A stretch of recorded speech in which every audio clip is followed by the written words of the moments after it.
into a superconductor of conscious energies that heal, empower, transform our lives, bliss and fulfillment.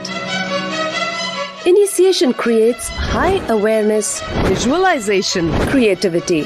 It also slows the aging process and improves the immune system. Kundalini awakening, healing experience, levitation, teleportation, materialization. Experience the power of initiation through a range of exclusive programs conducted at the ashram. Nithyananda Nithyananda Nagar, Birdi, Bengaluru. Contact 97422 03311 82774 90091.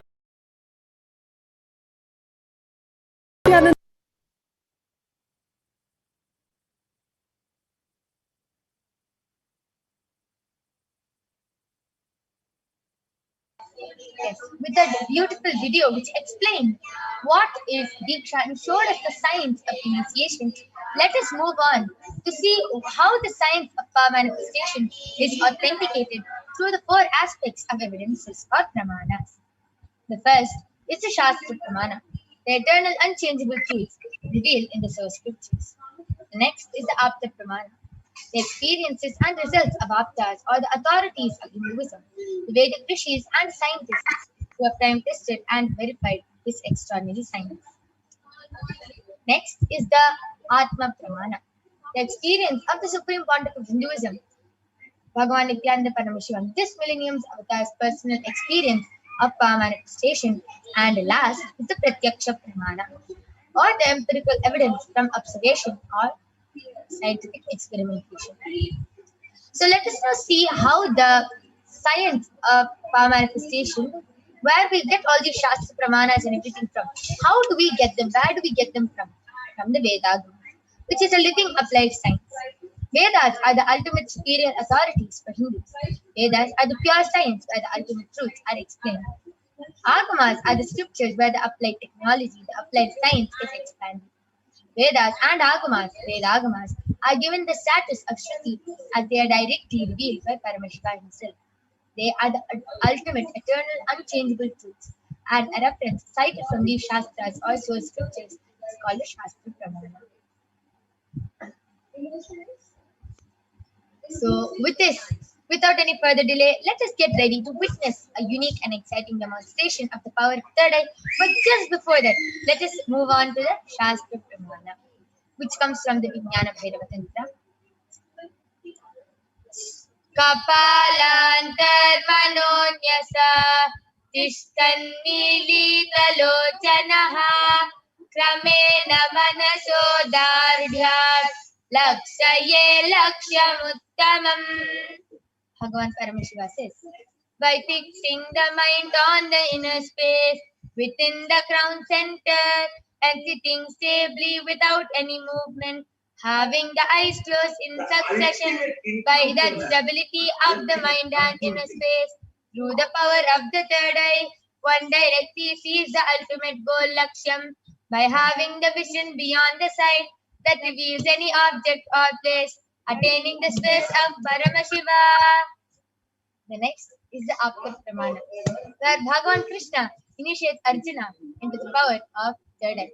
In the 11th chapter, on the 8th verse of Bhagavad Gita, the Srimad Bhagavad Gita, Bhagavan Krishna shows his Vishwarupa Darshan, which is completely narrated by Arjuna as he sees it through his third eye. And let us now see how Bhagavan Krishna initiates Arjuna into the power of third eye in the 11th chapter, 8th verse of Bhagavad Gita.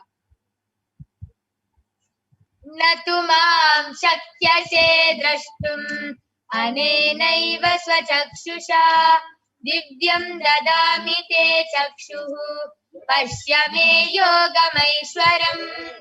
Bhagavan Krishna says to Arjuna, but you cannot see my cosmic form with these physical eyes of yours. Therefore I grant you the divine third eye. Behold my cosmic opulence. And with that, let us move on to the Atma Pramana, where Swamiji himself shares in his own words how he manifests this extraordinary Shakti. Inside and outside broke. Let's hear directly from Swami's lips.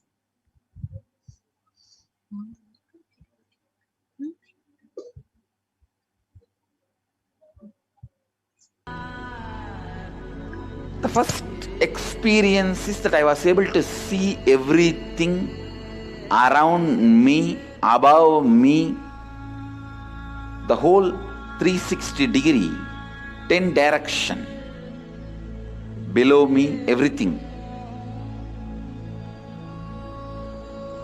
I realized not only I was able to see, I was able to feel, experience.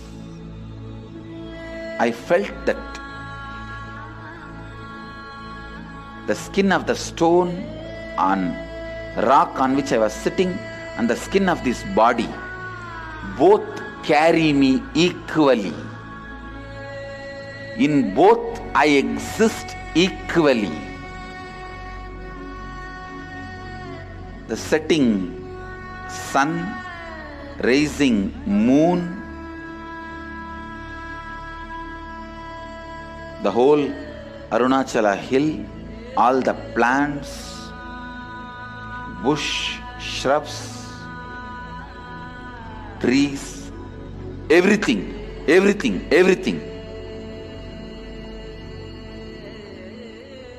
just became so alive. The idea, something is inside.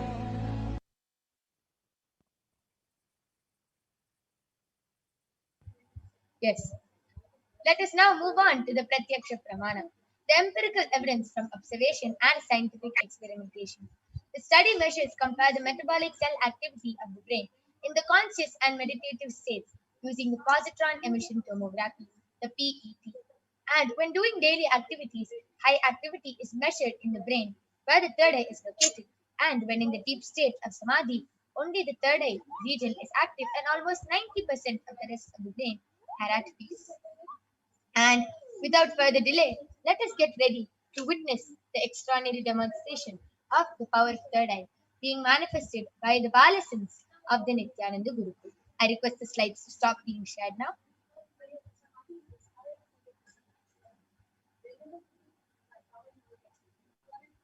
Yes.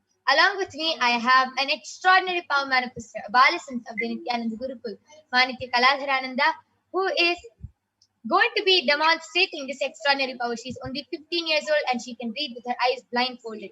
And if you don't believe that, you're going to be witnessing it right now in front of your eyes. Along with me, I have a medically tested eye band. You can see that in front is a complete opaque sheet, behind is a thick sponge, and that there is a complete strap which can comfortably strap it around Ma Kaladhara's head. Under, there is no gap between the opaque sheet and the sponge. There is no possible way of light entering into the eye band at any cost, even with the eyes open inside. So this is the eye band I'm going to be placing on Ma Kaladhara's eyes. So I'm going to open the eye band in front of everyone and place it on.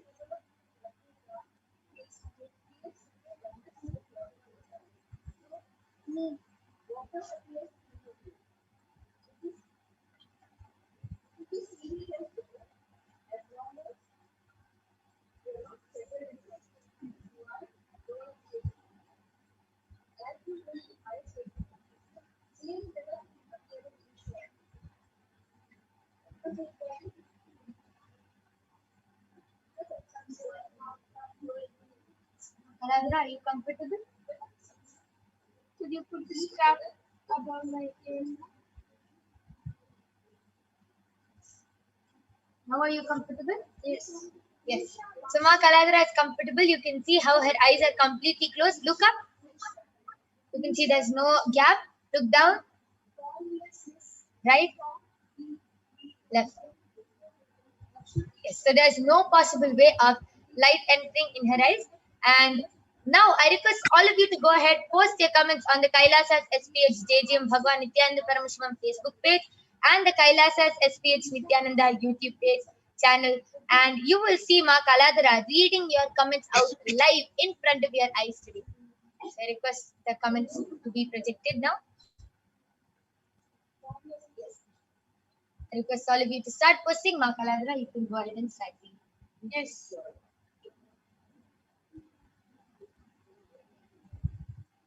Yes. Srinivasa has posted. Srinivasa 77 has posted 3 Namaste emoji and Swamji and again 3 Namaste emoji. Wow, amazing. Continue. Seema Ji has posted Om Nithyananda Paramashivam.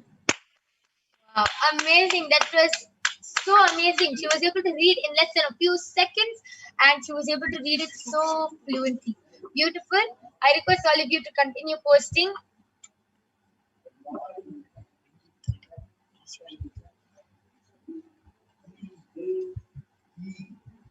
I request the Facebook comments to be projected now. Yes. I request the latest comments to be projected.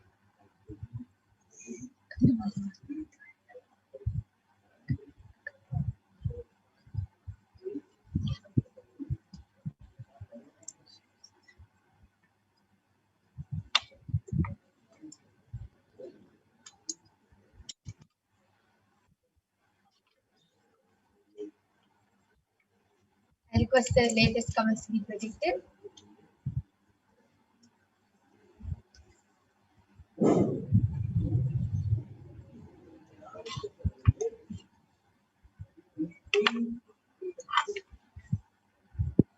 Yes. Makaladra, you can go ahead and start reading. Yes. So the latest comment in Facebook, Kailasa HDH Nithyananda Paramashivam, is from FLORENCETOP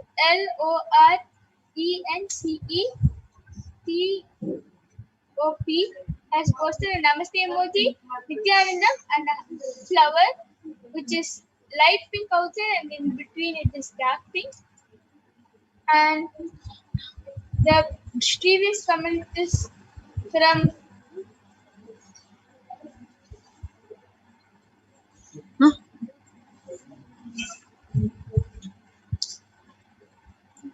ELLSAPEPEMOTOS has posted GRAPIDAO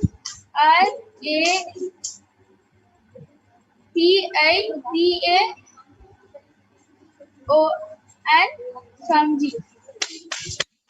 Wow, amazing. That is so beautiful.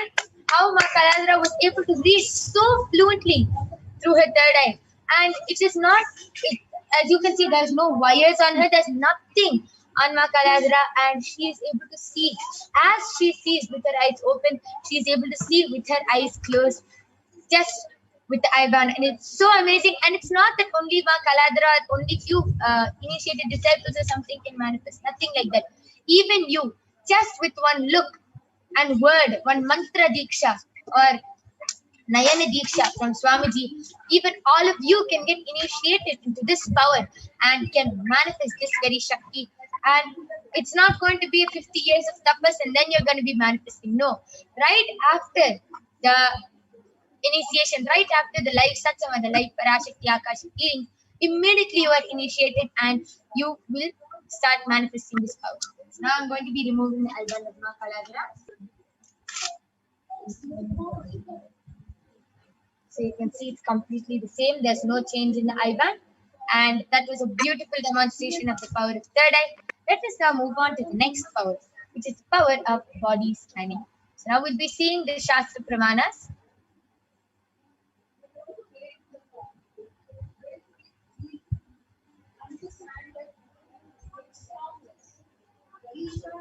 So the power of body scanning is where one awakens the ability to manifest and scan illnesses, diseases, medically diagnosed issues, and even reveal the root cause and the solutions for the body problem that you have. So now I'm going to be chanting the Shastra Pramana for this power, which comes from the Vijnana Bhairava Tantra. Swadehe jagato vapi sukshma sukshma tarani cha tattvani yani nilayam dhyatvante vyajyate para.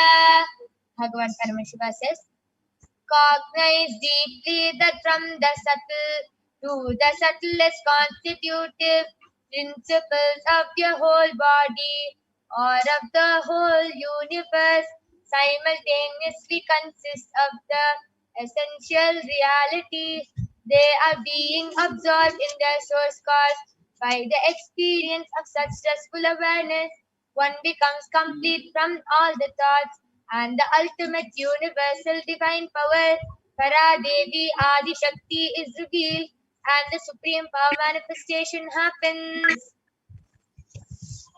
Next is the Apta Pramana, the reference of the power of body scanning from the life of a Siddha named Theriyar.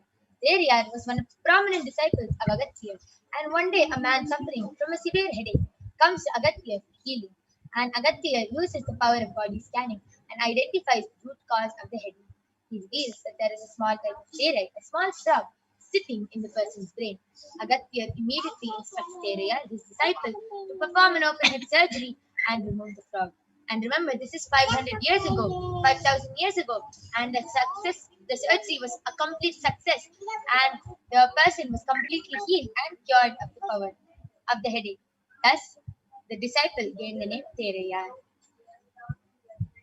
Next is the Atma Pramana, the accounts from His Divine Holiness Bhagavan Nithyananda Paramashivam, who has also time tested and authenticated this science. Swamiji beautifully shares, only when I had a multiple compound hand fracture, I was forced to go for surgery and therefore the medical checkups related to that.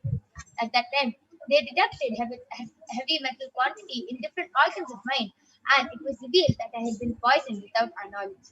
I immediately used diagnostic methods instead of medical facilities to study the body condition due to the poison.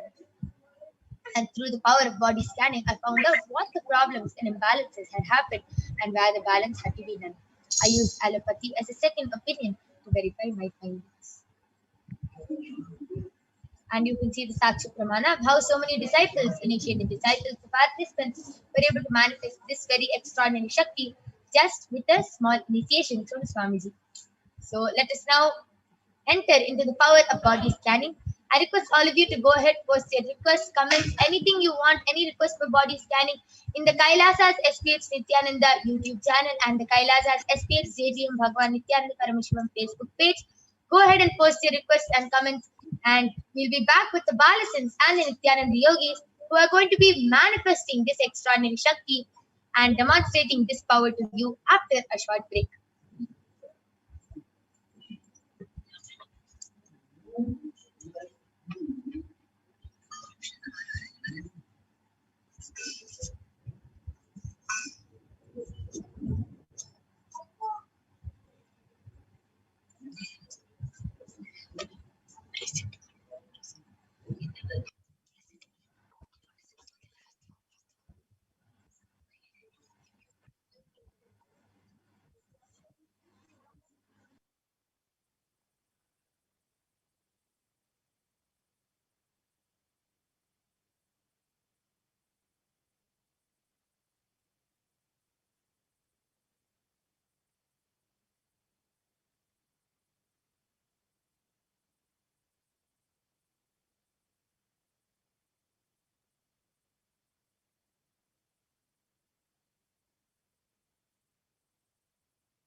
Yes.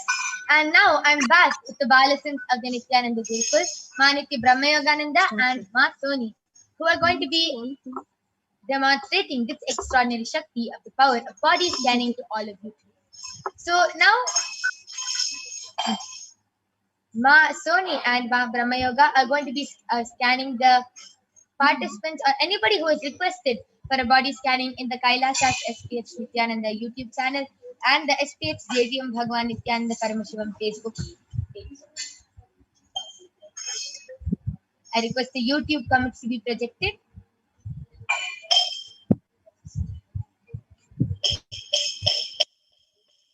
Manitya Venkateshananda has posted. Could you scan my husband, Massimo Matthews? Please, thank you. Yes, Ma Venkateshananda, we will surely be scanning your husband, but could you please get his consent, as it is our integrity to get the permission of the person before doing a body scanning to them. Please do get the permission and consent, and definitely we'll be doing a body scanning for him. I request the Facebook comments to be projected.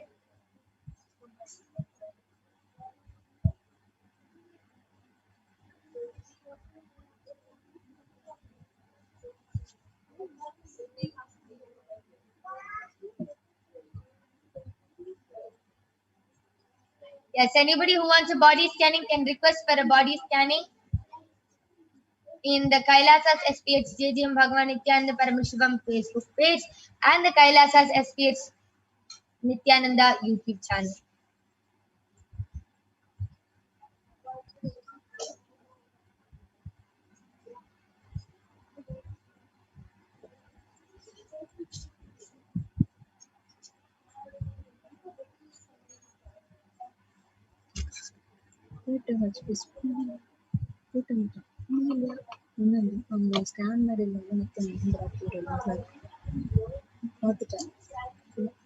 Okay, so Maniti Venkateshananda has posted, yes, he's with me and he wants. Yes, Ma, surely we'll be doing a body scanning for your husband. So, Ma Brahmayoga, you can go ahead and do the body scanning for Massimo Ayya.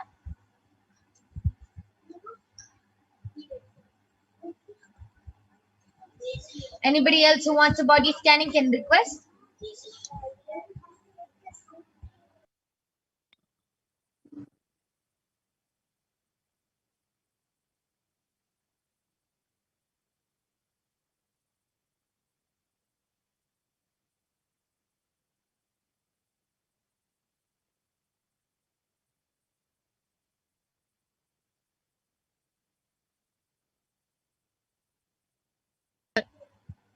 So yes, all of us will now be chanting the Mahavakya 11 times, which is, the Mahavakya is the direct passcode which raises us to a higher frequency and connects us to Paramashiva. So let's now chant the Mahavakya 11 times. Om Nithyananda Paramashivoham. Om Nithyananda Paramashivoham. Om Nithyananda Paramashivoham. Om Nithyananda Paramashivoham. Om Nithyananda Paramashivoham. Om Nithyananda Paramashivoham. Om Nithyananda Paramashivoham. Om Nithyananda Paramashivoham. Om Nithyananda Paramashivoham. Om Nithyananda Paramashivoham. Om Nithyananda Paramashivoham. Yes, so Manitya Venkatesha.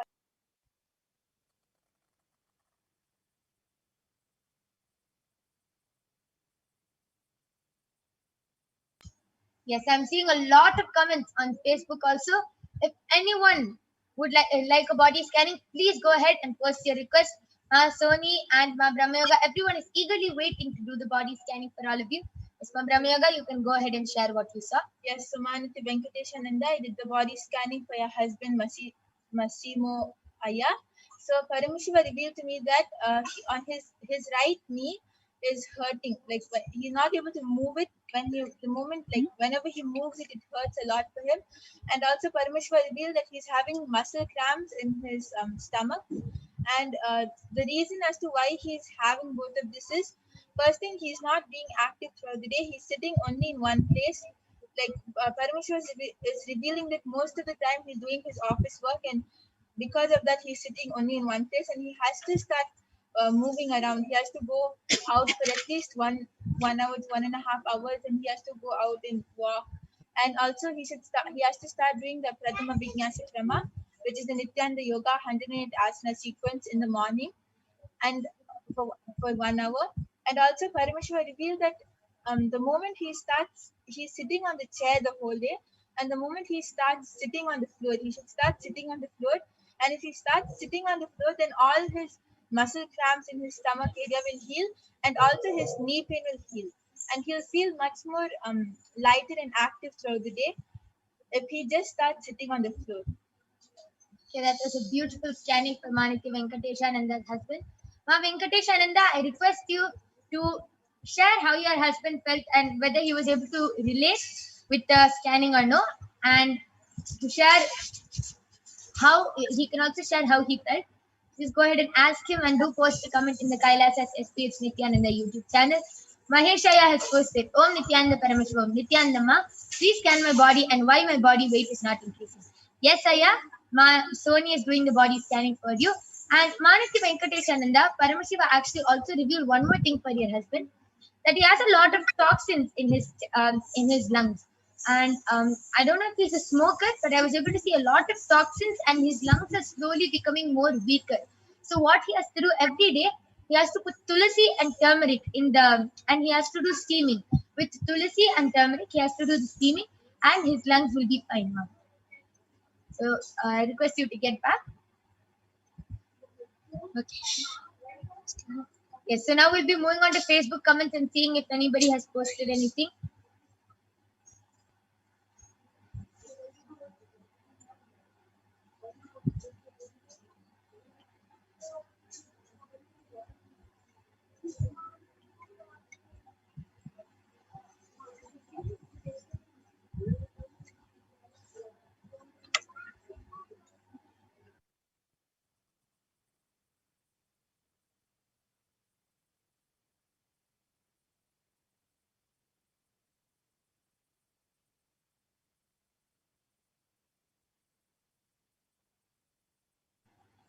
Yes, and Mark Florence Stubbs has posted. Nice to be alive, to have a chance to see have the chance and to see the realization of Swamiji's work. Yes, ma, that is so amazing, because it is actually a big blessing to be able to see what all Swamiji is doing. And the science which you are seeing now, the science of power manifestation, is just a small aspect of what Kailasa has given to the world. There are so many more. Even the pandemic, which is affecting the whole world right now, the COVID pandemic. So Kailasa has contributed so much to help the whole humanity to face this COVID pandemic by giving so many. Swamiji has opened up Adi Kailasa and has invited anyone and everyone who wants to come to the Adi Kailasa for the COVID quarantine, for the multi-layer quarantine, can come to Adi Kailasa and protect themselves and save themselves from this pandemic. So the power manifestation which you're seeing right now is only a small aspect. You can stay tuned for this whole program, and you can see all the contributions that Swamiji has done, and what all Swamiji has contributed to, what all Kailasa has contributed to, and what we are going to be doing. And so you can see so many of the contributions. What you're seeing now is just a very small thing. If you stay tuned, you will be seeing much more of what Swamiji has contributed to Kailasa. Yes. Masoni, you can go ahead and share what you saw for Maheshaya.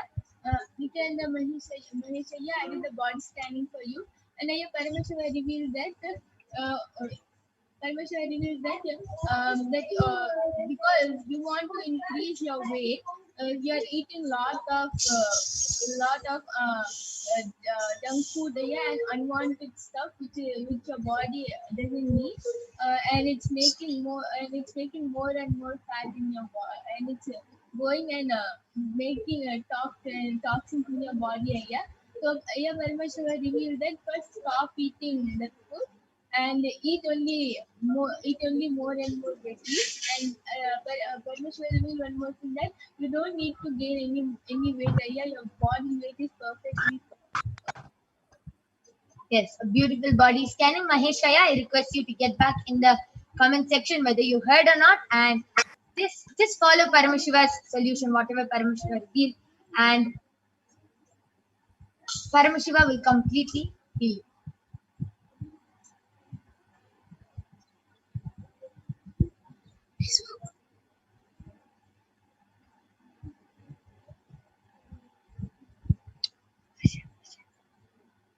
I request the Facebook comments to be projected. Yes. Okay. Aditya Bhaskar has posted, Nithyanandam, can I please get a body scanning? Sure, Aya. You can get a body scanning from Manaki Brahmayogananda.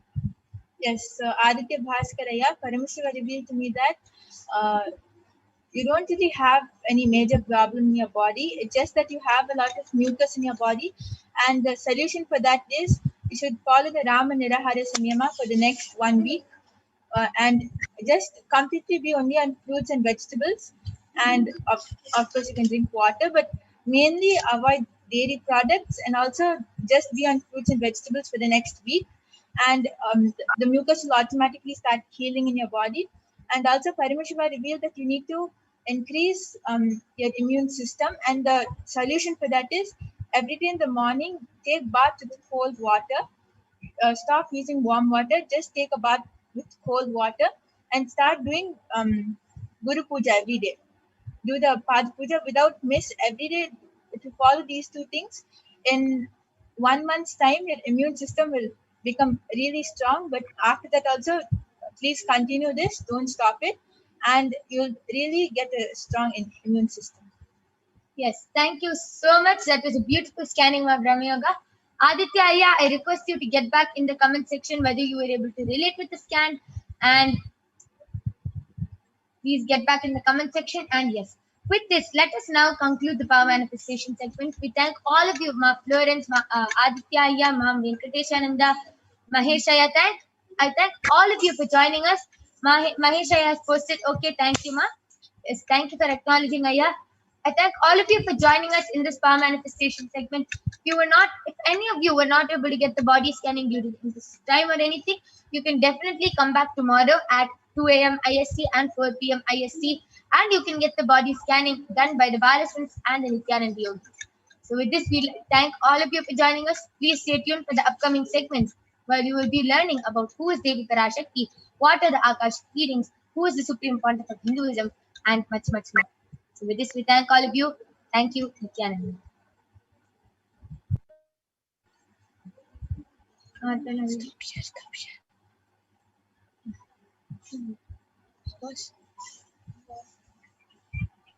Yes. Nithyanandam, everyone. So now we'll be moving to the next segment where we will be learning about divine feminine consciousness, about who is Devi Parashakti.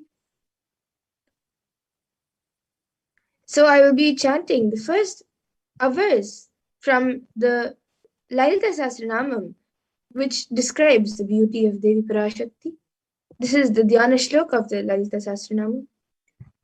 Sindhuraruna vigraham trinayana manikya mauli spurate तारानायकशेखरां स्मितमुखीमापीनवक्षोरुहां पाणिभ्यामलिपूर्णरत्नचषकं रक्तोत्पलं बिभ्रतीं सौम्यां रत्नघटस्थरक्तचरणां ध्यायेत् परामम्बिकाम्. And this verse says, the Divine Mother is to be meditated upon as shining in vermilion red body, with triple eyes, sporting a crown of rubies, studded with a crescent moon, a face all smiles, a splendid bust, one hand holding a jewel cup, brimming with mead, and the other twirling a red lotus. And the next, we have another Dhyana Shloka, which also describes the beauty of Devi Parashakti.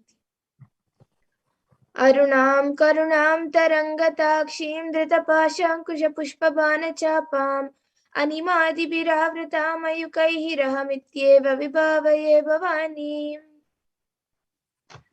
And this verse says, I meditate on the great Empress. She is red in color, and her eyes are full of compassion. She holds the noose, the gourd, the bow, and the flowery arrow in her hands. She is surrounded on all sides by the powers such as Anima for rays, and she is the self within me.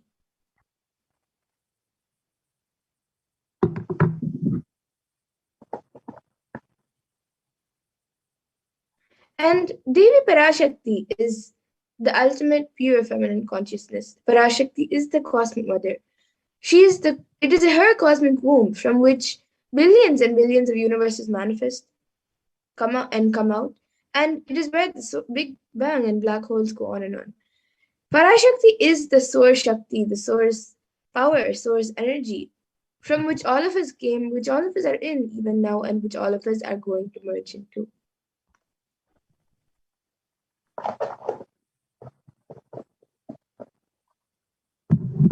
And out of extreme love and compassion, Parashakti herself is manifesting through the embodied form as the Nijavatara of the Supreme Pontiff of Hinduism, Jagat Guru Mahasannidhanam, His Divine Holiness, Bhagavan Nithyananda Paramashivam, and gracing us, answering all of our questions, attending to all of our prayers, giving boons, healing us, revealing our past, present, future, delivering profound spiritual truths, and ultimately giving us the experience of Paramashivoham itself.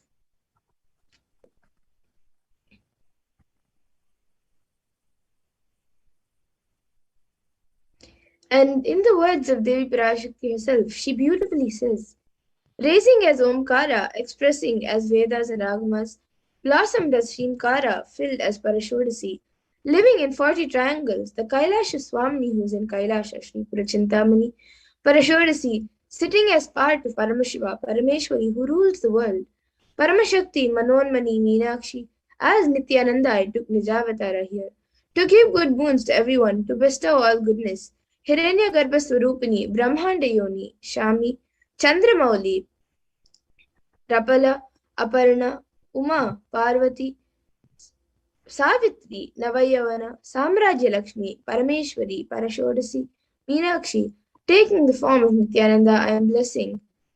I came here as Nijavatara with great compassion. I am blessing. Listen, people, to do good to all of you, I took the form of Nithyananda and came down as Nijavatara.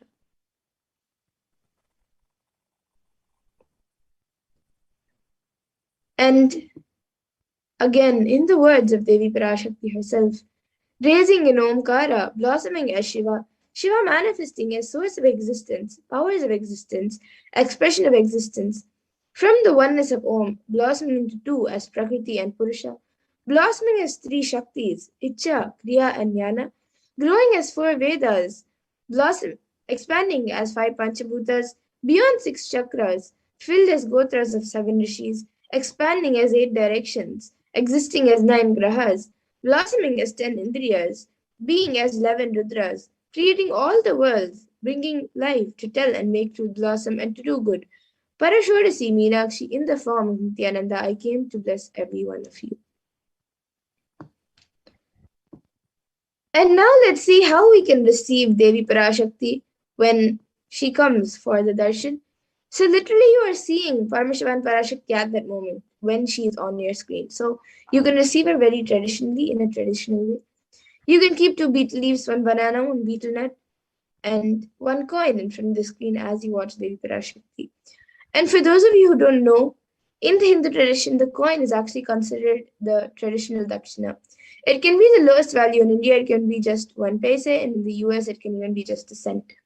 Swamiji says, I'm not trying to monetize. Keep even 1 cent, it is okay. So for 100 days, if you have darshan, it will add up to $1. In India, even 1 paise is okay. And you can offer this to Devi Parashakti. And once the darshan is over, you can eat the banana, the beet leaf, and betel nut, taking it as prasadam immediately. And the coins which you collect, you can send it to the LA temple for the further process and further procedures. And this betel leaf and betel nut, many of you may think it looks too small and may think how it will benefit you. It may look too small, but in a few days, you will actually realize how much it adds to your sentiment that really she is there. Really, Devi Parashakti is there. So you will not take the Devi Darshan for granted. Rituals will break your monotonous unconscious mentality and lifestyle and remind you to raise yourself to the powerful cognitions, and it will break your unconscious behavior. And now all of you can also see how you can set up the tambulam. You can arrange the 2 betel leaves, the betel nuts, the bananas, and the coins. You can arrange all of this in a plate and keep it in front of the screen. These are just the 4 basic items which are used, but you can also keep additional items if you would like a coconut, red bangles, kumkum, and some fragrant flowers, fresh flowers. But the 4 basic items is the betel leaf, betel nut, banana, and coin. So you can keep the betel nuts on top of the betel leaf in the plate, and then you can keep the bananas and the coins on the side. So everything you can arrange it in the plate, however you feel like, and keep it on the screen as you receive Devi Parashakti. And with this, we come to the conclusion of this segment where we have learned who is Devi Parashakti and how we can receive her when she comes for us during the darshan.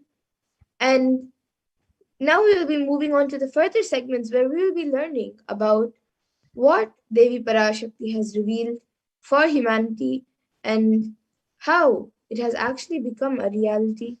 And what I mean by the word Kailasa, listen intensely. Enlightenment ecosystem, literally enlightenment itself, in your own home, wherever you are. If you cannot come to Kailasa, it's okay. Kailasa can come to you. Kailasa coming to you is Kailasa.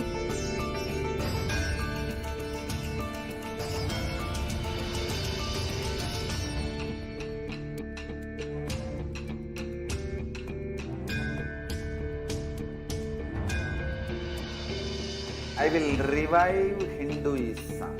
I am a Hindu revivalist, not by any revolution, but by evolution.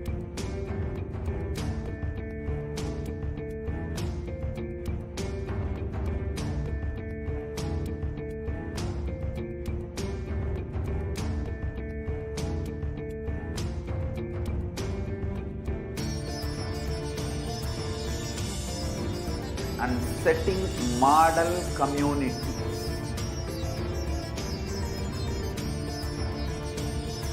Kailasa, enlightenment ecosystems, Sarvanya Pitas all over the world.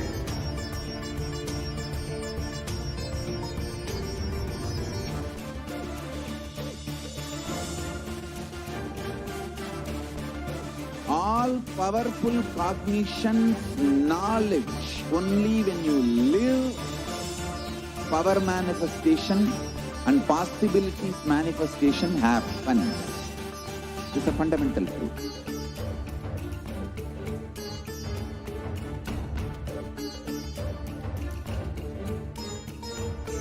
Hinduism cannot live exclusively as one sampradaya. No.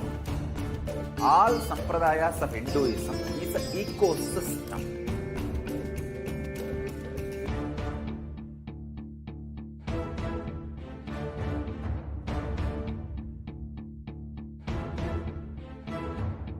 So don't keep quiet thinking that if one sampradaya is attacked, only that sampradaya is going to be affected.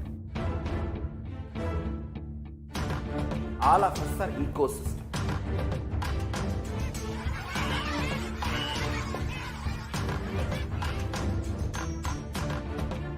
I invite all of you to get involved and enjoy Hinduism by the principle of Dharmo Rakshati Rakshitaha. When you protect Dharma, Dharma protects you. We will make the whole planet flourish spiritually. The spiritual prosperity will happen to the whole planet. We all have to coexist together.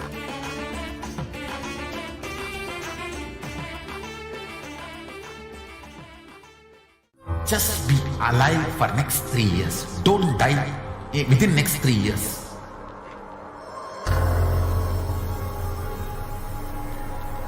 Just don't die within next 3 years. Be alive. Somehow be alive. I'm working sincerely. I will reach you somehow. Somehow I will reach you. It's my commitment to humanity.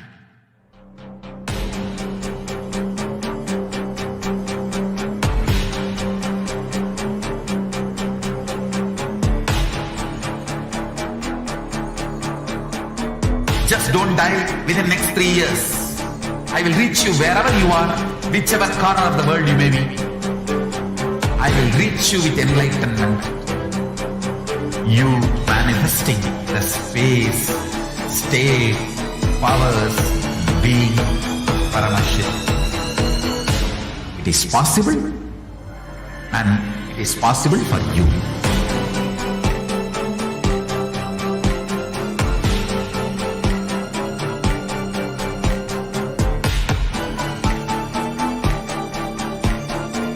Paramashivoham will reach you with enlightenment science. I know he is going to do the job. Just be alive for next 3 years. Nothing else.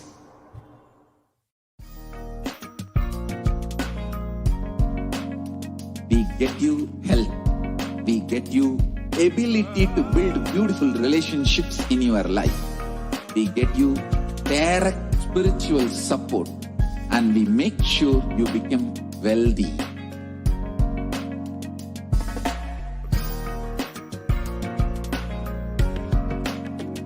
We won't stop giving you just good life.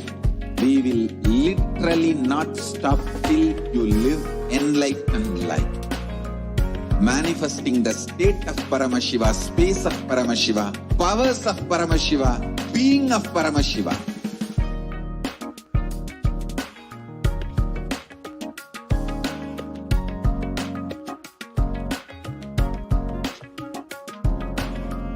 Whole world should become Kailasians. I want the whole world to know Hindus have something great to contribute to the world.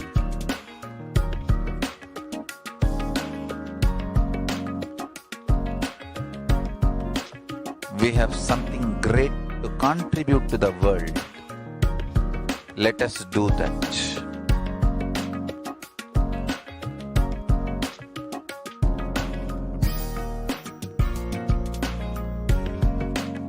Kailasa is proper customized spiritual service helping you to identify your root patterns of suffering.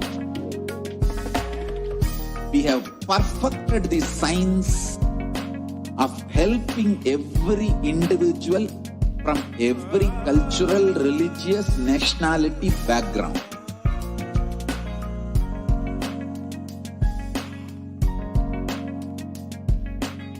You will have lowest reactionary assumptions, highest awakened response, alive response for life continuously.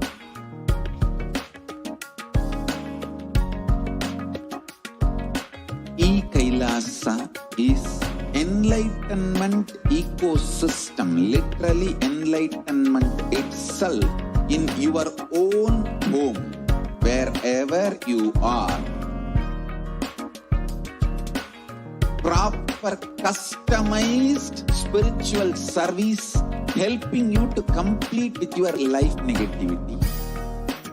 Withdrawal from life, self-hatred, self-denial, self-doubt, so much of tiredness, laziness, we can support you, aligning your diet, your attitude, your aptitude, your understanding about life. We can help you with everything.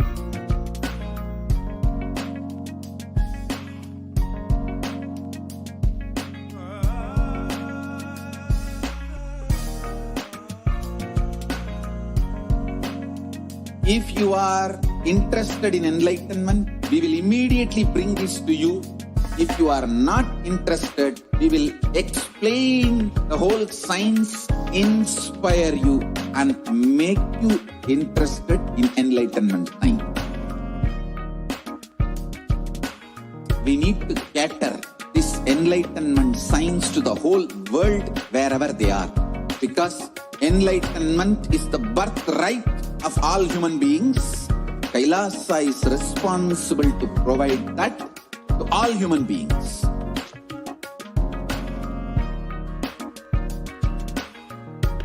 Kailasa is the totality of the knowledge I received from my gurus and practice manifested in my life, perfected by teaching millions of people from all cultures, time zones, backgrounds, genders, nationality, race, from every creed.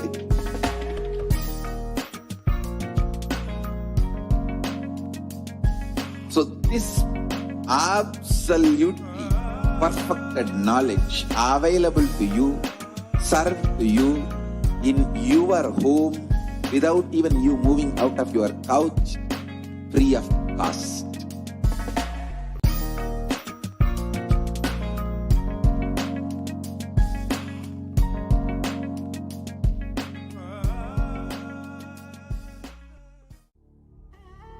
What I mean by the word Kailasa, listen intensely.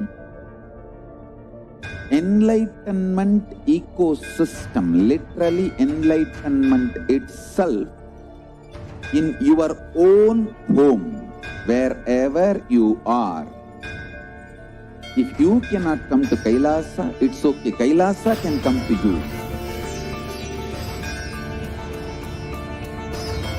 Kailasa coming to you is Kailasa.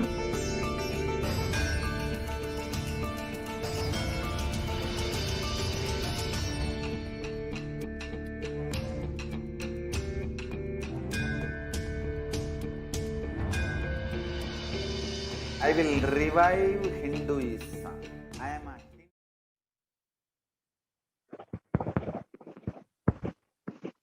Welcome back to here.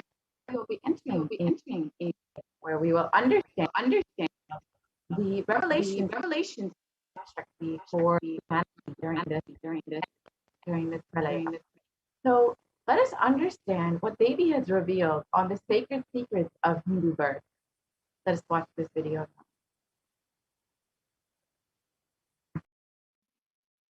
நன்றாய் கேட்டுக்கொள். உன் கேள்விக்கு உன்மூலமாய் உலகெங்கும் இருக்கும் இந்துக்கள் எல்லோர்க்கும் அளிக்கின்றேன் உத்திரம். கேட்டு வாழ்ந்தால் உங்கள் வாழ்க்கை பத்திரம். நன்றாய் கேளுங்கள்.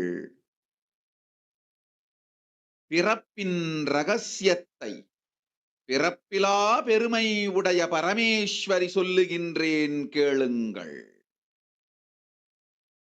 அண்டஜம், யோனிஜம், ஜலஜம், பீஜம் எனும் 4 விதமான பிறவிகளில் 84,000 யோனிகளில் பிறக்கும் பிறப்புகளிலேயே பெருமை வாய்ந்ததும் உத்தமமானதும் மனித பிறவி. அந்த மனித பிறவியிலும் பலமுறை பிறந்து உழன்று அரசியல், பொருளாதாரம், சுகபோகம், தர்மம், அர்த்தம், காமம் எனும் ஆசைகள், துக்கங்கள், அச்சங்கள் அனைத்திலும் அழன்று உழன்று இனி வேண்டாம் இப்பிறவி, வேண்டுவது மோட்சமே என்று முடிவெடுத்தோர்க்கு மட்டுமே ஹிந்து மத யோனிஜம், ஹிந்து பெற்றோர்க்கு பிறந்திடும் சனாதன ஹிந்து தர்ம யோனிஜம், மனித பிறவி உத்தமம், சனாதன ஹிந்து தர்ம மனித பிறவி உத்தமோத்தமம். இந்த உத்தமோத்தம பிறவி எடுத்த எல்லோருக்கும்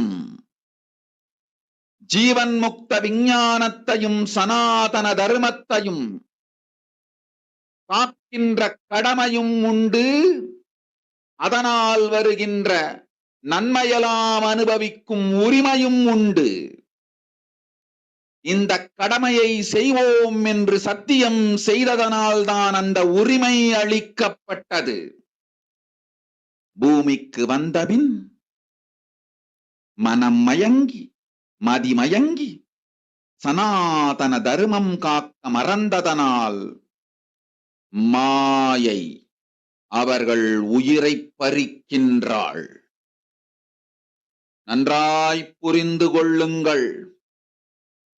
உயிரை கொடுத்தாலும் தர்மத்தை காப்போம் என்று உறுதி எடுத்தவர்க்கே சனாதன ஹிந்து தர்ம யோனிஜம் அளிக்கின்றேன் யான்.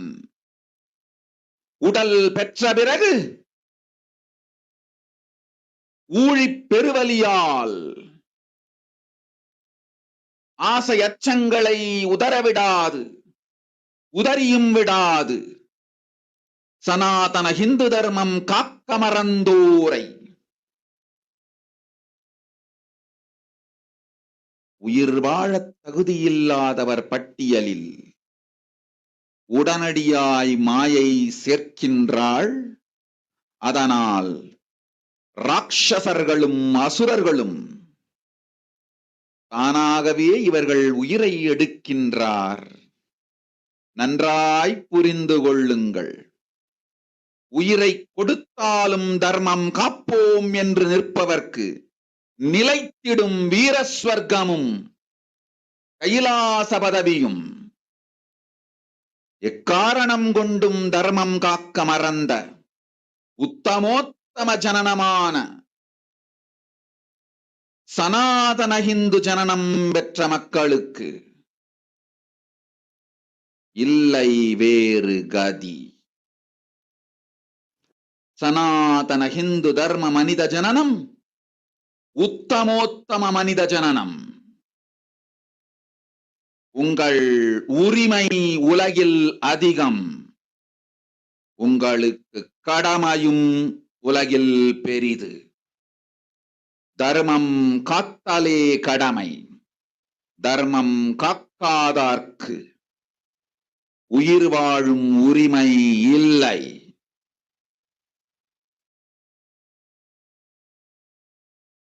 நன்றாய் புரிந்து கொள்ளுங்கள்.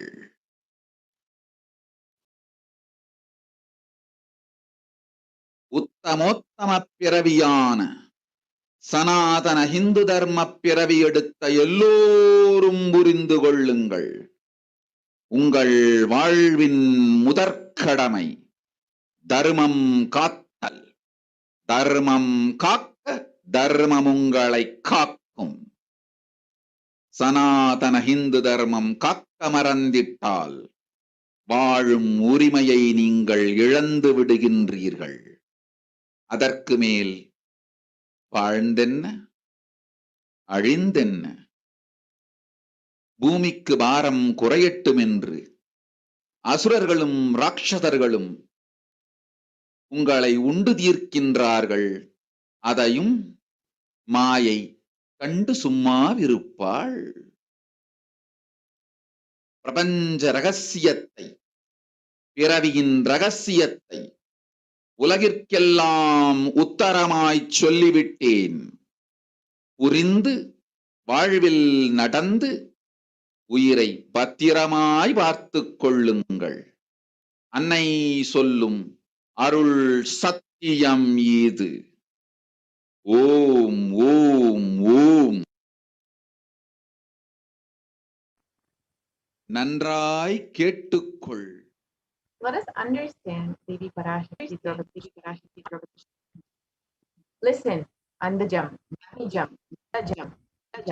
Like this, birth, 84 lakh, all these births, the greatest birth of them all is the human birth. Even in that human birth, being born and toiled many times, after getting burnt and toiled in politics, in finance, in luxuries, in dharma, artha, kama.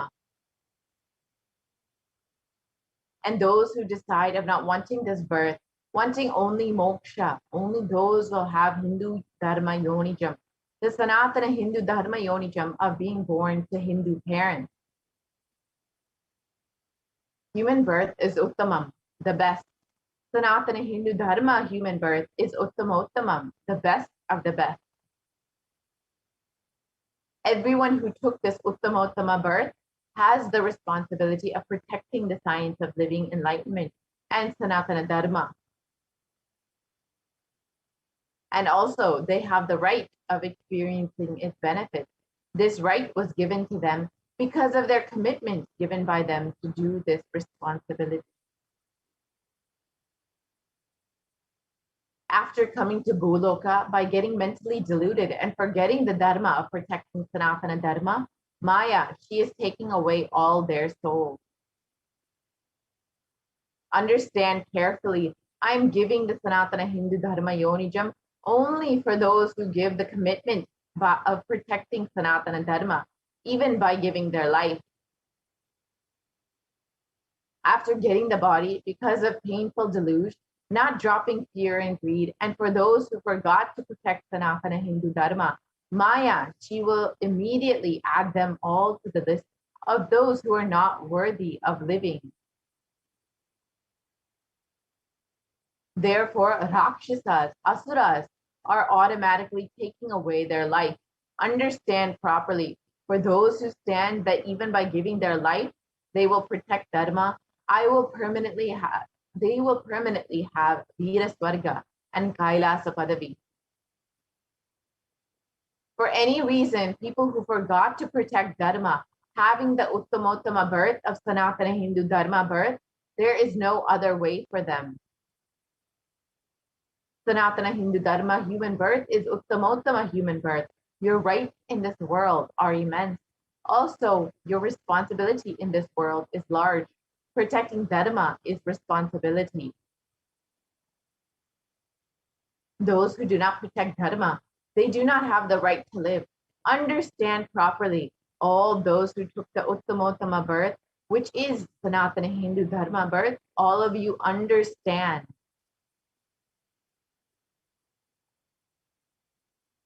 The first responsibility of your life is protecting Dharma.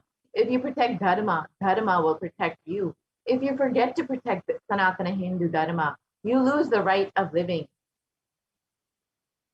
After that, what bothers whether you live or get destroyed? Asuras, Rakshasas will eat you so that the burden on earth is reduced. Seeing that, Maya, she will keep quiet. So, as revealed by Devi, let us understand what is the responsibility for Hindus. Why do we need a Hindu nation?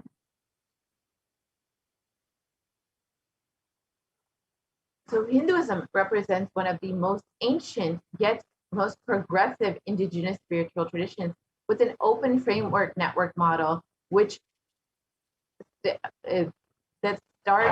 stands for global peace, vegetarianism, non-violence, yoga, worship of nature, temple-based living, manifesting spiritual powers and the inherent divinity of every being.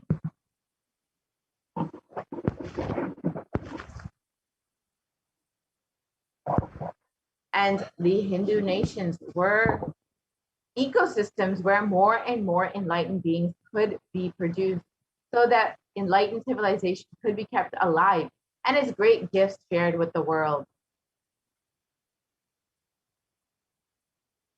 So let us look at the reference for Hindu nations from our Hindu scriptures.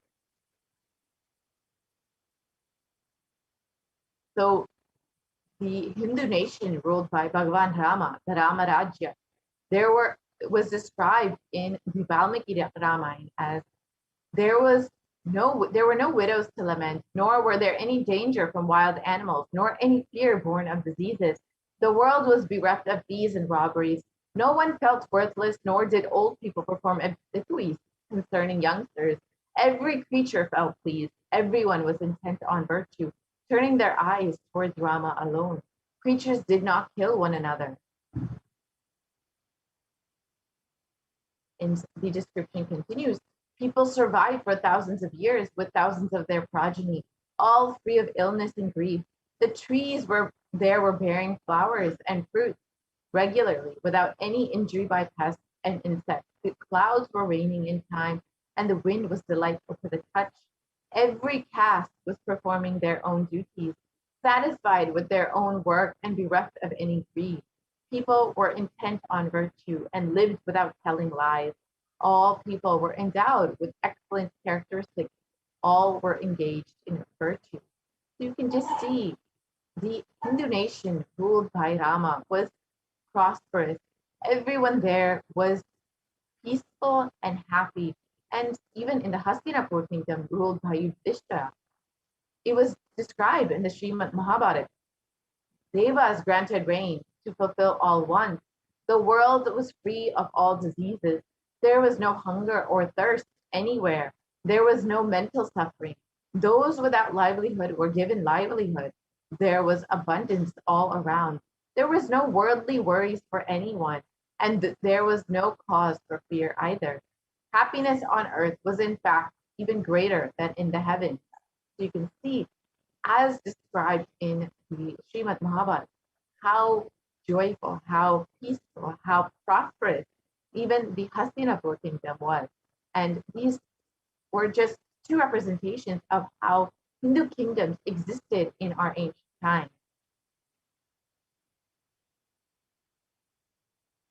And Hindu nations have contributed so much to the world in nearly every field, including enlightenment science, health, medicine, art, science, technology, aviation, dance and music, clothes and jewelry, social systems, judicial systems, political systems, and legal systems. And let us now understand exactly how our Hindu nations were destroyed. So the phase one of the destruction of the Hindu civilization were the Islamic invasion, and this was between 800 and 1700 AD. And this was the physical destruction of the Hindu civilization. And the description from Will Durant, a famous historian, is described as the Mohammedan conquest of India is probably the bloodiest story in history. The Islamic historians and scholars have recorded with great glee and pride the slaughters of Hindus, forced conversions, abduction of Hindu women and children to slave markets, and the destruction of temples carried out by warriors of Islam during 800 AD to 1700 AD. Millions of Hindus were converted to Islam by sword, and during this period, millions more were raped and murdered and dismembered. You can just see how savage this conquest of the Hindu nation was by the Islamic invaders. And the description from the Islamic law prescribes for Hindus in Khilji's kingdom was described as Hindus are like mud. If silver is demanded from them, they must, with greatest humility, offer gold. If a Mohammedan desires to spit into a Hindu's mouth, the Hindu should open it wide for that purpose. God created Hindus to be slaves for Mohammedans. The Prophet hath ordained that if the Hindus do not accept Islam, they should be imprisoned, tortured, and finally put to death, and their property confiscated. To keep the Hindus in abasement is especially a religious duty because they are the most inveterate enemies of the Prophet. Again, you can see how much of hatred and barbaric attitude the Islamic invaders had towards the Hindu population, the native population of the of India at that time. And over the conquest of the Islamic invaders, over 200 million Hindus were slaughtered by the Muslim invaders. Over 100,000 temples were destroyed, and over 1 million deities and scriptures were destroyed. And the description of this conquest is the conquering armies burnt villages, devastated the land, plundered people's wealth, took Brahmins and children and women of all classes captive, flagged them with thongs of rawhide, carried a moving prison with them, and converted prisoners into a twist hurt. And the phase 2 of the destruction of the Hindu civilization was the British occupation between 1700 AD and between 1947 AD, which was the independence of India. And this time was the economic and psychological destruction of the Hindu civilization.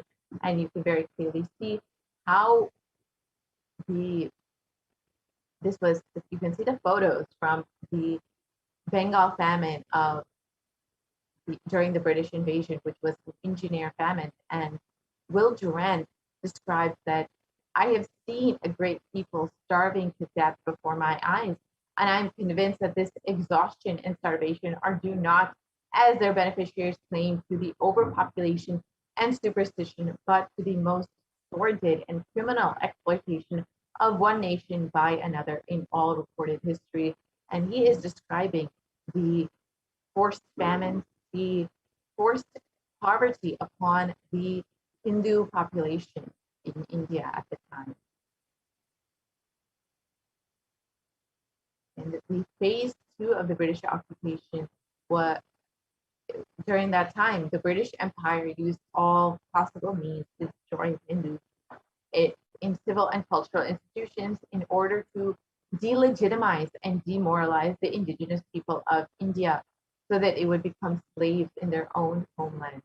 And this included discriminatory laws to instill feelings of inferiority, engineered famines to starve natives into submission, they annexed Hindu kingdoms to undermine the native rule. They mistranslated Hindu scriptures to instill anti-Hindu narratives, and they destroyed indigenous Gurukul education system. They destroyed the local industries and forced importation of British goods. And finally, they banned the production and owning of firearms by Hindus. And during the British occupation, $45 trillion was looted over the course of 200 years.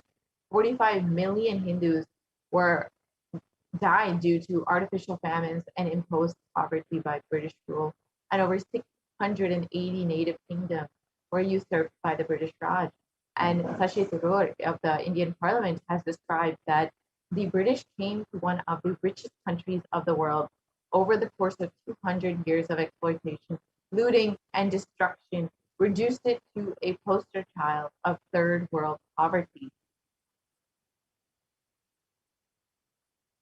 And phase 3 was secular India, which was ruled by brown faces, British attitudes and policies towards Hindus. And Nehru, the first Prime Minister of India, has described what a disgusting, savage people we are. Politics, progress, socialism, communism, science, where are they before this black religious savagery? India can never be a Hindu republic.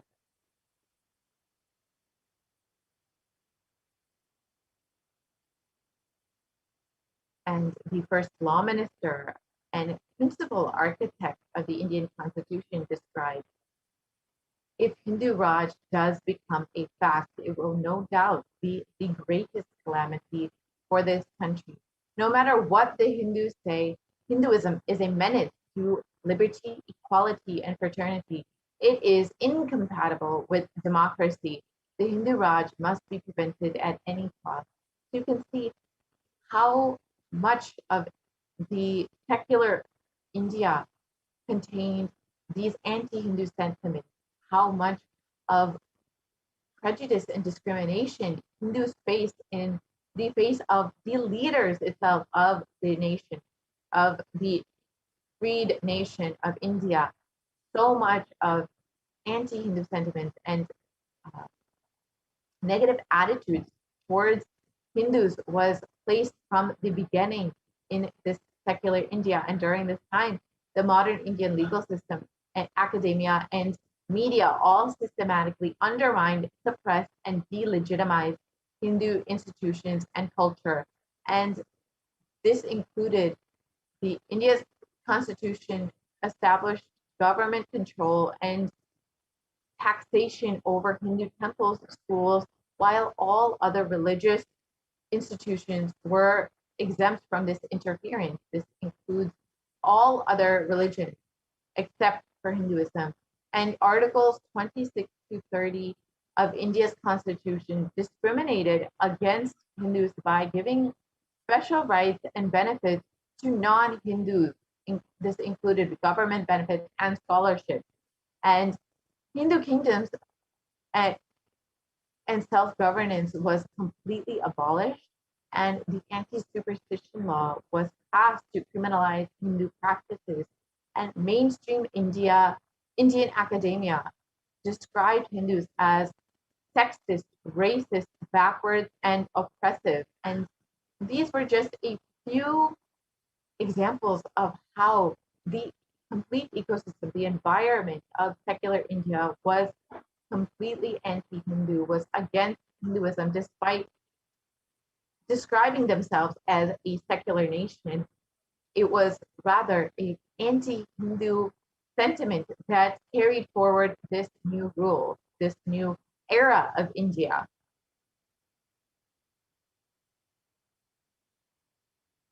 And during this time, the media narratives were used to stereotype and demoralize Hindus. And Bollywood and other mainstream media outlets consistently portrayed Hindu gods and gurus as cartoonish, dishonest, corrupt, sex fiends, and in a manner similar to the British imperial propaganda. And media narratives are used to shape human consciousness and further political agenda. Racist British colonial stereotypes portraying Hindus as superstitious, backwards, dishonest, and corrupt are perpetuated by their brown British successors in modern India, completely unabated. And you can see some of the examples of how Hindus and Hindu gods were portrayed in Indian media. You can see how they're portrayed as sex fiends, as jokesters, as and completely disrespectfully towards the Hindu gods and goddesses. And the revival of the Hindu nation. So let us understand why we need to revive Hindu nation and why we need Kailasa. So the Supreme Pontiff of Hinduism described that during the time of Mahabharata, Hindus had 56 deshas, 200 states, 1,700 samsthanas, 10,000 sampradayas. In all 56, we Hindus are persecuted. Now we have lost all 56. The last one to fall was Nepal. I am the collective voice of all persecuted Hindus.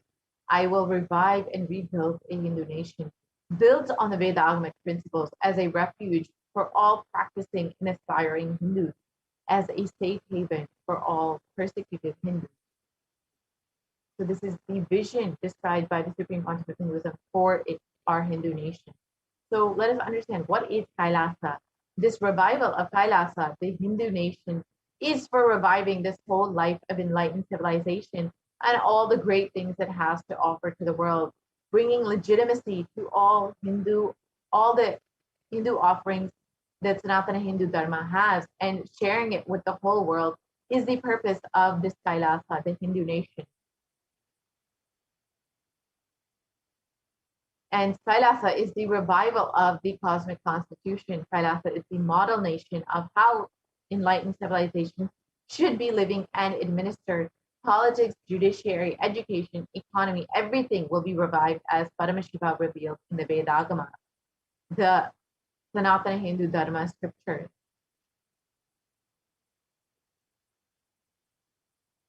And being one of the most persecuted civilizations, Hinduism is on the brink of extinction, such that the next generation may know only about Hinduism through our history textbooks. So what can we do to stand up for Hinduism and all that it has offered to the world?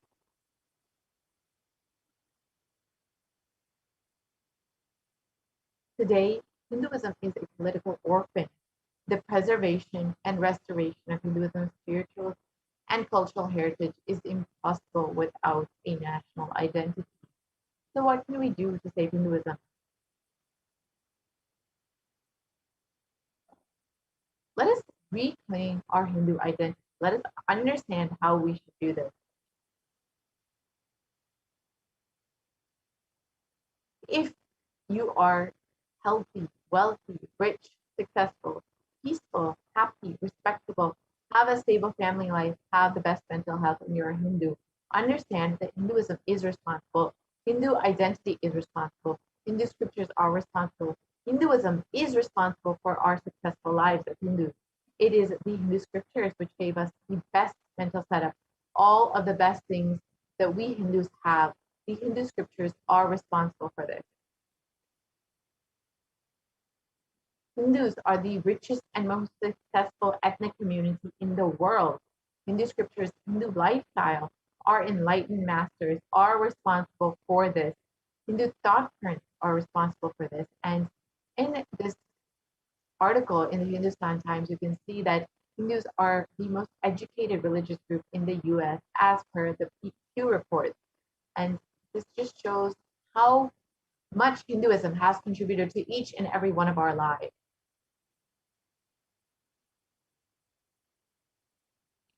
So let us reclaim our Hindu identity. It is not just the anti-Hindu element being active. It is the responsible Hindus being inactive, which is responsible for this whole destruction of Hinduism. Let us not take the responsibility for Hinduism and let all the Hindus all over the world reclaim our Hindu identity. So let us understand what is the responsibility of Hindus as they be revealed. It is our responsibility as Hindus to protect Sanatana Hindu Dharma. So let's understand how we can do this.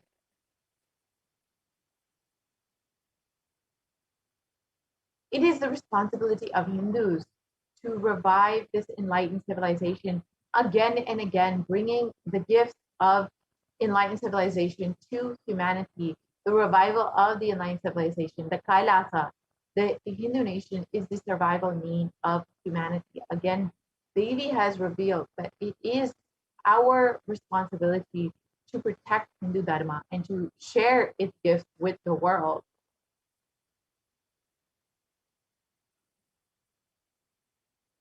So this is an invitation to all of the Hindus out there, the born Hindus, the practicing Hindus, these sympathetic Hindus, those who are curious towards Hinduism, those who want to explore and enjoy Hinduism.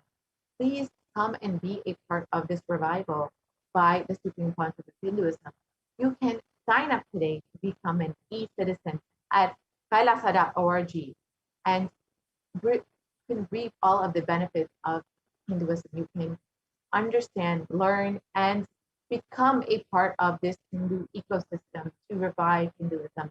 You can understand, learn about all of our Hindu scriptures, learn about our Hindu practices, and share it with the world. So you can connect with us also on all of our various social media platforms, including Instagram, Facebook, Twitter, YouTube, and even WhatsApp. So let us listen to why we need a Hindu nation, why we need Kailasa, in the words of the Supreme Concord of Hinduism himself.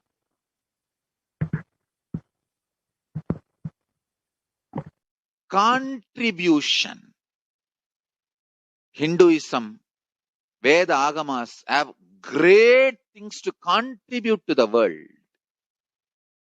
Like the great power manifestation science, the ancient culture and arts, the ancient lifestyle truths, the ancient medical practices and medicinal knowledge, the ancient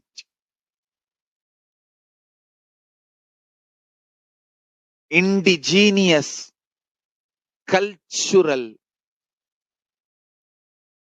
heritage and jewelry, perfume, dance, music, in every level, Hinduism has so much to contribute. Veda Agamic traditions have so much to contribute.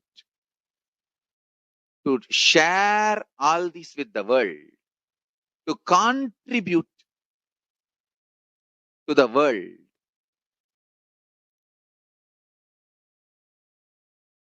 Hindus need to tell the world what they are contributing in every level. The brand of Hinduism itself is enriching and empowering and enlightening. Hinduism is all about enlightening the world, empowering, enlightening, enriching the world, contributing.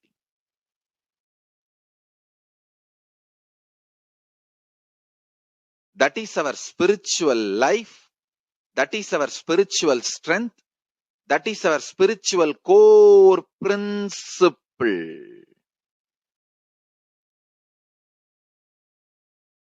O humanity, I request you with folded hands, some one corner of the world, if you just give me few hundred acres, I will keep this whole science alive. Leave it for the whole humanity freely. Fortunately, Paramashiva has given me the power to decode all this Hindu medicinal system, Hindu judiciary system, Hindu social law and order system, Hindu power manifestation system, Hindu mental sciences system, Hindu yogic sciences, the sciences of Hindu biology, Hindu physics, Hindu psychology, Hindu physiology, Hindu chemistry, all this Paramashiva has given me the power to decode. Whatever the remaining scriptures are available with the humanity, Paramashiva has blessed me, and I have collected. Not only I have collected and organized, I can decode. This whole science can be kept alive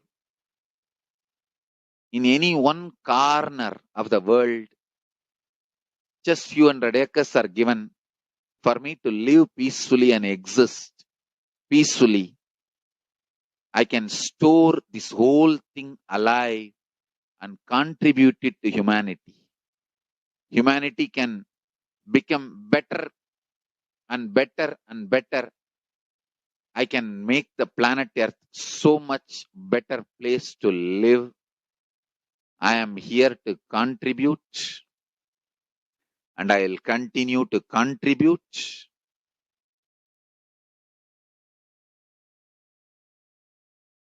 As long as I am allowed to live, I will contribute. I have collected all the remaining available scriptures, maybe 2 crore books.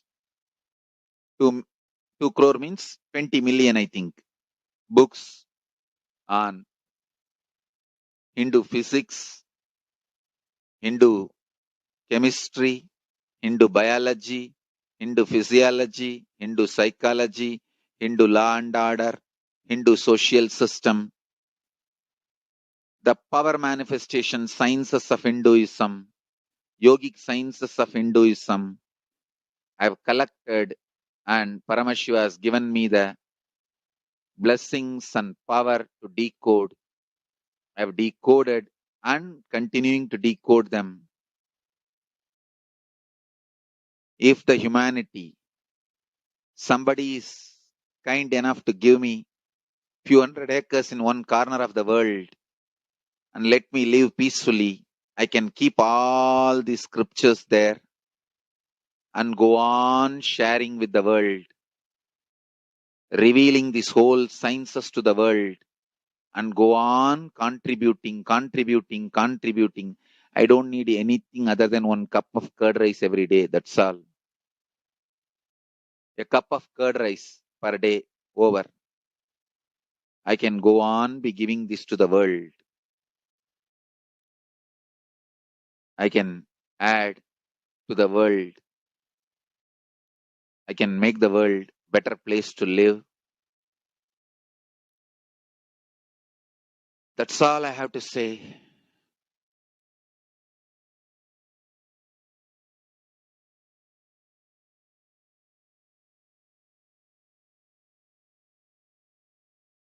Thousands of medicines are described detail in ancient Siddha and Ayurvedic scriptures. Paramashiva has given me the power to decode them, read them, and properly translate and map them to the modern day human language. I am ready to work 20 hours a day. I just need few hundred acres where I can sit peacefully and keep this library, run a Gurukul where thousands of people can learn this and share it with the world. Understand?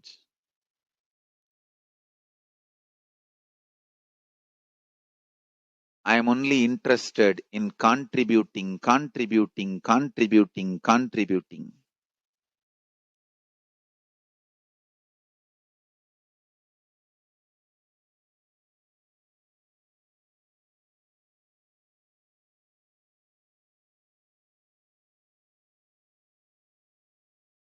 If we can decode all this great knowledge, whole world can prosper from this knowledge. Whole world can enjoy from this knowledge. If I prosper, I will only create a university. I will not create anything else. If the Hindus prosper, they will only create education institutions. Because Hinduism is all about giving, contributing. If I prosper, I'll create university. That's all. Kailasa is all about university to decode the ancient sciences and share with the world. Understand? Every day I am sitting and going on decoding, writing notes on my books and writing details on my books. Whether it is making human beings manifest powers, and I have also now started downloading and decoding the science of making animals manifest powers. Whether making people manifest powers are healing.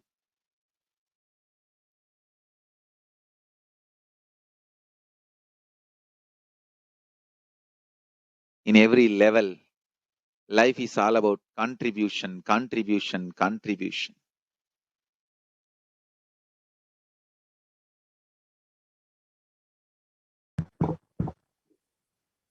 And as the Supreme Consciousness, Contribute.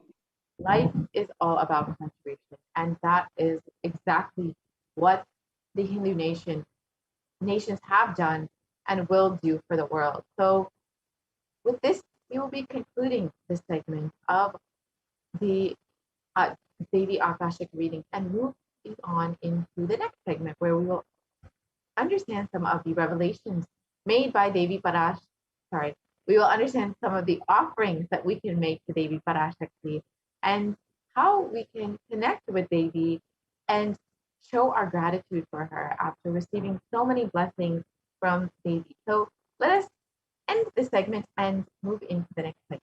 We will be right back after a very quick break.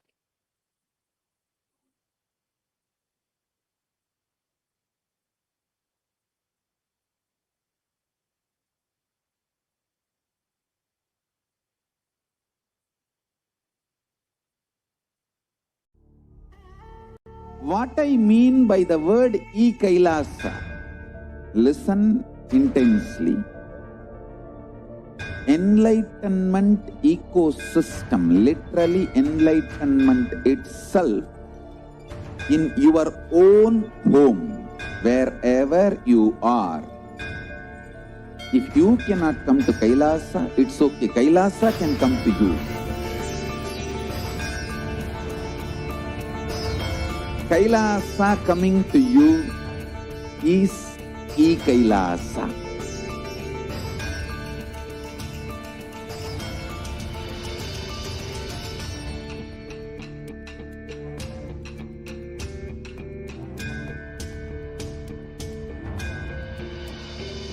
I will revive Hinduism. I am a Hindu revivalist, not by any revolution, but by evolution.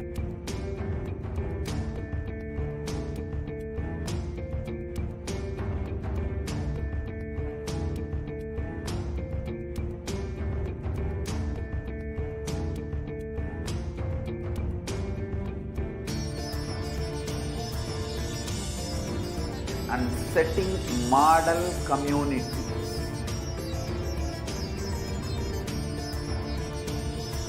Kailasa, enlightenment ecosystems, Sarvanya Pitas all over the world.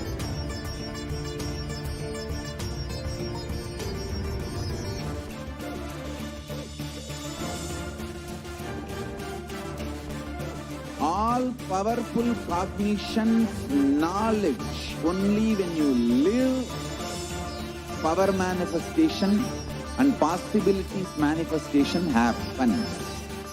This is a fundamental truth.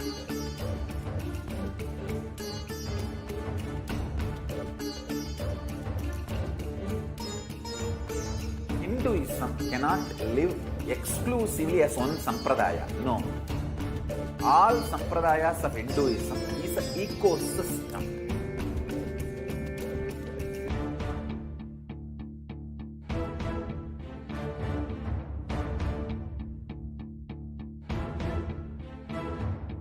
So don't keep quiet thinking that if one sampradaya is attacked, only that sampradaya is going to be affected.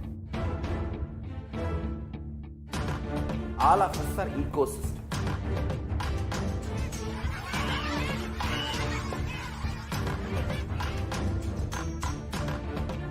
I invite all of you to get involved and enjoy Hinduism by the principle of Dharma. Nithyanandam, welcome back to all of the viewers who are joining with us from across the world for this Devi Parashakti Akashic reading program.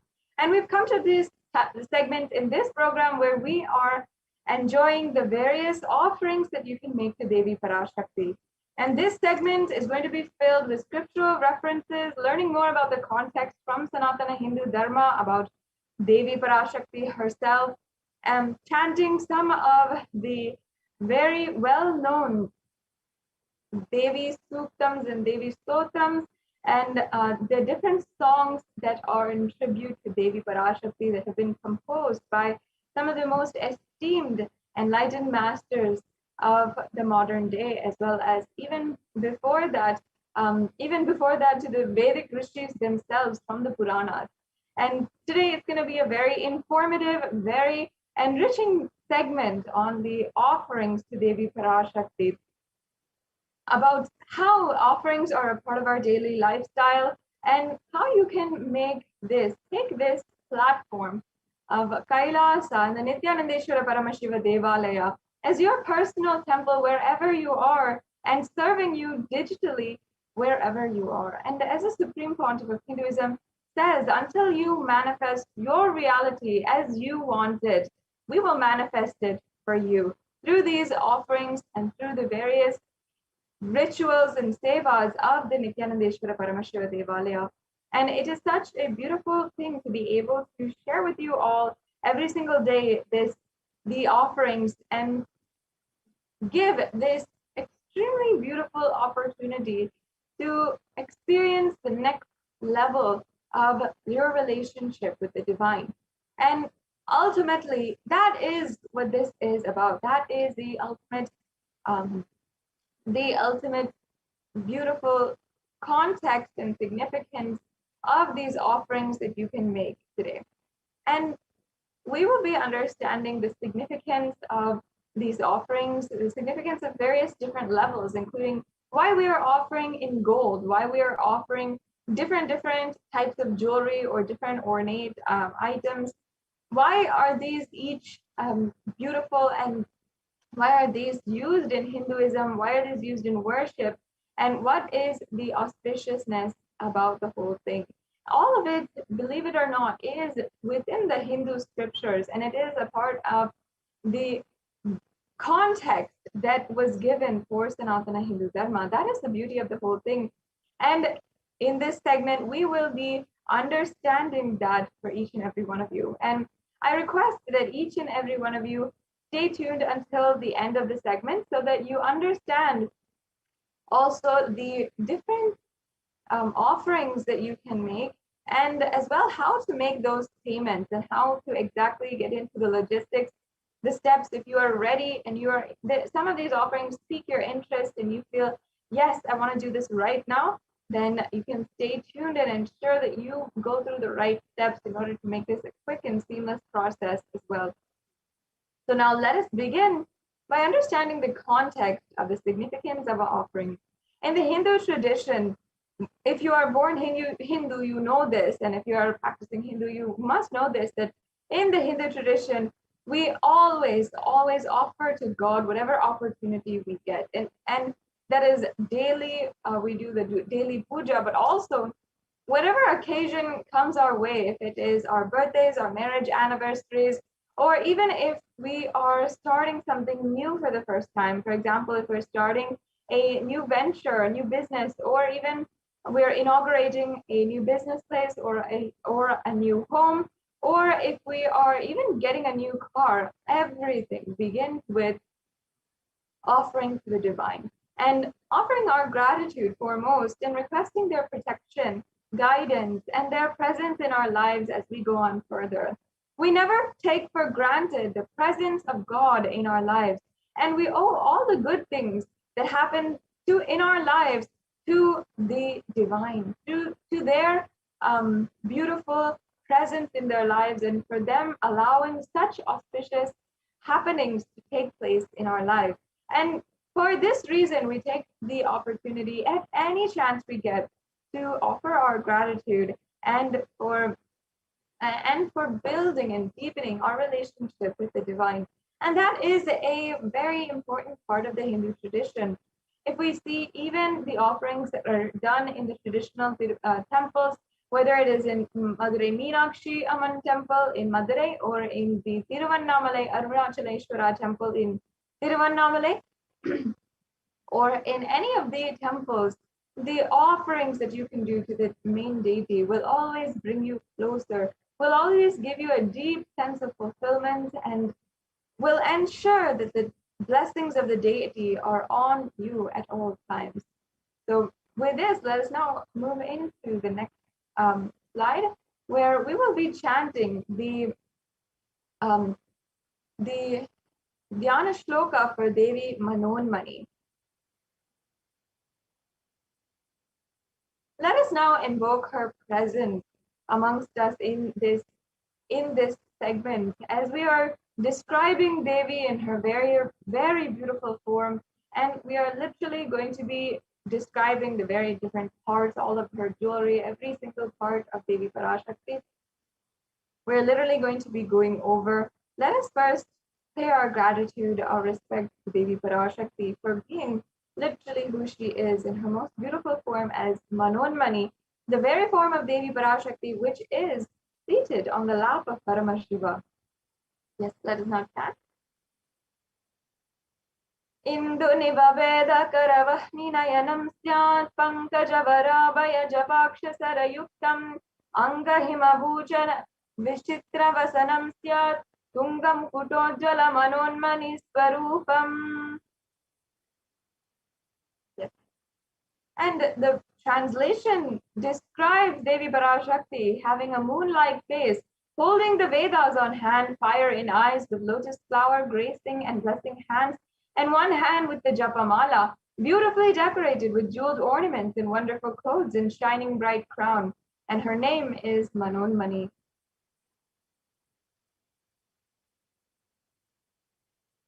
And let me now chant the next Dhyana Shloka for Devi Parashakti. Dhyaye devim trinetram shashini bhavadanam vedahastam dadanam savye padmam varadamapare chabhayam chakshamalam divyeravarana nirvibhushitatanam brahmadibhi pujitam devimeva manonmanim pratidinam kamatradatrim shubham. And the translation says, I meditate on Devi with 3 eyes, glowing like a full moon and holding the Vedas, the lotus in gracing and blessing in gracing hands. She is wearing beautiful ornaments, and she is worshipped by Brahma and other many gods, and showers auspicious boons for all actions every day.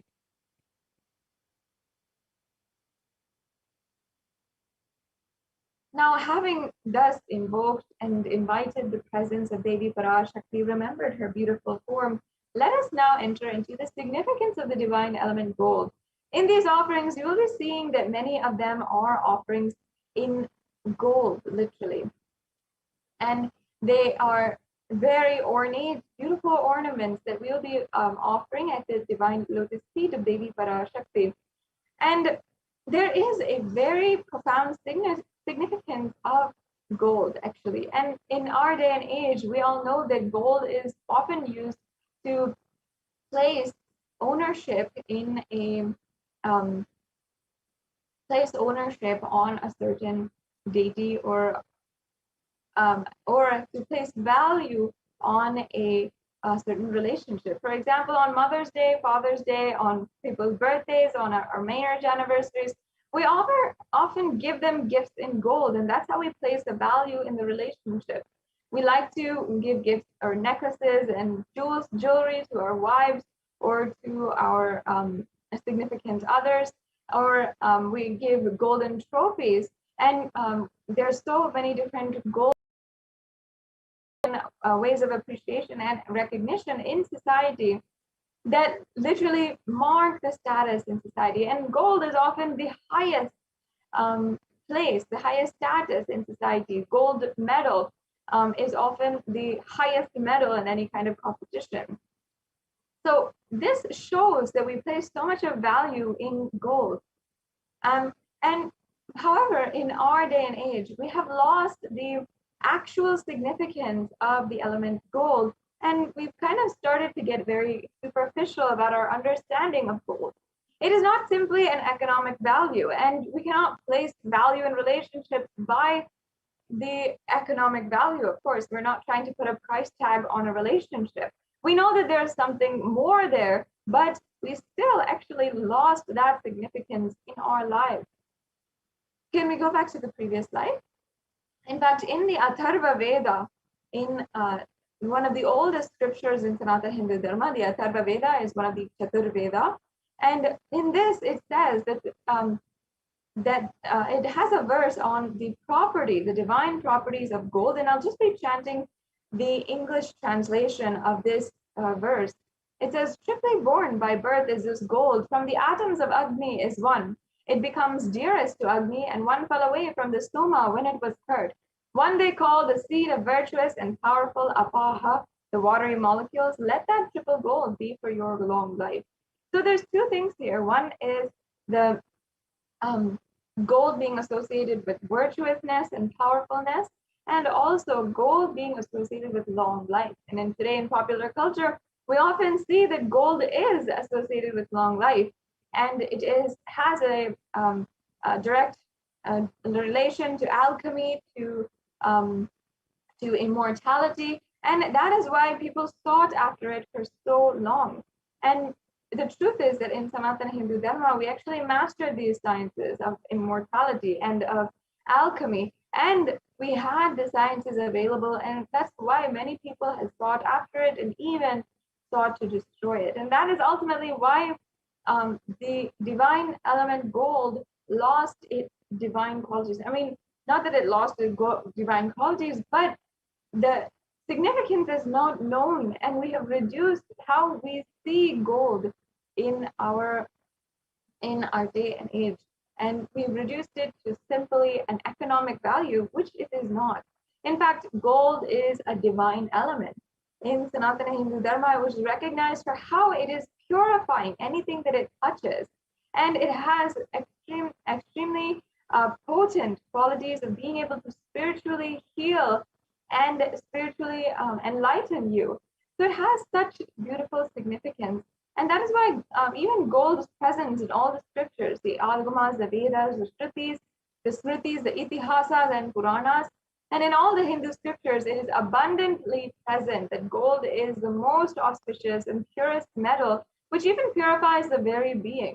Excuse me. In the Hindu civilization, everything was built in gold and exchanged in gold, and ritual fees were offered in gold bricks. And when one was to be saved from the life-threatening illnesses, gold was offered as a ritual fee. Gold was in abundance and used for weighing equivalent amounts of commodities, including cows, and kingdoms was built with huge doors of gold. The streets would have huge columns and huge archways of gold, and horses and cows were dressed in gold. And of course, the horses, the cows, the elephants, all the animals lived in coexistence and were even worshipped as embodiments of the divine as well. Yes, let's go on to the next slide. And the Hindu civilization thrived on the banks of rivers of gold. In fact, the Indus River was called the Hiranyamaya, the river of gold in the Rig Veda, and the river Saraswati was also called the Hiranyavartani in the Atharva Veda. And gold is a supreme element, as we discussed, for offering gifts to the ones you love and revere. And in Sanatana Hindu Dharma, we recognize this divine quality of gold, and that is why we distributed it for the whole civilization. That's why the whole civilization was able to enjoy gold, and literally cities of gold were built. Temples were constructed and paved in gold. Deities were made in gold and decked and adorned in gold. And all of this because we know that it preserves the enlightenment energy forever. And it literally will last thousands and thousands of years.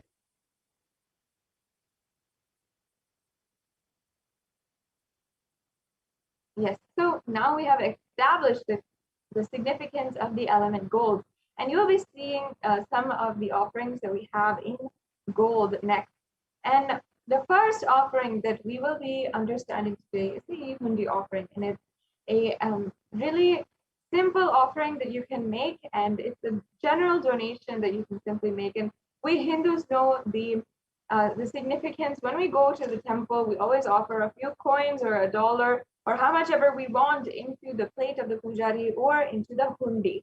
And in order to complete this process, this sacred sentiment, we have this hundi available through the e-hundi and you can donate how much ever you want, and simply for paying your gratitude to Devi Parashakti for gracing us with her darshan.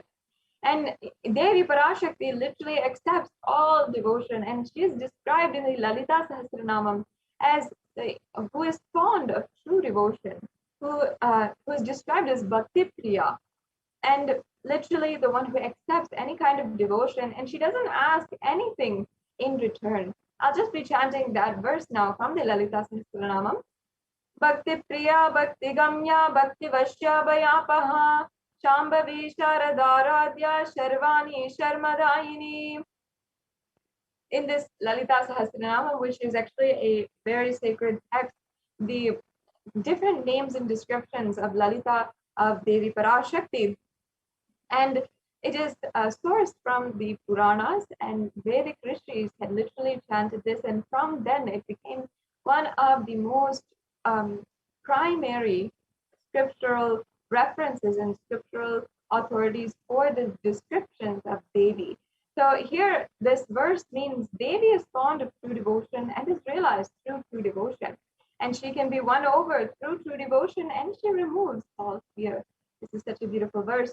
And you'll be able to understand how the true devotion simply works, and she'll just accept anything. And it is basically just a form of pure gratitude that we are offering. And this Ihundi offering is available for you just to express that and show your gratitude towards Devi Parashakti. The next slide, please. And she is also the remover of all fears. If there's any fears in the minds of the devotee, Devi is sure to remove that fear. And it is stated that Devi likes to be worshipped in autumn here. It is meant that autumn is of our life. It's not the seasonal autumn that we are used to every year, but also the autumn when our thoughts become more and more introspective. We start questioning our lives, the purpose of our lives, and we start to become focused more and more inward. This is the time that many of us are going through right now, especially during the COVID pandemic, and especially during so many strenuous times, especially when so many of you are having so much of stress, of suffering in your life, maybe due to the loss of your loved ones, or maybe due to the impending fear of so much of burden or so much of disease.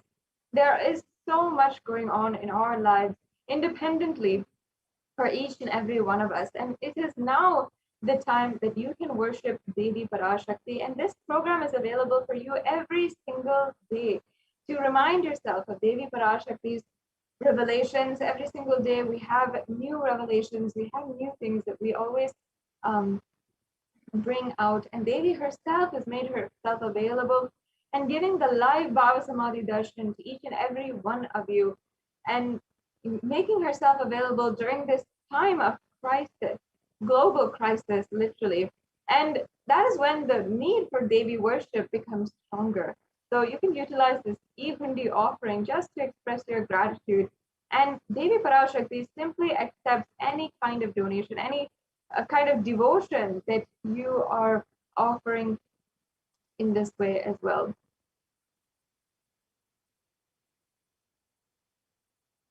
Yes.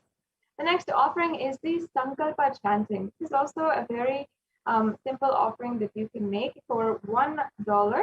And this offering is the chanting of the Sankalpa. And the chanting of the Sankalpa is a very spiritual process. It is a prayer that is offered at the feet of Devi Parashakti. And the Sankalpa is actually a very elaborate prayer. It has very many lines, and in the description of the avatar as well as Devi Parashakti herself. And it also has prayers embedded within its lines for things such as experiencing the eternal celebration, the eternal auspiciousness, and blessing us with the different Shaktis as well as great health, going beyond fear and lust and greed. All of this is the things that we are praying for in the Sankalpa mantra. Not only that, the creation of positive energy inside of us through the sacred chants is not something that should be taken for granted. The offering of the Sankalpa is literally that. And Not only that, just the sacred vibrations that are going on within anyone. And when the prayer is offered on your behalf, the energy is aligned inside of you so that your conscious resolution can come through. And you may have any kind of conscious resolution. You might want to make it happen in your reality, certain wealth or a certain relationship to heal or whatever it is. That conscious resolution is what this prayer is going towards and what it will ultimately fulfill. So offering the sankalpa, chanting this conscious resolution, blesses the person who is offering with all the fruition of their desires and wishes.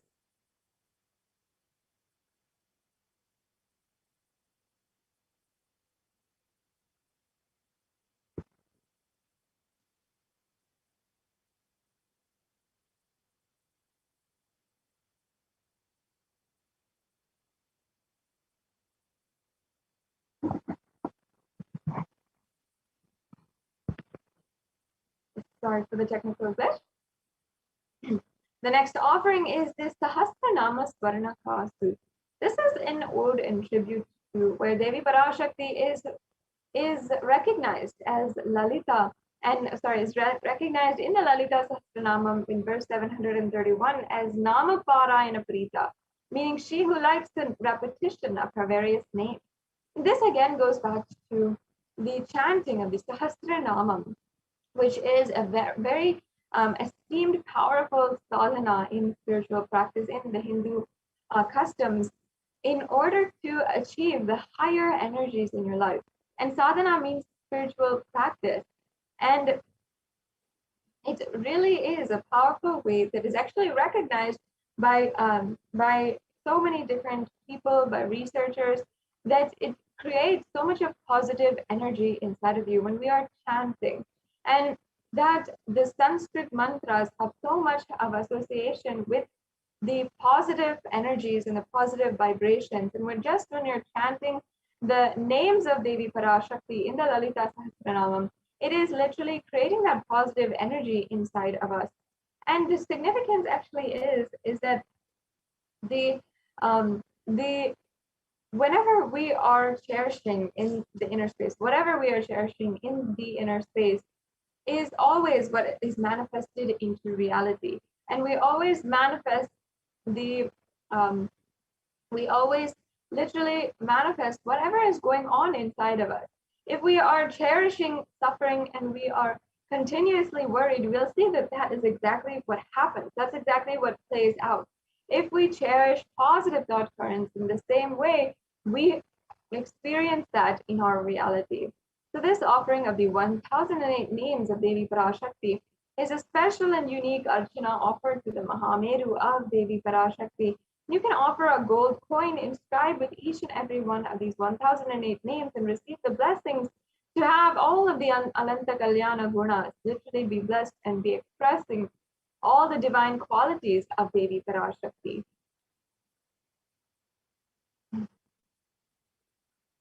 Yes. The next offering is the Mukta Anguti, the finger ring with a pearl. And now I'll just be chanting the verse from the Meenakshi Pancharatnam, where it describes Meenakshi, the incarnation of Devi Parashakti, as Muktaharana, adorned with pearls. Muktaharana Satkirita Ruchiram Purnendu Vatra Prabham Shinjannu Purikinkini Manidaram Padma Prabhavasuram Sarvavita Palapradam Girisutam Vani Rama Sevitam Meenakshim Pranatosmi Santatamaham Karunyavaram Nidim.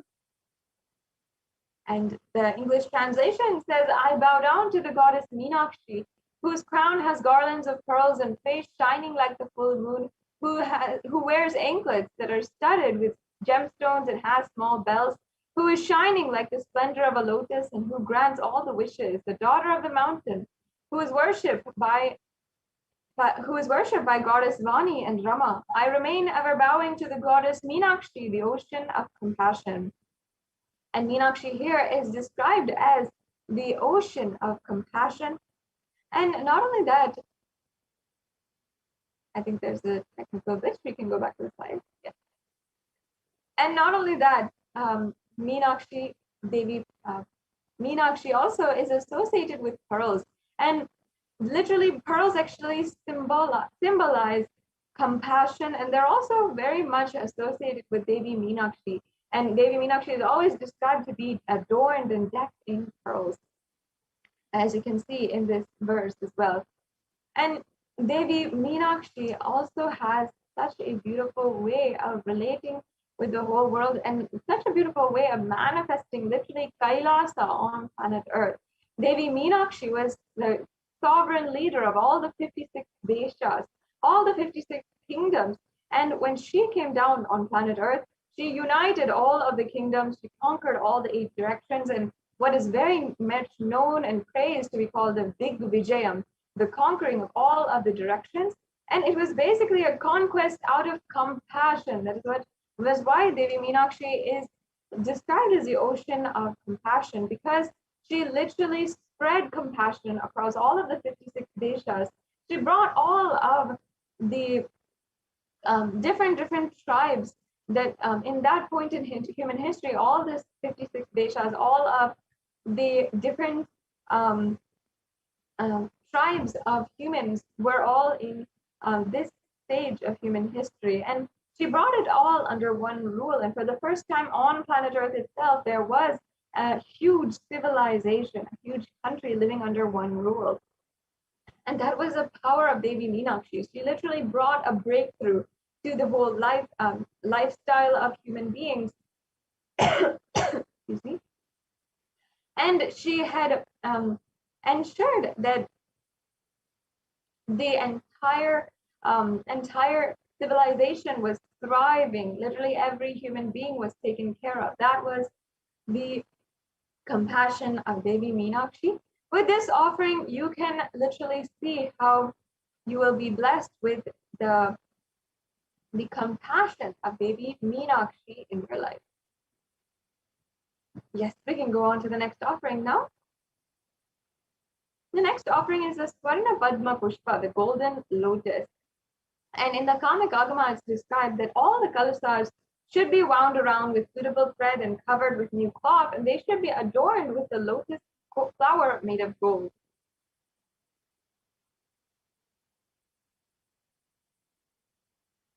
The next slide, please. And actually, there are so many different references for the lotus in Sanatana Hindu Dharma. All the different references are always describing the worship of Paramashiva and how lotus is the best thing that you can offer. And whether it is the lotus pericarp, the lotus petals, the lotus flower, or the lotus stem, everything is has different uses in the worship of Paramashiva. And that is because lotus is considered as a divine flower,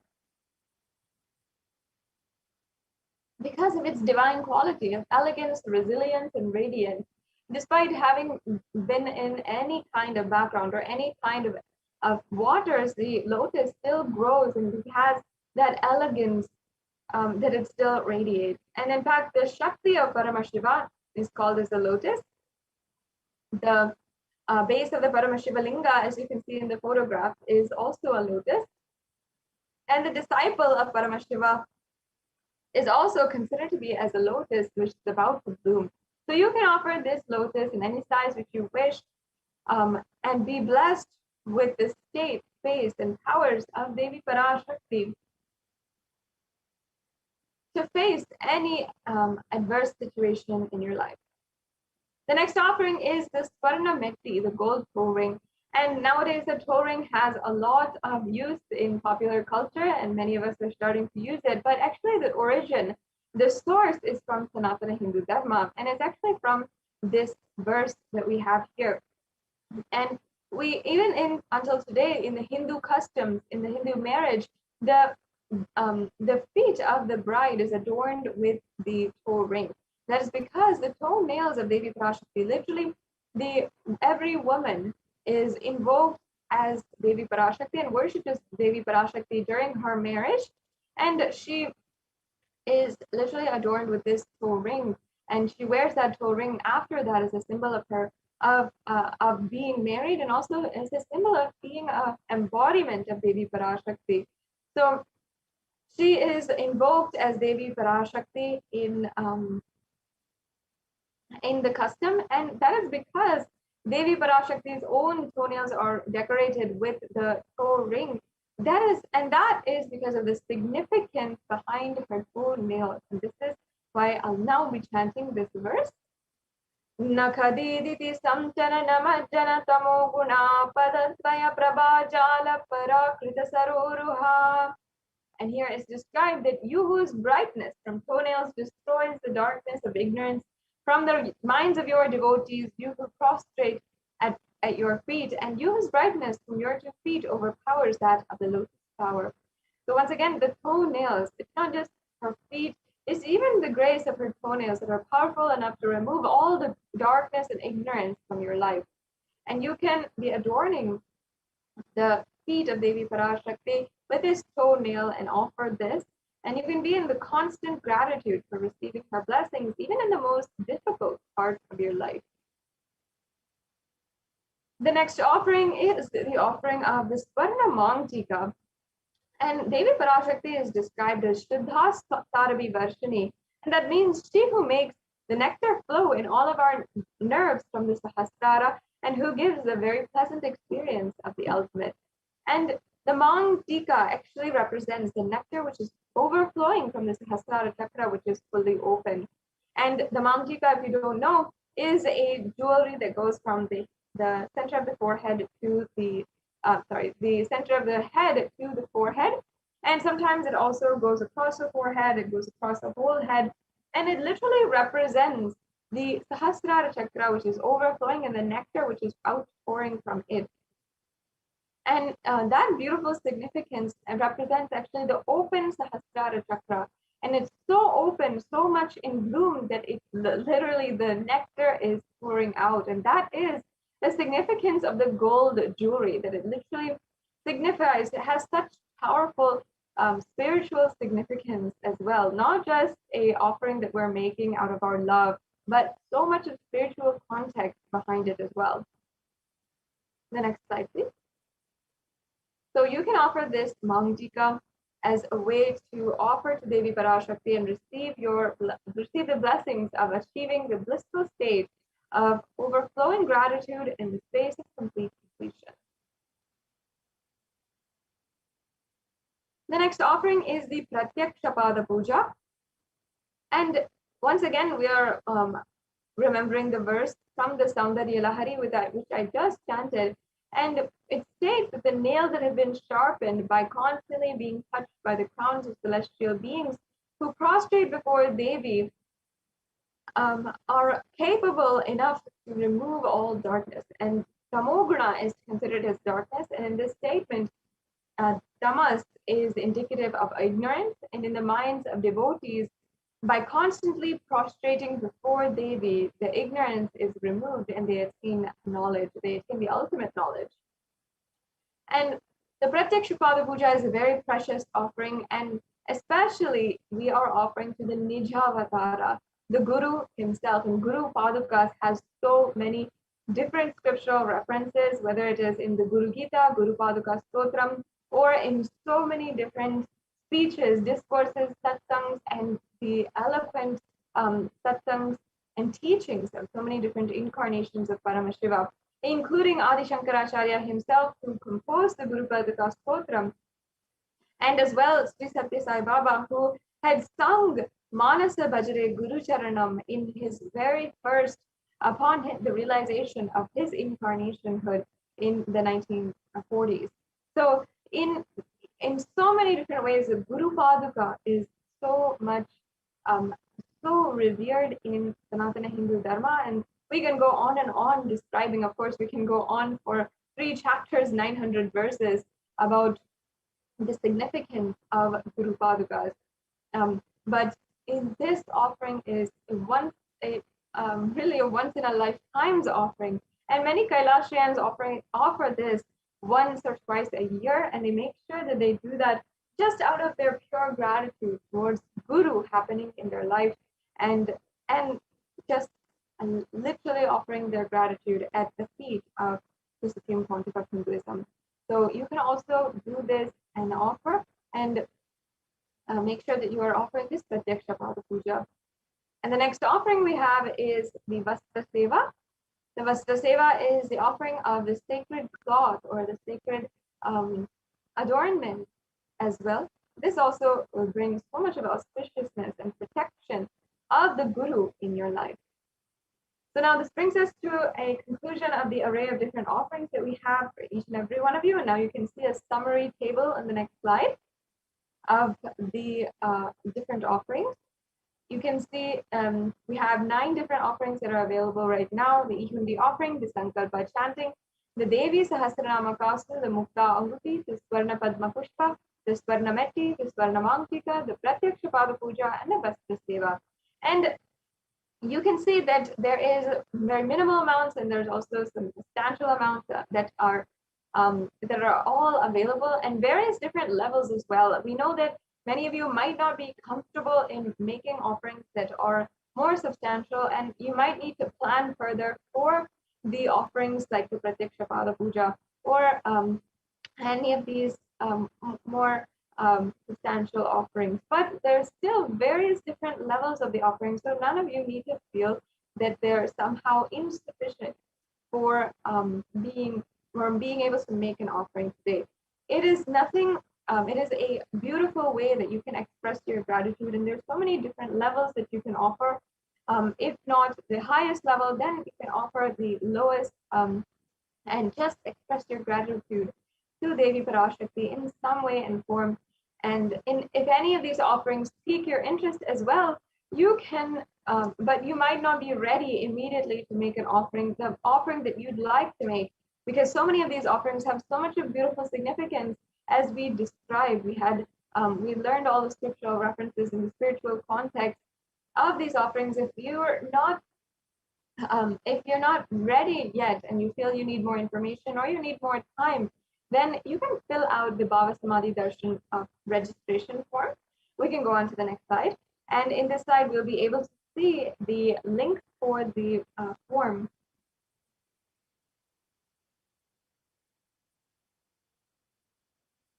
Yes, so as you can see that at tiny.cc/BHAVASAMADHI, you can fill out this form if you are interested in making an offering. It might not be now, you might not have the money or the resources in order to make these offerings, but you can start manifesting today, and that is all it takes to simply make these offerings happen within the short time, within absolutely short time, and you can manifest these offerings as well, and you can literally break that impossibility that you might feel in making these offerings.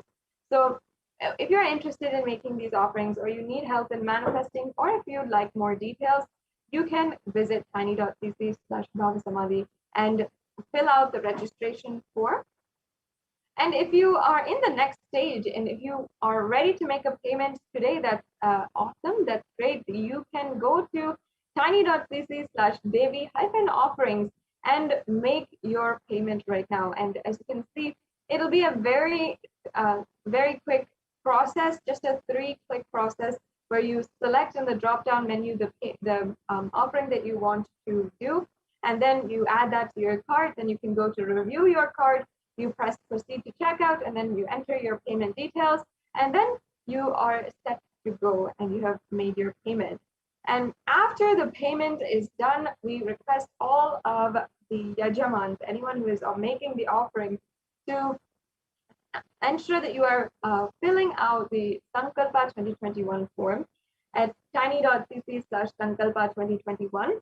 This form is extremely important because it ensures that the Puja Acharya has your names, your nakshatra, your gotra as well, so that it can be chanted during the puja. And if you do not know your nakshatra, your gotra, these details that are required during the puja or that are often chanted, it is okay. You can just skip those parts in the form, and you can move on. And make sure, though, to submit the form with your names and the names of your family members or the people on behalf of whom you are offering this puja, so that it is chanted during the puja and all the blessings and auspiciousness is bestowed on you.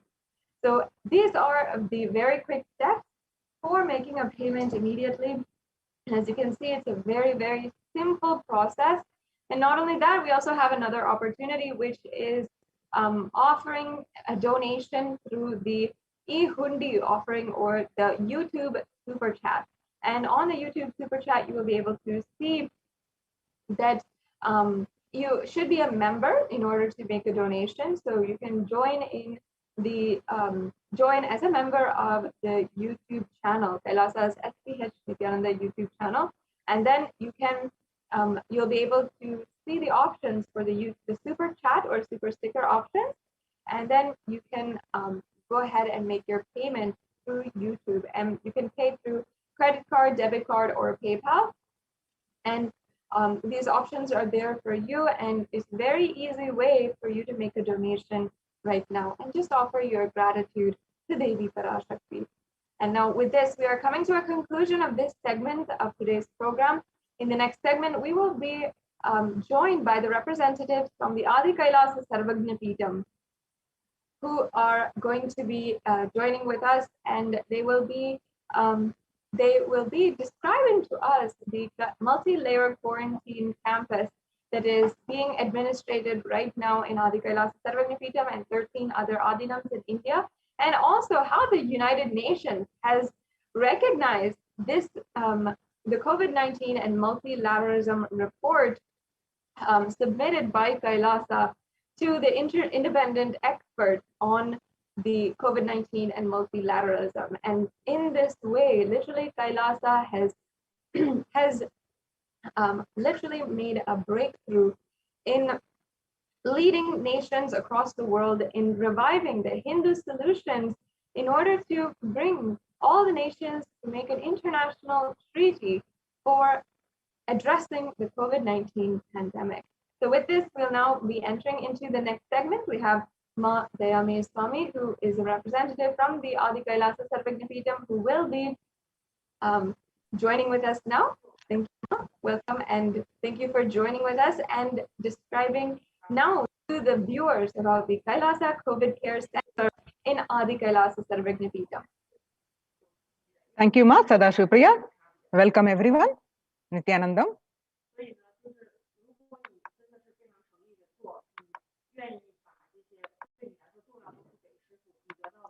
In this segment, now we are going to see the Kailasa's multi-layered quarantine opportunity for India during the COVID-19 as a practical solution resulting in health, joy, and bliss. With the blessings of the Supreme Pontiff of Hinduism, Jagat Guru Mahasannidhanam, His Divine Holiness Bhagavan Nithyananda Paramashivan's blessings, let's start with the Sadguru Vandanam. Nithyanandam Paramasugadam Kevalam Jnanamurtim Dvandvatitam Gagana Sadrusham Tattvamasya Dilaksham Ekam Nityam Vimalamachalam Sarvadi Sakshibhutam Bhavatitam Triguna-rahitam Sadgurum Tam Namami. Yes. Now, the report on these Kailasa solutions is recognized by the United Nations. The report also, we are going to present in detail the report published in the United Nations on Kailasa's COVID care protection centers, a multi-layered quarantine opportunity, and other Hindu Kailasa solutions. And multilateralism. All this we are going to present in this segment. So on the first, we are going to see the how Devi Parashakti revealed consistently on the effect of the pandemic on the mental health of the world across everyone, and state of the world reports across the world, the newspapers, the reports confirming the same, the data confirming the same, and how the Kailasa is providing the solutions and implemented successfully in these COVID care centers, and it is now recognized by the United Nations. So let's see those reports. The Devi revealed on the on 5th June 2021 not only people dying in crores, the financial and mental retardedness, you will also see minds. Minds getting collapsed. Freedom from all this suffering is the life of living enlightenment. First, prevent yourself from this deadly corona. Oh, people, do the job of saving your life as first priority. Listen properly, people. The only way to protect yourself from this overflowing cosmic pralaya and from the demonic people who search for destruction for themselves and for others because of pralaya, go to Adi Kailasa, getting shelter at the feet of Paramashiva. Save yourself from corona and death, economic crisis, and mental collapse that is formed because of corona. Save yourself and move towards living enlightenment. Move towards Paramashiva, Parampurul, doing yoga and tapas, doing seva to all the devotees of Paramashiva and live a good life. Just for that, I have opened the doors of Adi Kailasa and for all those in the universe, not only human beings, as even Siddhas, Jnanis, and Yogis have come and are doing penance in Adi Kailasa. For everyone who comes, goodness, prosperity, jnanam, and yogam will overflow. Do not have fear, bliss is there. Do not have worry, I will protect with goodness. Just for that, I have opened the doors of Adi Kailasa. For all those in the universe, not only human beings, as even Siddhas, Jnanis, and Yogis have come and are doing penance in Adi Kailasa. For everyone who come, goodness, prosperity, jnanam, and yogam will overflow. Do not have fear, bliss is there. Do not have worry, I will protect with goodness. Happiness is there, enlightenment is there. Do not have fear, bliss is there. I am solving sufferings. I am the Samayapurattu Kanattal who comes and helps at the right time. These are the revelations about the mental health Devi revealed on 5th June 2021. And media article at the different dates following that, confirming the same on one of these article on global news, psychiatric symptoms like depression, anxiety exhibited by the COVID-19 patients, which is published on 6th June 2021. According to a new study, neurological symptoms like depression, anxiety are also showing to be common in those who have contracted COVID-19, even in more mild cases. And what Devi revealed about the mental health on 5th June and the media article confirming the same on 8th June 2021. According to the article on BMC Psychology, the impact of COVID-19 on the mental health of US college students. The results indicate that the students closer to graduating faced increases in anxiety, which is 60.8%, feeling of loneliness, which is 54.1%, and depression, which is 59.8%. Many reported worries for the health of a loved one, most impacted their mental health status of 20.0%, and the need to take care of family, most affected current and future plans, which is 31.8%. Almost one half of students took exercising and other remedies. The rates of anxiety and depression among the college students continue to soar, researchers say. Researchers at the Dartmouth College, who have tracked the moods and behaviors of about 200 college students for 4 years, say stress levels are at their highest.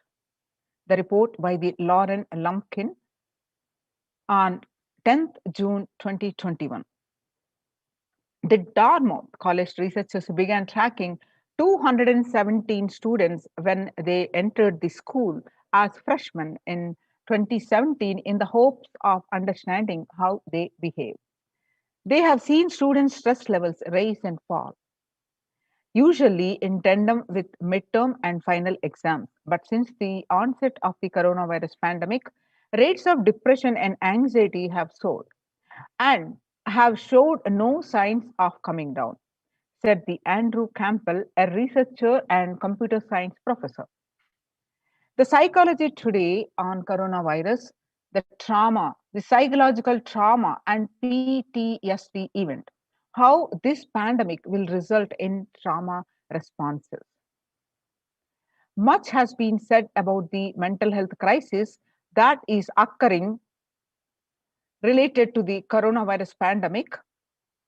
Much of this information has focused on the all-consuming anxiety, panic, and fear that many are experiencing.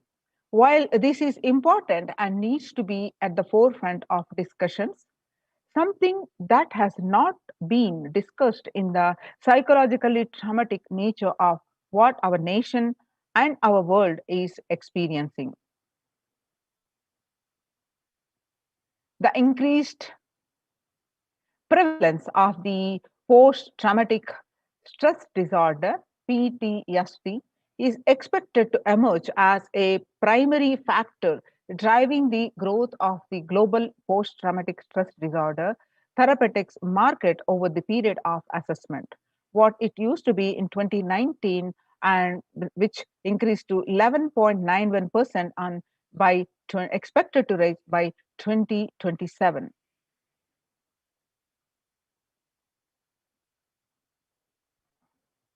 According to the CNN, there is a high prevalence of mental distress in countries across the globe due to the coronavirus pandemic, especially among healthcare workers and children.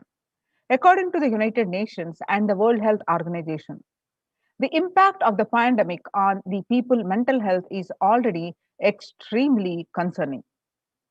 United Nations says. The World Health Organization Director General Tedros Adhanom says in the news release recently.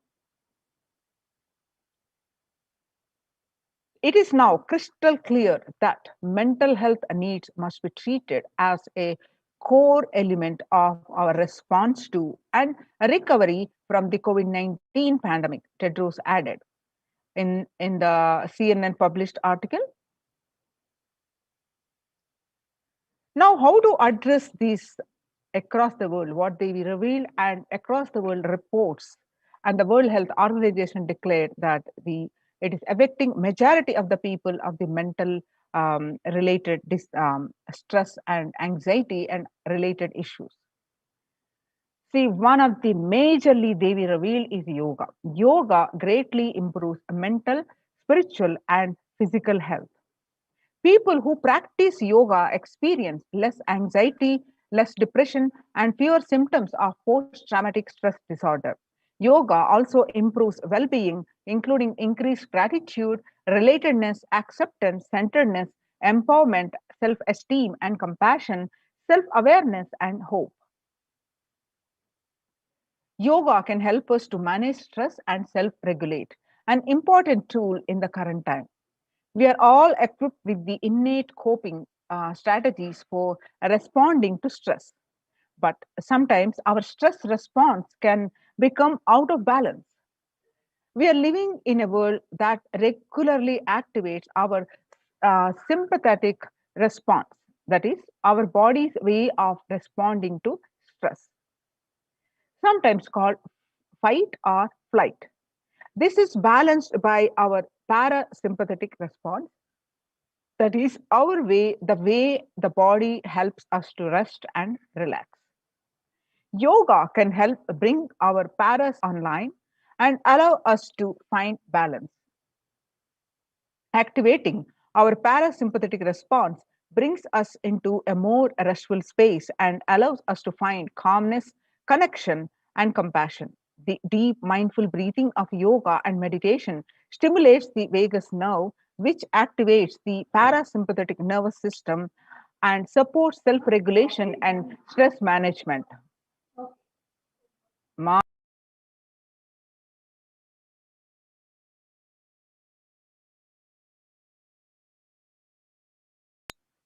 Yoga can be a valuable tool for self-care, especially in challenging times. Yoga is now being used as an empirically based treatment. often in combination with other interventions with benefits for both physical and mental health. Many clinicians are recommending yoga as it may help support the effectiveness of traditional treatment approaches.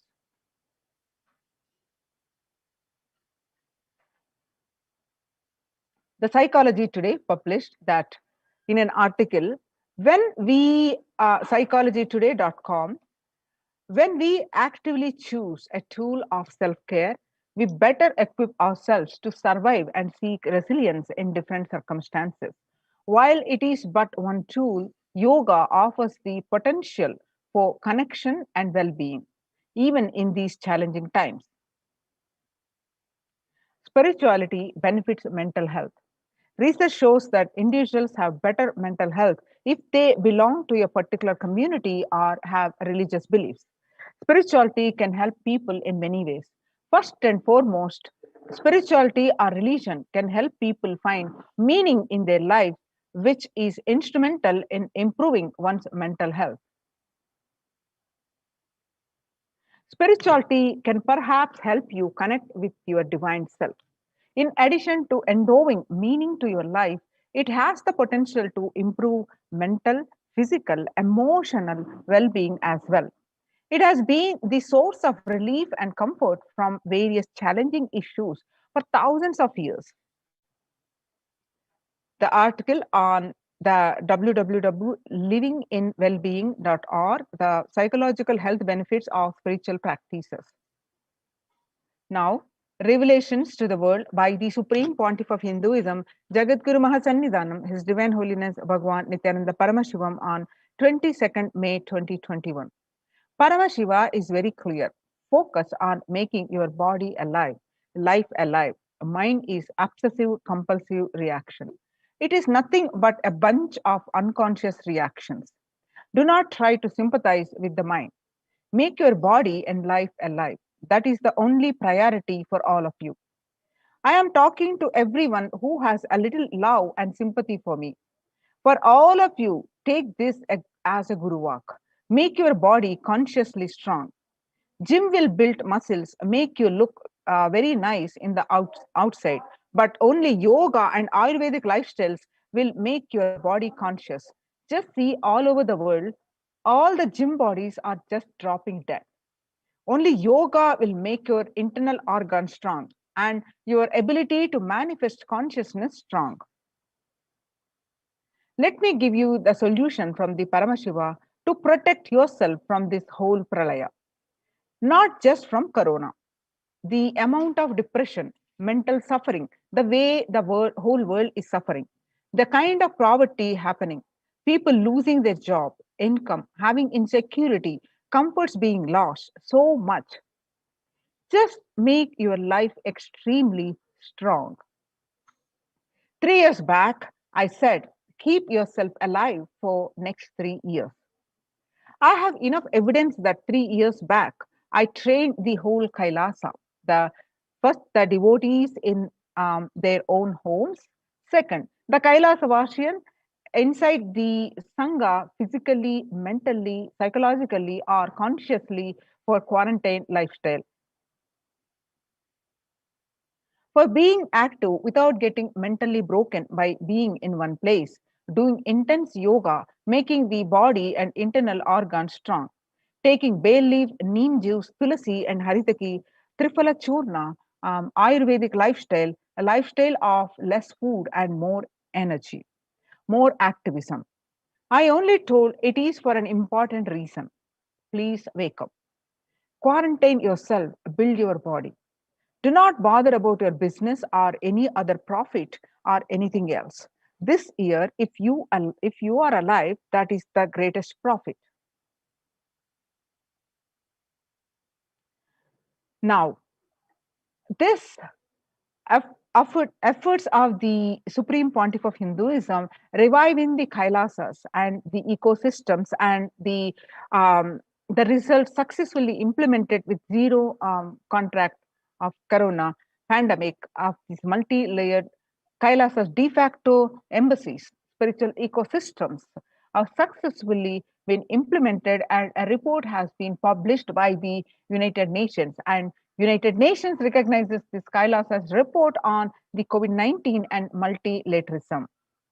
You can see the screenshot here projected from the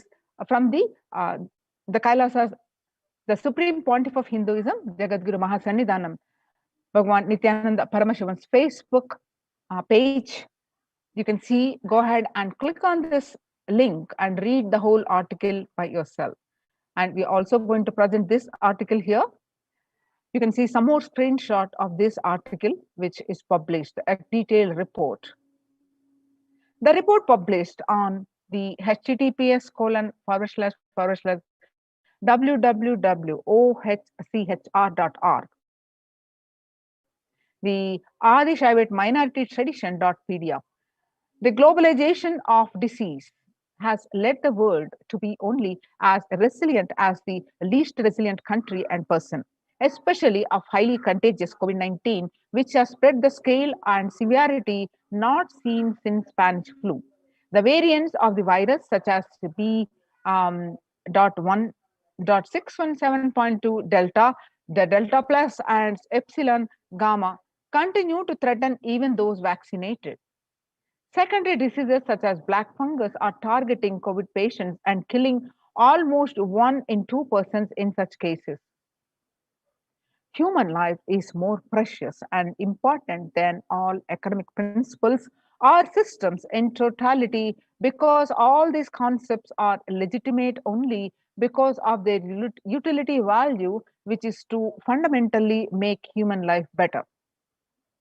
At least until this ongoing crisis ends, all economic policies related to money, banking, fixing prices of commodities, etc., need to be revised to make sure no human being suffers from hunger or the absence of required medical care.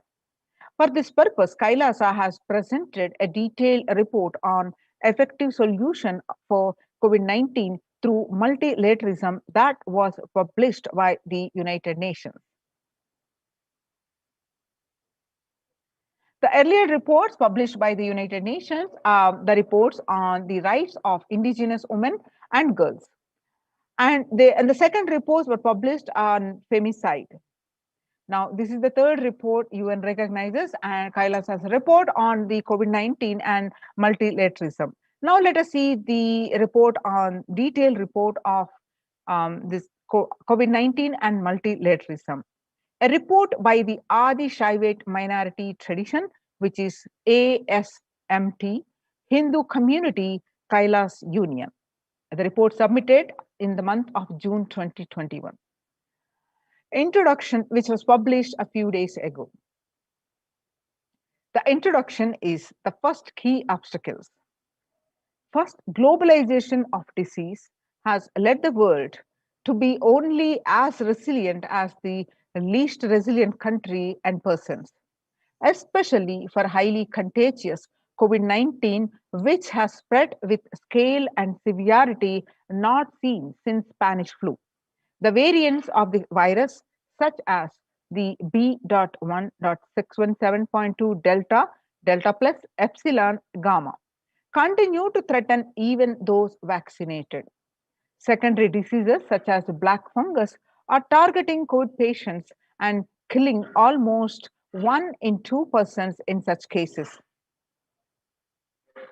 Second, distorted policy decisions and conflicting principles can lead to polarizations amongst the nations and within, leading to various extremes such as the hoarding of vaccines in some places, the wastage of vaccines in others, and an unaddressed shortage of vaccines globally.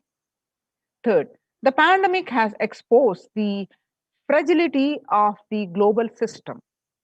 The disruption in the supply chain is especially worrisome for essential food supplies, which disproportionately affects the already much vulnerable and even more. Fourth, the lockdowns have brought the global economy into crisis, bringing recessions and worsening unemployment rates. frequent lockdowns, and the ongoing threats of famine, especially in countries where employment is predominantly informal, are exacerbating worries that starvation may cause more suffering than the virus itself. Far from the SDG 2, zero hunger, the number is now predicted to come close to 1 billion. You can see the supporting articles of various articles projected here, and more articles as published as a supporting documentation for this. Now, the solutions. First solution, revised economic policies. Human life is more precious and important than all economic principles or systems in totality, because all these concepts are legitimate only because of their utility value, which is to fundamentally make human life better. At least until this ongoing crisis ends, all economic policies related to money, banking, fixing prices of commodities, etc., need to be revised to make sure no human being suffers from hunger or the absence of required medical care. Next, as per the Hindu principles, the world, including the economy, evolves through the 5 phases. First, creation or growth. Second, sustenance or stagnation. Third, recession or revitalization. Fourth, reinvention. Fifth, breakthrough. As per Hinduism, conventional economic growth is observed when best practices are applied diligently. However, during times of crisis lead us to the 4th and 5th phases, wherein the need to reinvent and deliver a breakthrough becomes both a survival need and an opportunity to surpass any means and measures of conventional economic growth. Next, according to the Keynesians, increased public expenditure during the Great Depression of 1929 improved the economy. However, the government never completely gave up trying to balance the budget, which resulted in it never spending enough to bring the economy out of recession until the Second World War.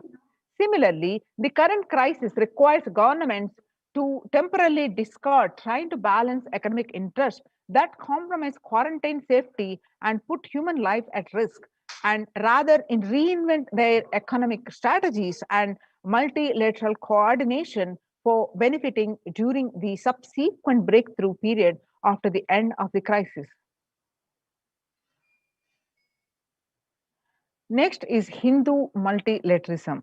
There is an immense inequality in the capacities of governments, organizations, and people on 2 grounds. First, the health response. Second, economic recovery. Surviving the highly contagious COVID-19, where the world is only as resilient as the least resilient country and person, requires governments and organizations and people to collectively address the crisis. From 3200 BCE, the 56 nations in Asia had multilateral treaties based on the Hindu principle Vasudhaiva Kutumbakam, that is, the entire world is my family. This from Maha Upanishad, chapter 6, verse 71 to 73. You can see the supporting articles of this presentation here. Second, next is provide sustainable community livings with multi-layered quarantine. That is, home or self-quarantine is not a viable solution for a vast majority of people for either health safety or economic reasons. In Assam, the home quarantine has been reported to be primary reason for a large number of deaths. In some places, governments have moved people out of home quarantine to COVID care centers. Other issues linked with quarantine, especially in small houses, are mental health problems, such as an increase in suicidal ideation, especially amongst the younger population.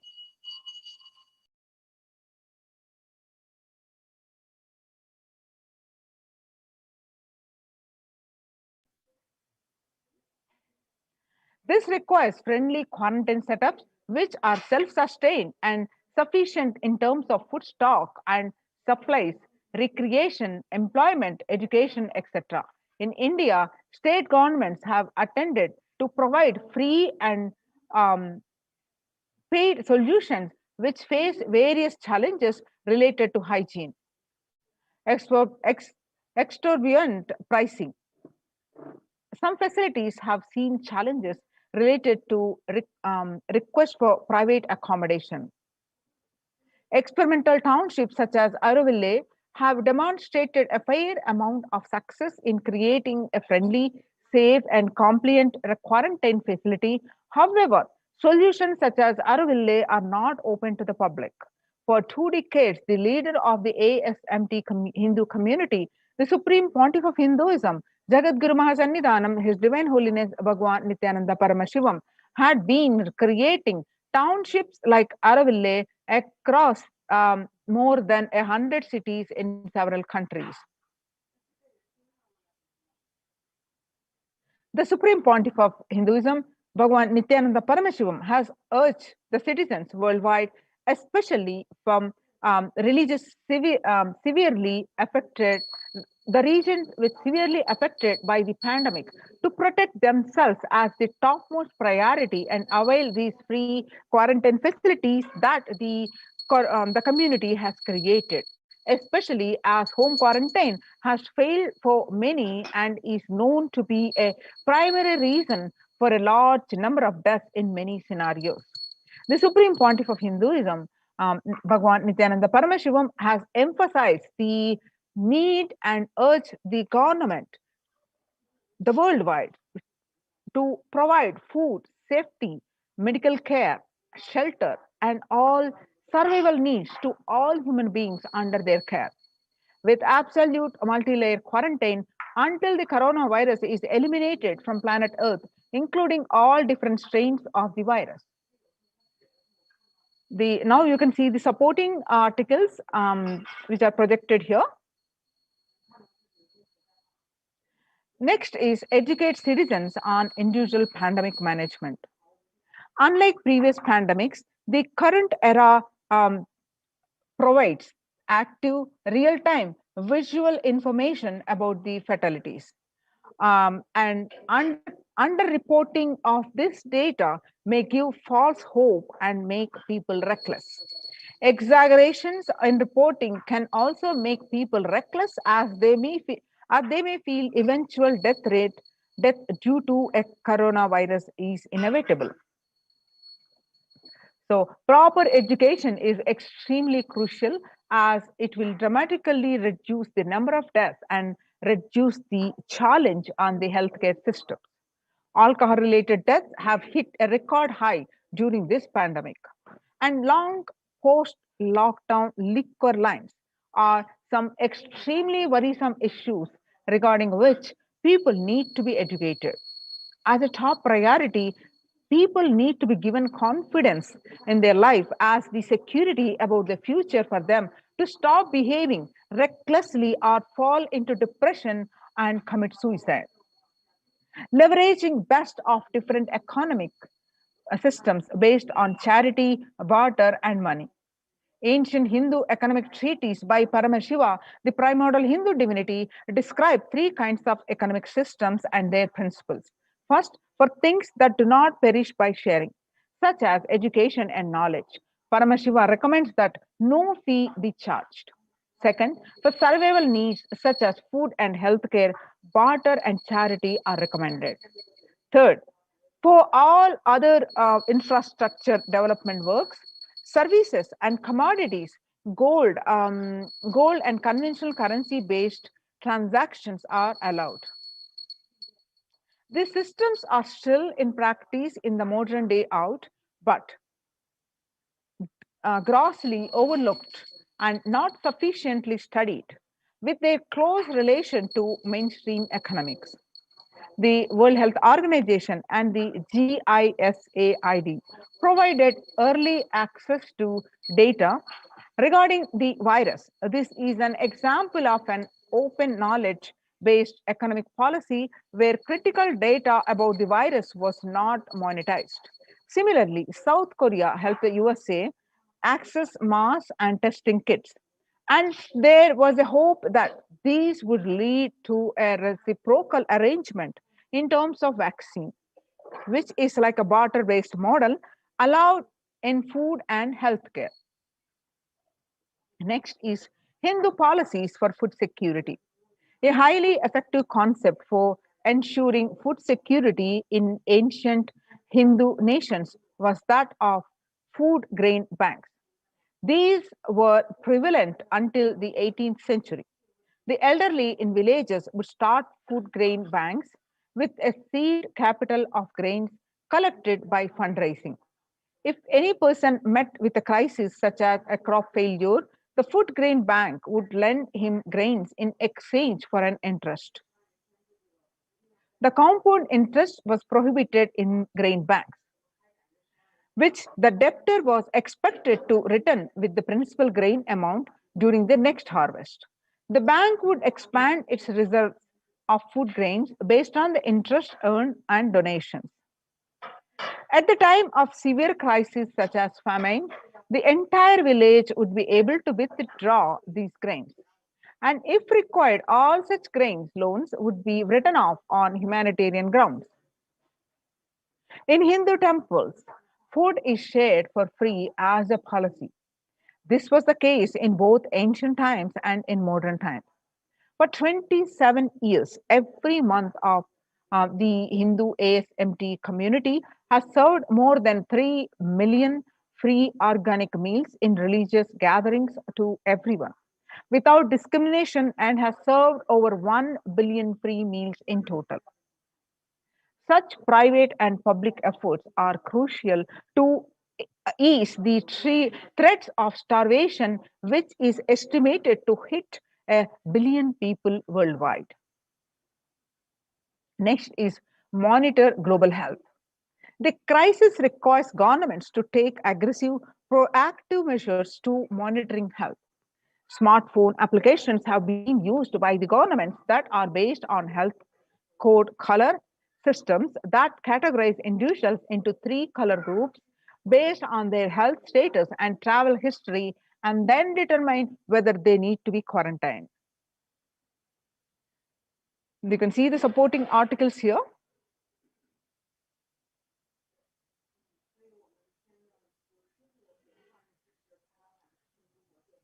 Though there were privacy-related concerns associated with these approaches, some of these measures, such as agile daily reporting systems for accounting of newly suspected, diagnosed, asymptomatic cases, number of deaths, and generating area-wide statistics, have played an important role in proactively responding to curb the spread of the disease and are being considered for implementation by various countries. The supporting articles are here. Next is traditional medicine. In Hinduism, nature and planet Earth are respected as living divine mother energies capable of providing us with all our survival needs, that is food, medicines, etc. Though traditional medicines such as TCM and Ayurveda are effective in addressing COVID-related issues. And a few years ago, a Nobel Prize was awarded for scientific work based on traditional medicines. The mainstream Western medicine has chosen to characterize Ayurveda as pseudo medicine and TCM as unscientific. Such demeaning of traditional medicine systems have led nations to consider taking defensive unilateral decisions to protect their interest. Outright rejection of traditional medicine is not wise, and such policies should be revisited, especially as these medicine systems are time tested and have kept people healthy for several generations. Kailasa Union recommends governments worldwide provide solutions like Kailasa's Hindu medicinal care, which includes completely free of charge services such as Ayurveda, Yoga, Siddha, Western medicines, and multi-layered quarantine for complementing their ongoing public health efforts. The supporting documentation here. Next, everyone should be provided access to traditional healthcare systems free from policies that are prejudicial and discriminatory towards these systems. The creation of food grain bank systems and other traditional economic systems, as described in this report, would help the most vulnerable people of the world. You can see the supporting documentation here.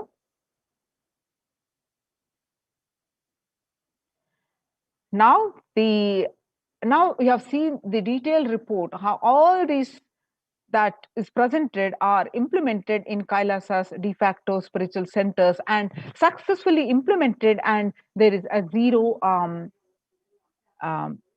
case of COVID, and successfully, and these are not only they are protected from corona and related issues, but they are growing spiritually and both joy, bliss, and in all aspects of their life they are growing.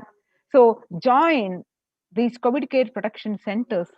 Register now through the link below, https://kailasa.org/Kailasa care.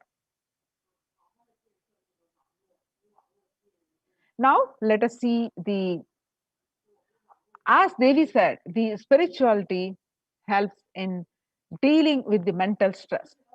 How the revival of these ecosystems, which are mainly temple sciences and the Kailasa's ecosystems are mainly temple based. So revival of these temple sciences and ecosystems.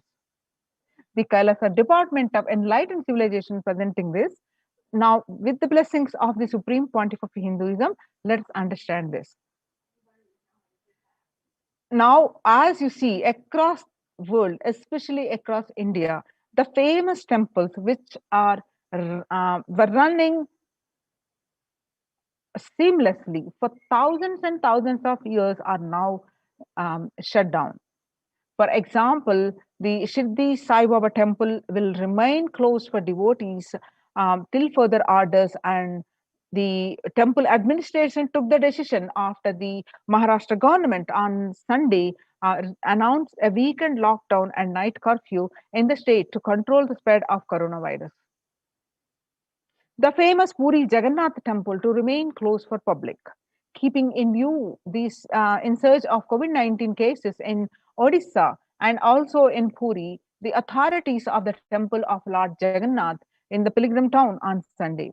The famous temple is closed for devotees since May 5th as a statewide lockdown was imposed by the Odisha government.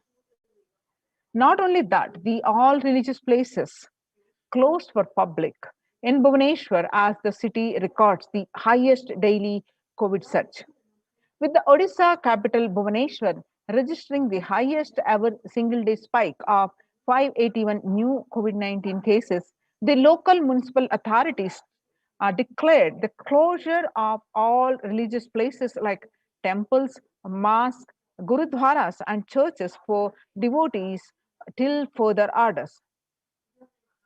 In Uttar Pradesh, the famous Madura temple, the temples ban entry of devotees amidst this COVID-19 surge.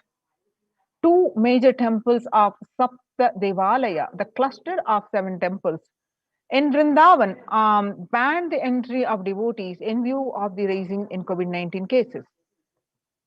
Gujarat Somnath temple closed for darshan amidst the COVID-19 surge. In view of a surge in the COVID-19 infections, the Somnath Temple Trust has announced that the temple will remain shut for devotees from April 11th till for an indefinite period. On the other hand, in South India, Tamil Nadu Chola era temple murtis beheaded.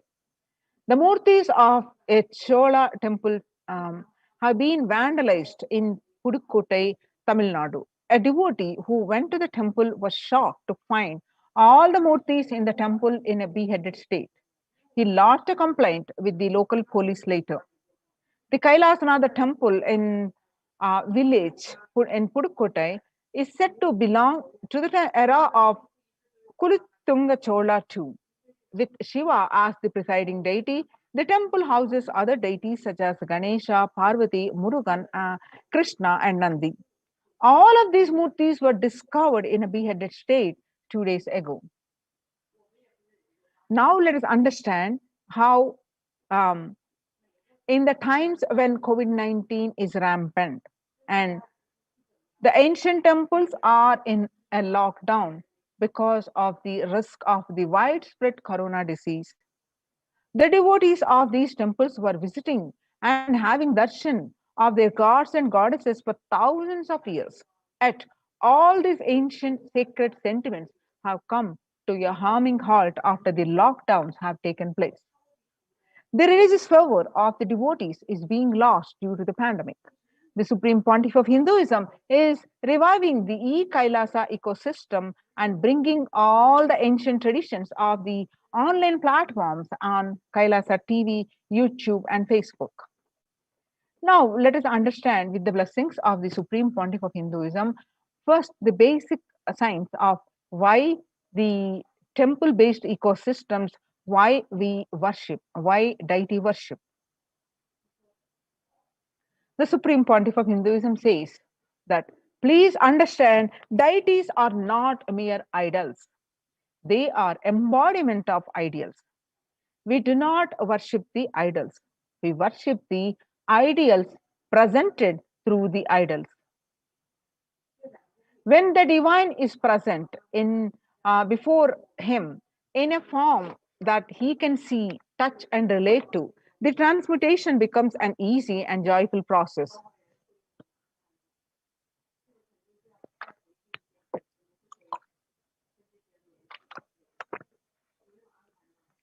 Second, deities in a real kshetra.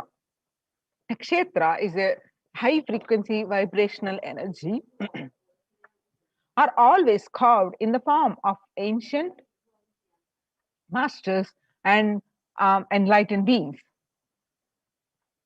Even though no longer in the body, they can be invoked through the name or form they used while in the physical plane.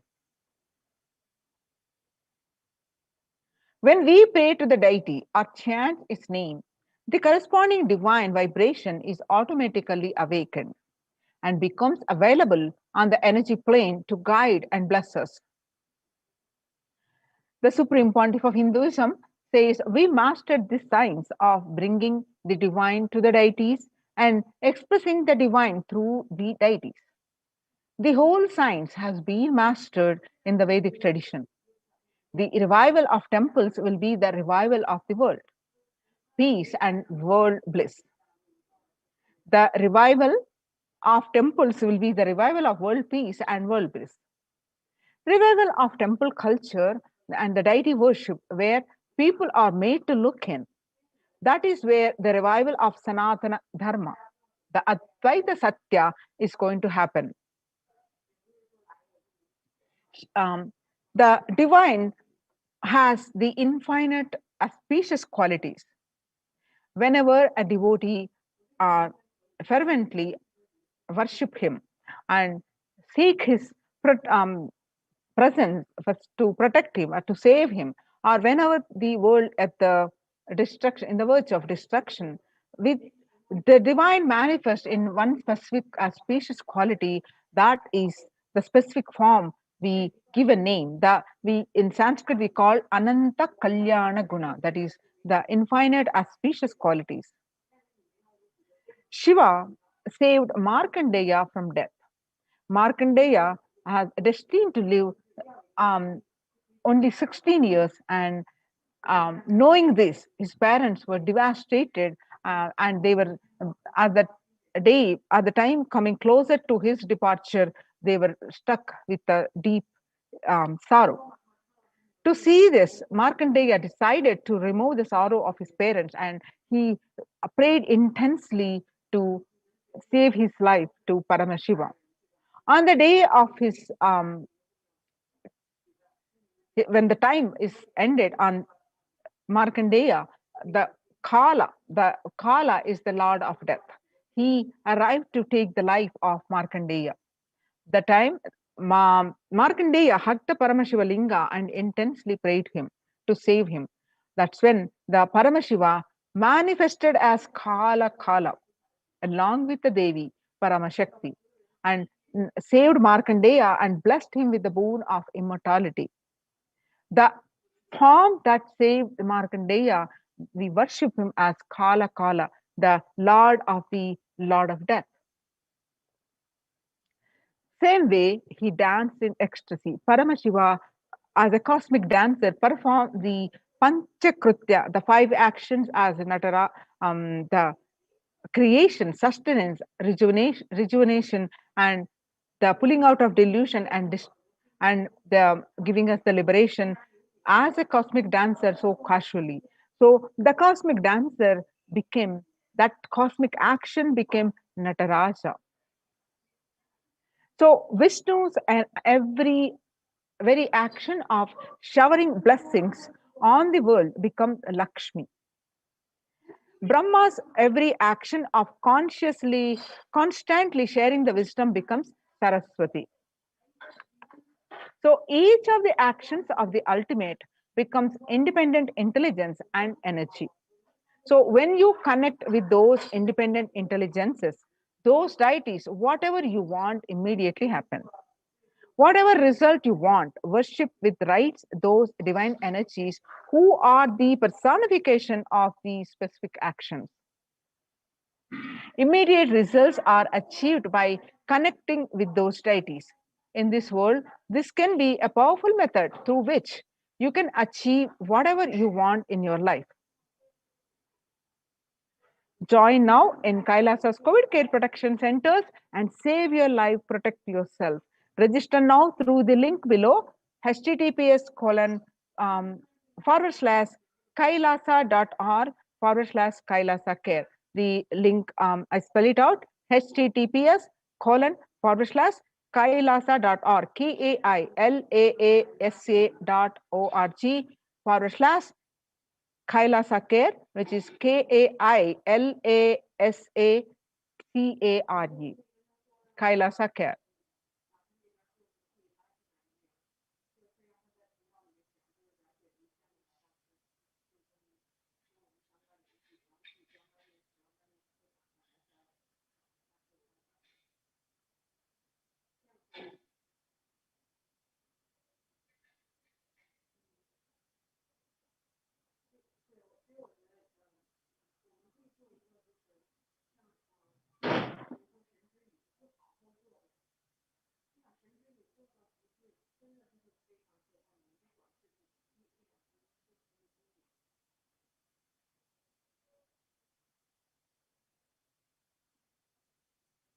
Now,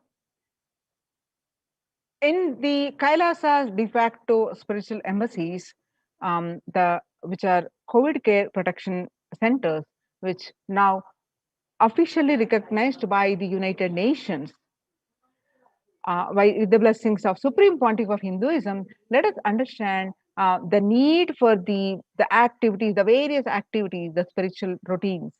What are how they are getting implemented in the Kailasa's de facto spiritual centers.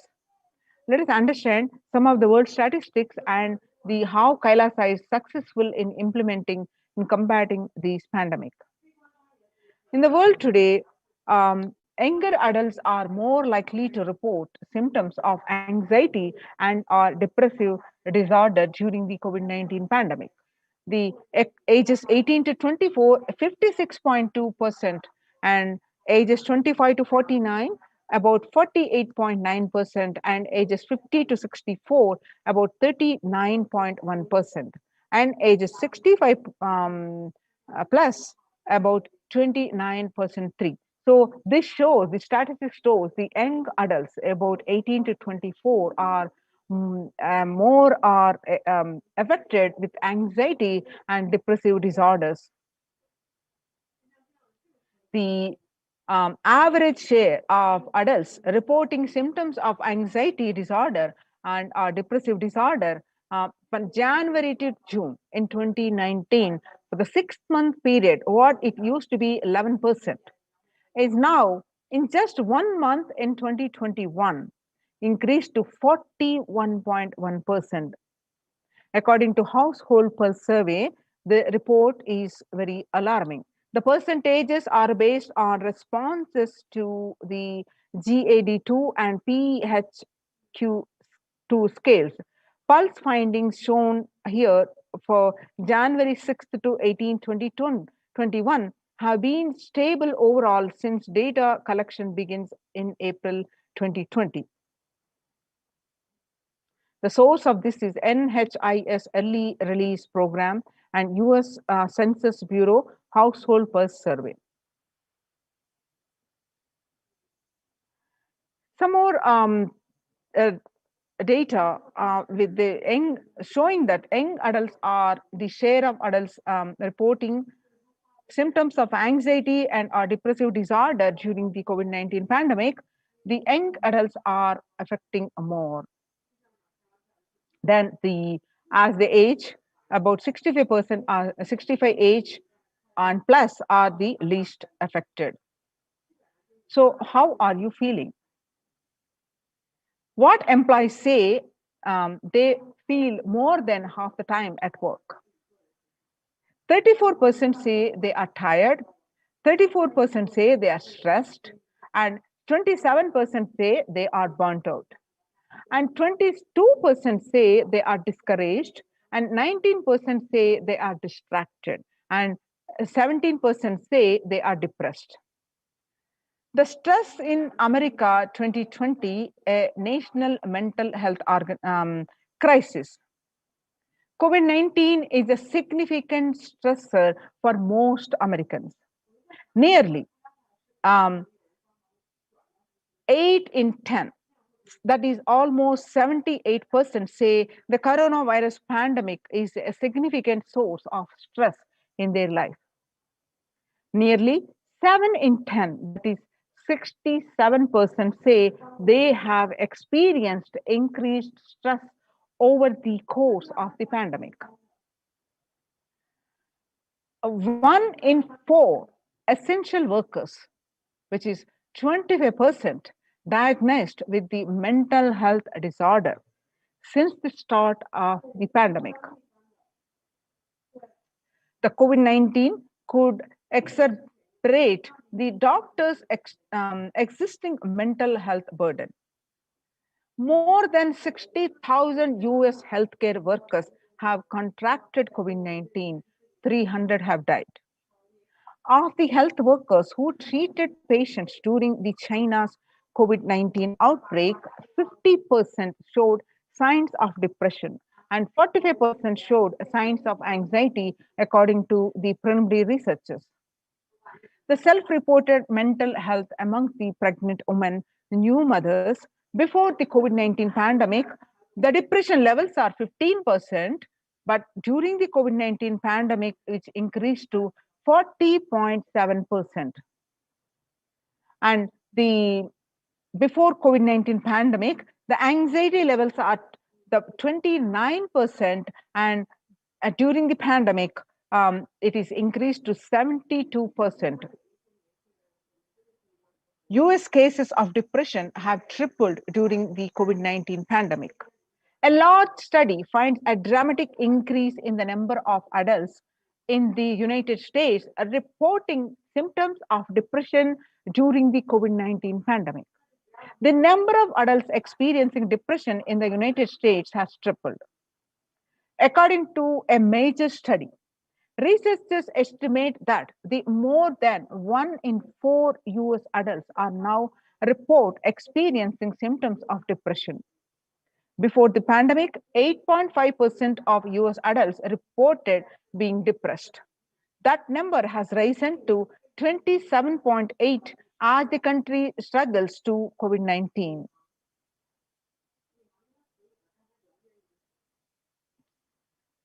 some more reports of the US employees which say burnt out. The COVID-19 impacts on mental health again on the workers hit the young workers hit the hardest. More than 89% of which ages between 22 to 25 affected the worst, and 83% which ranges between 26 to 37, and 73% hit with 38 to 54, and about 55 to 74, which 62%. Now let us understand, understanding the statistics, how Kailasa is contributing. The contributions from the Kailasa's Department of Human Services.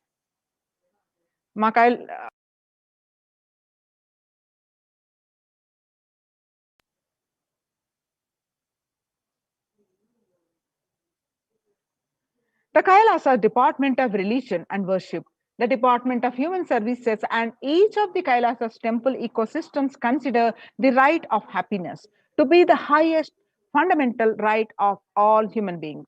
In fact, all beings. The ultimate goal for Hinduism and Kailasa, led by the Supreme Pontiff of Hinduism, Jagadguru Mahasannidhanam, His Divine Holiness Bhagavan Nithyananda Paramashivam, is the material and spiritual well-being and prosperity of humanity. Kailasa is a place where everything related to superconsciousness is revived. All the sampradayas, all the spiritual ecosystems created for enlightenment will be revived and established in such a way it never gets lost again. They're forever serving the humanity. Now let us see some of the glimpses of how the Supreme Pontiff of Hinduism over the period of 27 years, how he revived the Kailasa's ecosystems across the world tirelessly and reviving.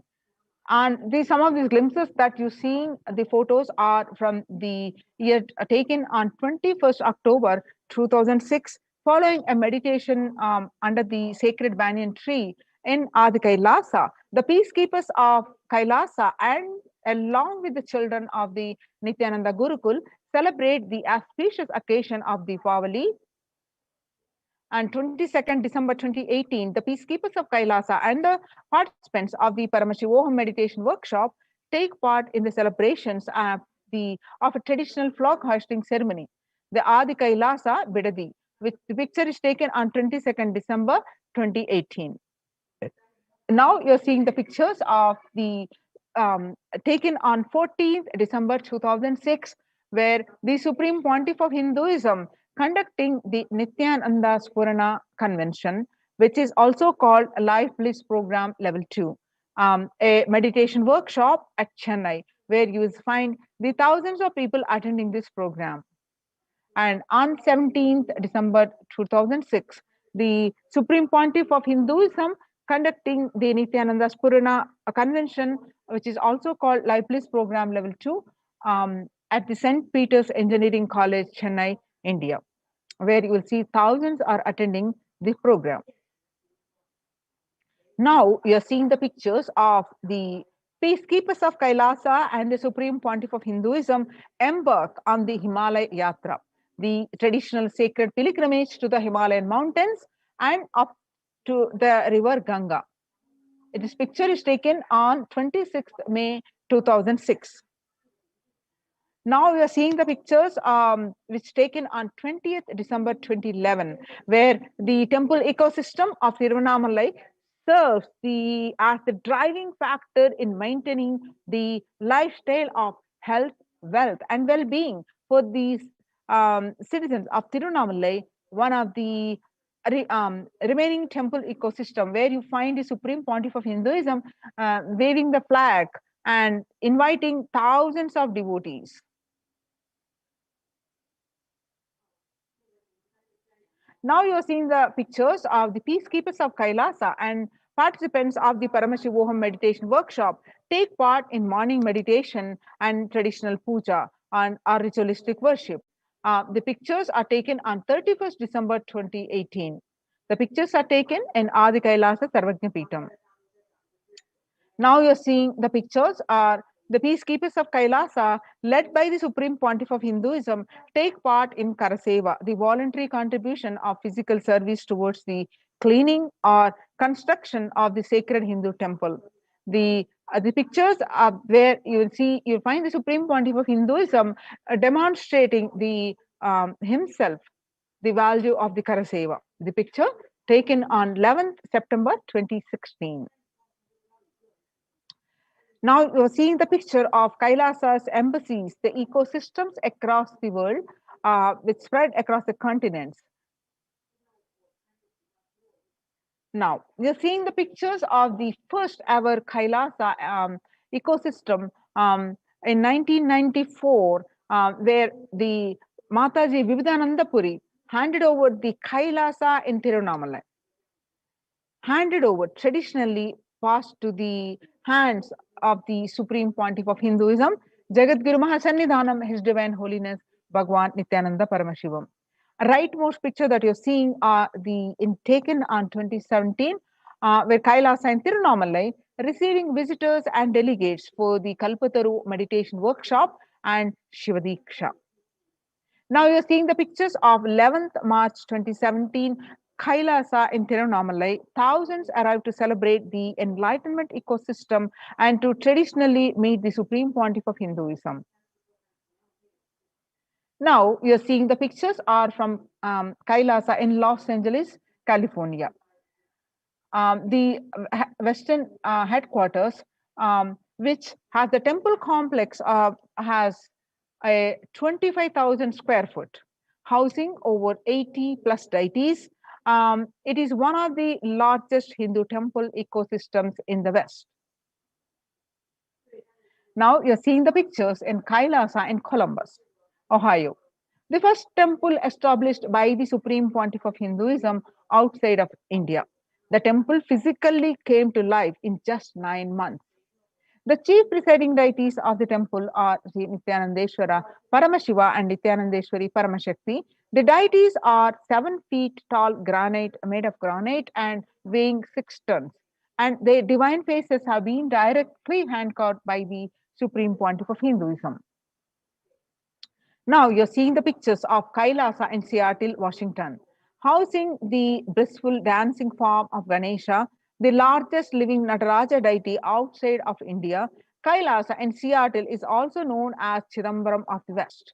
The Chidambaram temple, it's an ancient Hindu temple where Paramashiva resides as Nataraja, the cosmic dancer. And he is the expression of Akasha, the space dimension. And the Nataraja has also been revealed to be the center of the Earth's magnetic equator. Now you are seeing the pictures from Kailasa in San Jose, California. Inaugurated in 2009, Kailasa in San Jose radiates the energy of Madurai Meenakshi Temple. Madurai Meenakshi Temple is the home to Devi Meenakshi and the Divine Cosmic Mother, the consort of Lord Sundareshwara, the most blissful form of Lord Shiva. So Kailasa in San Jose, the chief presiding deities of the temple of Devi Meenakshi and the Paramashivalinga and the Nithyanandeshwara Paramashiva and Devi Nithyanandeshwari Paramashakti, which have been created, installed and energized by the Supreme Pontiff of Hinduism himself. Now you're seeing the pictures are Kailasa in St. Louis, Missouri. Alongside the Shivalinga and Nithyananda Ganesha, Kailasa in St. Louis carries the energy of the Tirumala Tirupati of South India, which is most beloved of the Lord Vishnu and whose temple is the most visited of any religion in the world. So the Kailasa in St. Louis houses one of the tallest Venkateshwara deities in North America, along with his consorts of Sri Devi and Bhudevi. The beautiful landscape nestled among the woods and the rolling hills of Missouri stretches for 20 acres. Now you're seeing the pictures of Kailasa in Phoenix, Arizona, home to over 21 deities and with a temple structure of 25 square foot Kailasa in Phoenix has been directly established by the Supreme Pontiff of Hinduism, Bhagwan Nithyananda Paramashivam, served as an energy field of worship, meditation, and celebration for over 7 years. Now you're seeing the pictures of from Kailasa in Houston, Texas, USA. Formally inaugurated in 2017, the Supreme Pontiff of Hinduism has declared Kailasa in Houston as the Parihara Sthala for all the Navagraha doshas. The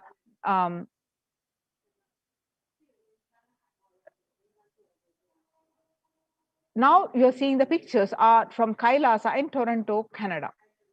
Inaugurated on July 2011, Kailasa in Toronto is the only Hindu temple in the West with all 63 Navanas and the 18 Siddhas residing as deities. The temple deities here are seated exactly as they existentially preside in the Kailasa around Paramashiva, the primordial deity of Hinduism. Navanas are the most endearing and notable saints of Hinduism, and the Siddhas meaning the accomplished, perfected one. Some more pictures from the Kailasa in Toronto, Canada, live and active from 2011 onwards. Kailasa in Toronto has been blessed to radiate the superconsciousness energy of Kailasa.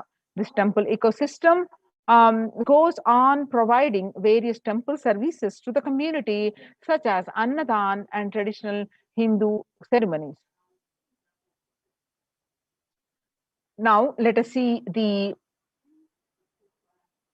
morning spiritual routine and enlightenment ecosystem in the Kailasa's de facto spiritual embassies with the blessings of the Supreme Pontiff of Hinduism.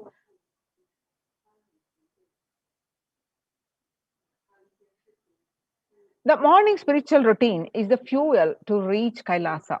The morning routine and the chemical changes it brings in you, and the healing it does in your system, and the biological rhythm it sets in your system, all of them are very important. It is an important fuel for you to experience the multiple dimensions of the universe. Spiritual routine and integrity to the spiritual routine initiations are completely private, personal between you and me. The members of Kailasa's protective, preventive, multi-layered quarantine initiative take part every day in the morning spiritual routine here in Adi Kailasa Sarvajna Peetham. The morning spiritual routine consists of the Nithyananda Yoga, Panchakriya, Nitya Pratyaksha Paduka Puja, Kashayam, which is the herbal drinks, and the Nitya Satsang by the Supreme Pontiff of Hinduism. Morning spiritual routine will tune your biological clock to the spiritual practices because the chemistry that you enjoy inside matters. That decides the kind of plane of the universe, dimensions of the universe you are going to experience. Kailasa or Patala. Kailasa is the place where the Paramashiva lives. Patala is the place where demons live. And Swarga or Naraka. Swarga is heaven, Naraka is hell. The morning spiritual routine is the direct path to Kailasa. The Supreme Pontiff of Hinduism says, person who is in love will wait to spend time with the beloved.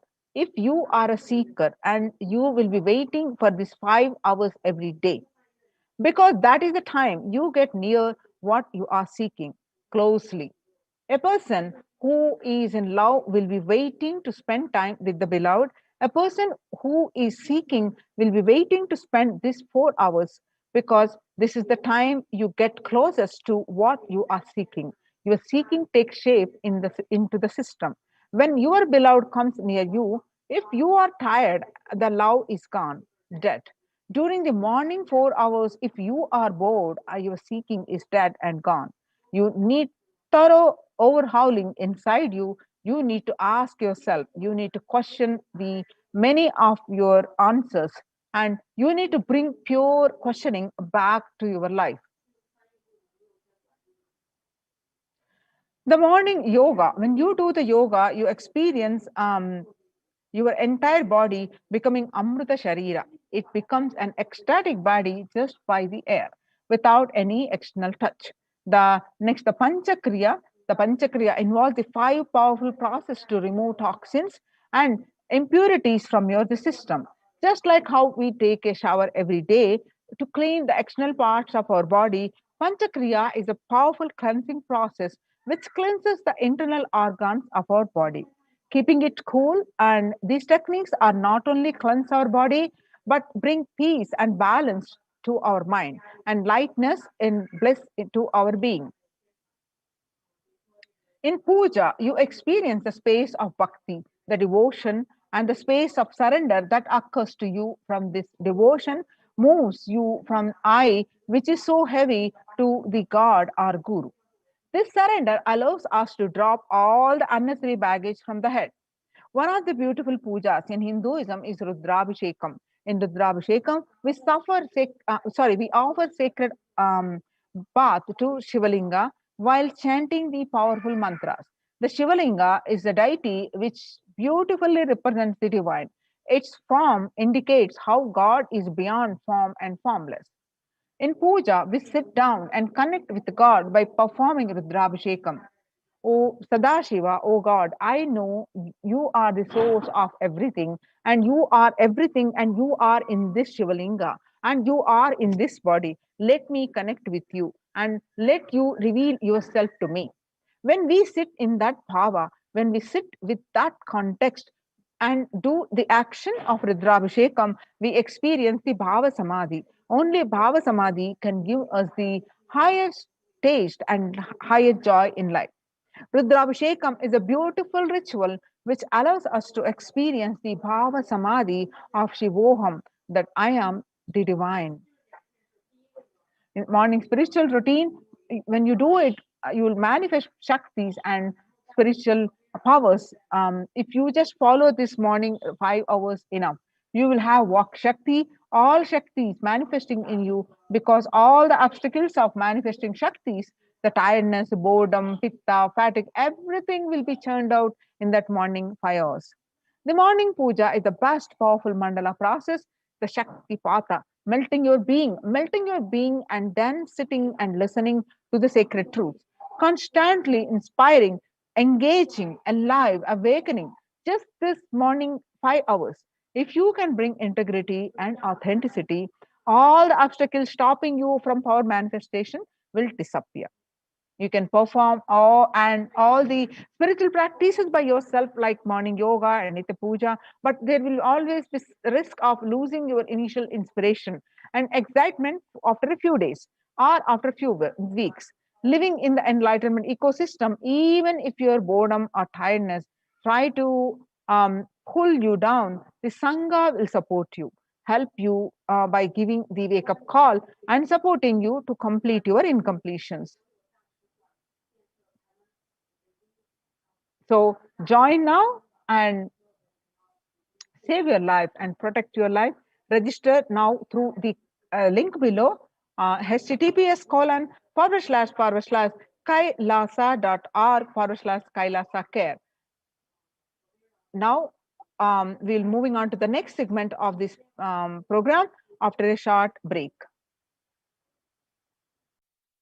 Connecting with the divine with your eyes closed is meditation.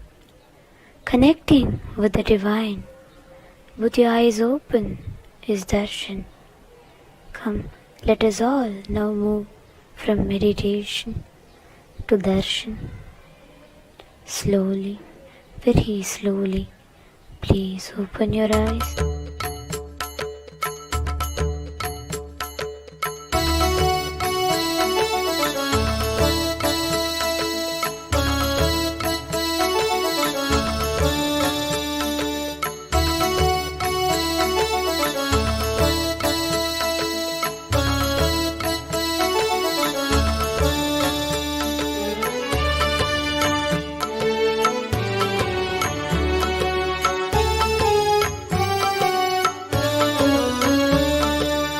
श्रीनित्यनन्दार्थ बन्धो भस्मलिप्ताङ्गगाङ्गेय कारुण्य सिंधु श्री नित्यानंदार्थ बंधो भस्मलिप्तांग गांगेय कारुण्य सिंधु श्री नित्यानंदार्थ बंधो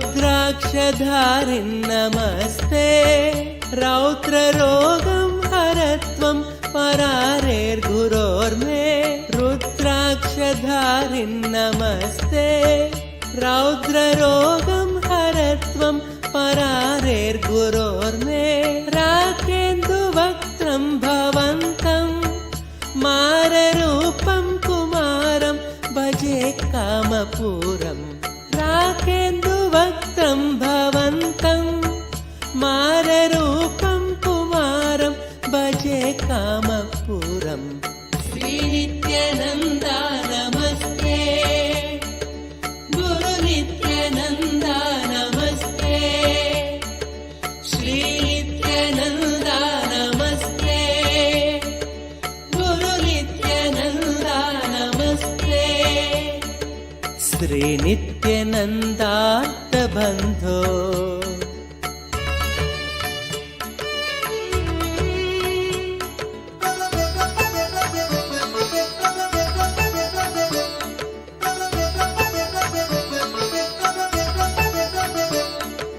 मां पाहि रोगाद घोरात् मङ्गलापाङ्गपादेन भङ्गात् स्वराणां मां पाहि रोगाद घोरात् मङ्गलापाङ्गपादेन भङ्गात् स्वराणां कालाच्च दुष्पाककूलात् कालकालस्य सूनुं भजे क्रान्तसानुं कालाच्च दुष्पाककूलात् कालकालस्य सूनुं भजे क्रान्तसानुं श्रीनित्यानन्दा नमस्ते गुरुनित्यानन्दा नमस्ते श्रीनित्यानन्दा नमस्ते गुरुनित्यानन्दा नमस्ते श्रीनित्यानन्दार्थ बन्धो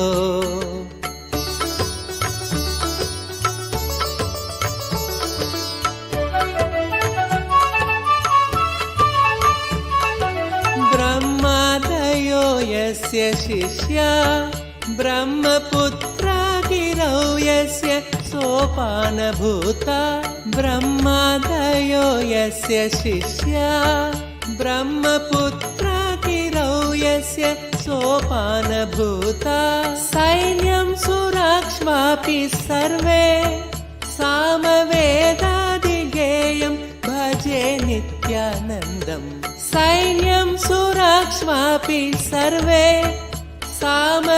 सामवेदादिगेयं भजे नित्यानन्दम् श्रीनित्यानन्दा नमस्ते गुरुनित्यानन्दा नमस्ते श्रीनित्यानन्दा नमस्ते गुरुनित्यानन्दा नमस्ते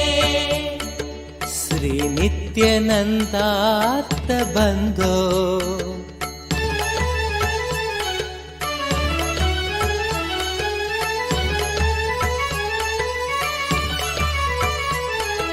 काषाय संवीतगात्रं कामरोगादिसंहारि भिक्षान्नपात्रं काषाय संवीतगात्रं कामरोगादिसंहारि भिक्षान्नपात्रं कारुण्यसम्पूर्णनेत्रं शक्तिहस्तं पवित्रं भजे नित्यानन्दम् कारुण्यसम्पूर्णनेत्रं शक्तिहस्तं पवित्रं भजे नित्यानन्दम् श्रीनित्यानन्दा नमस्ते गुरुनित्यानन्दा नमस्ते श्रीनित्यानन्दा नमस्ते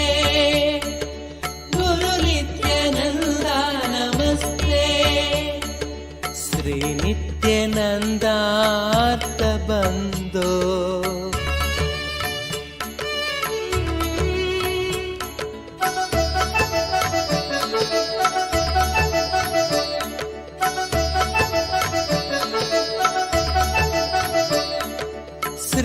श्रीनित्यशैले वसन्तं साधु सङ्गस्य रोगान् सदा संहरन्तं श्रीनित्यशैले वसन्तं साधु सङ्गस्य रोगान् सदा संहरन्तम् ओङ्कारतत्त्वं वदन्तं शम्भुकर्णे हसन्तं भजेऽहं शिशुन्तम् ओङ्कारतत्त्वं वदन्तं शम्भुकर्णे हसन्तं भजेऽहं शिशुन्तम् श्रीनित्यानन्दा नमस्ते गुरुनित्यानन्दा नमस्ते श्रीनित्यानन्दा नमस्ते गुरुनित्यानन्दा नमस्ते श्रीनित्यानन्दार्थ बन्धो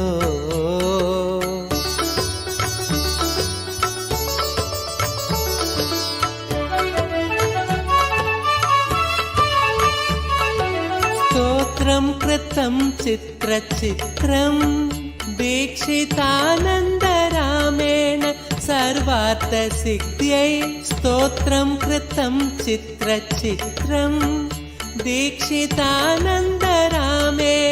सर्वार्थसिद्ध्यै भक्त्या पठेत्यः प्रभाते देवदेव प्रसादात् लभेदाष्टसिद्धिम् भक्त्या पठेत्यः प्रभाते देवदेव प्रसादात् लभेदाष्टसिद्धिम् श्रीनित्यानन्दार्थ बन्धो भस्मलिप्ताङ्गगाङ्गेय कारुण्य सिन्धु श्रीनित्यानन्दार्थ बन्धो भस्मलिप्ताङ्गगाङ्गेय कारुण्य सिन्धु श्रीनित्यानन्दार्थ बन्धो श्रीनित्यानन्दा नमस्ते गुरुनित्यानन्दा नमस्ते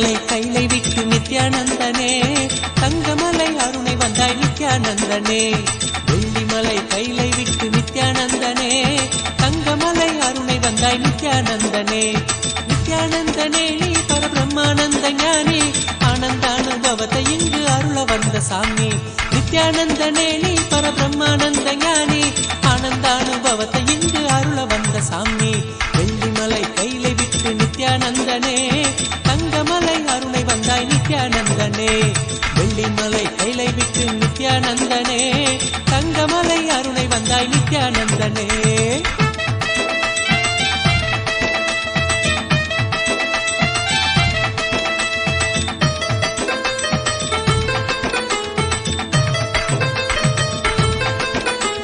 சோனமலை வந்துதித்த நித்யானந்தனே சோனமலை வந்துதித்த நித்யானந்தனே ஒரு ஞான குரு ஆனவனே நித்யானந்தனே ஜீவன் சிவனாக மாற்றி அவ்வியாத்மனோடு சேர்த்து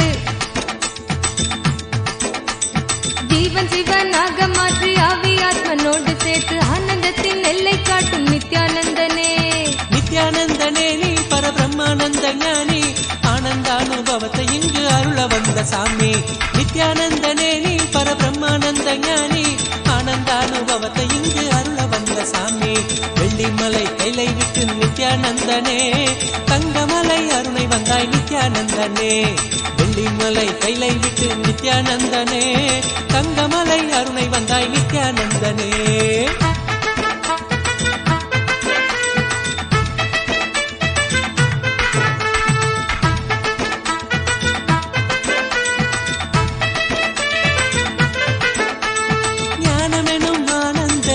தீபம் ஏற்றியே ஞானமெனும் ஆனந்த தீபம் ஏற்றியே எங்கள் வாழ்வில் இன்ப ஜோதியான நித்யானந்தனே. அகந்தையற்ற காம குரோதம் அனைத்தும் இங்கு மாய்ந்து போக, அகந்தையற்ற காம குரோதம் அனைத்தும் இங்கு மாய்ந்து போக தியானம் தன்னை தானமாக தந்த தெய்வமே. நித்யானந்தனே நீ பரபிரம்மானந்த ஞானி ஆனந்தானுபவத்தை இங்கு அருள வந்த சாமி. நித்யானந்தனே நீ பரபிரம்மானந்த ஞானி ஆனந்தானுபவத்தை இங்கு அருள வந்த சாமி. வெள்ளிமலை கைலை விட்டு நித்யானந்தனே தங்கமலை அருணை வந்தாய் நித்யானந்தனே. வெள்ளிமலை கைலை விட்டு நித்யானந்தனே தங்கமலை அருணை வந்தாய் நித்யானந்தனே.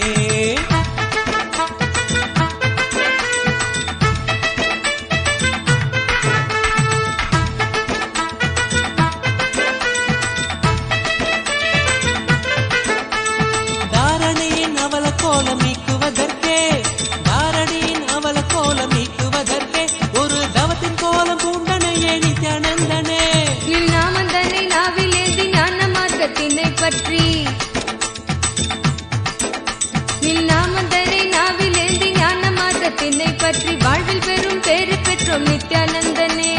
நித்யானந்தனே நீ பரபிரம்மானந்த ஞானி ஆனந்தானுபவத்தை இங்கு அருள வந்த சாமி. நித்யானந்தனே நீ பரபிரம்மானந்த ஞானி ஆனந்தானுபவத்தை இங்கு அருள வந்த சாமி. வெள்ளிமலை கைலை விட்டு நித்யானந்தனே தங்கமலை அருணை வந்தாய் நித்யானந்தனே. வெள்ளிமலை கைலை விட்டு நித்யானந்தனே தங்கமலை அருணை வந்தாய் நித்யானந்தனே. ஆனந்த கந்தவாசம் செய்யும் எம்மையே இங்கு ஆட்சி செய்யும் ஆதிதேவன் நித்யானந்தனே. ஆனந்தம் நித்யானந்தம் ஆரோக்கியம் பக்தி பூரணம், ஆனந்தம் நித்யானந்தம் ஆரோக்கியம் பக்தி பூரணத்தோடு தியான சிகிச்சை தந்த நித்யானந்தனே. நித்யானந்தனே நீ பரபிரம்மானந்த ஞானி ஆனந்தானுபவத்தை இங்கு அருள வந்த சாமி. நித்யானந்தனே நீ பரபிரம்மானந்த ஞானி ஆனந்தானுபவத்தை இங்கு அருள வந்த சாமி. வெள்ளிமலை கைலை விட்டு நித்யானந்தனே தங்கமலை அருணை வந்தாய் நித்யானந்தனே. நித்யானந்தனே நீ பரபிரம்மானந்த ஞானி ஆனந்தானுபவத்தை இங்கு அருள வந்த சாமி. நித்யானந்தனே நீ பரபிரம்மானந்த ஞானி ஆனந்தானுபவத்தை இங்கு அருள வந்த சாமி. அகமாகி ஜெகமாளும் ஆதிசக்தி நீ நித்ய அவதாரமாய் வந்து வாழும் சக்தி நீ. வல்வினைகள் வீட்டிடவே கொண்ட துயர் மாய்த்திடவே,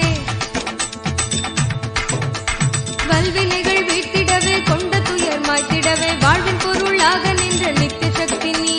நித்யானந்தனே நீ பரபிரம்மானந்த ஞானி ஆனந்தானுபவத்தை இங்கு அருள வந்த சாமி. நித்யானந்தனே நீ பரபிரம்மானந்த ஞானி ஆனந்தானுபவத்தை இங்கு அருள வந்த சாமி.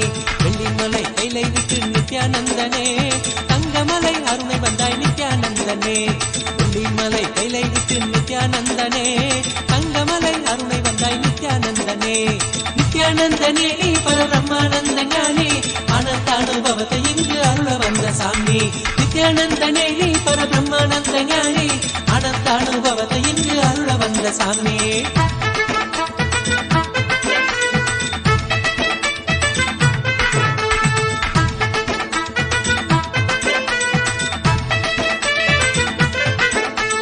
ஞானபீட தாரகையாம் நித்யானந்தனே எங்கள் வாழ்வில் சாரமானவனே நித்யானந்தனே.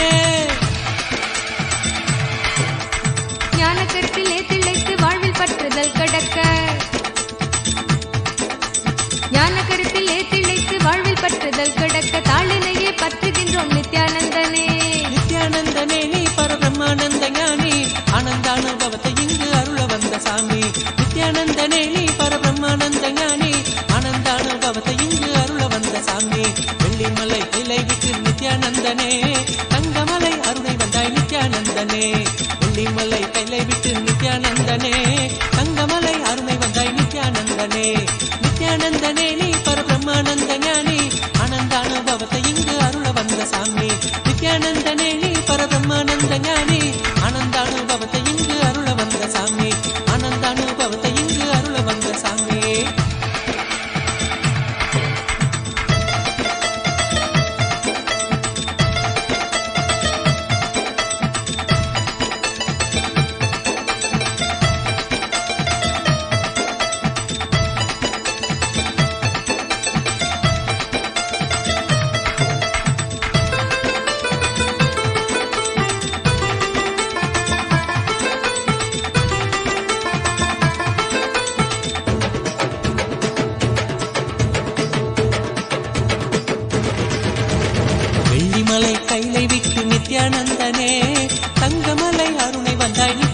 நித்யானந்தனே வெள்ளிமலை கைலை விட்டு நித்யானந்தனே தங்கமலை அருணை வந்தாய் நித்யானந்தனே நித்யானந்தனே நீ பரபிரம்மானந்த ஞானி ஆனந்தானுபவத்தை இங்கு அருள வந்த சாமி நித்யானந்தனே நீ பரபிரம்மானந்த ஞானி ஆனந்தானுபவத்தை இங்கு அருள வந்த சாமி வெள்ளிமலை கைலை விட்டு நித்யானந்தனே தங்கமலை அருணை வந்தாய் நித்யானந்தனே வெள்ளிமலை கைலை விட்டு நித்யானந்தனே தங்கமலை அருணை வந்தாய் நித்யானந்தனே.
नित्यानन्देश्वर परमशिवसमारम्भाम् नित्यानन्देश्वरि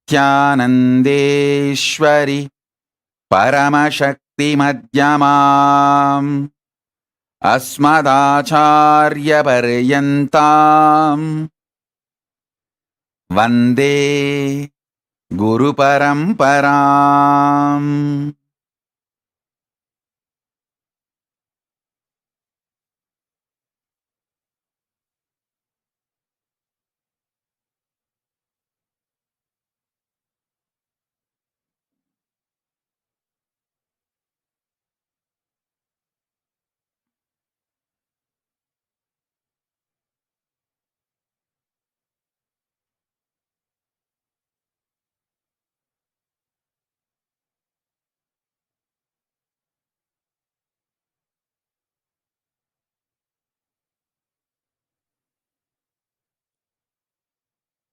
I welcome you all with my love and respect.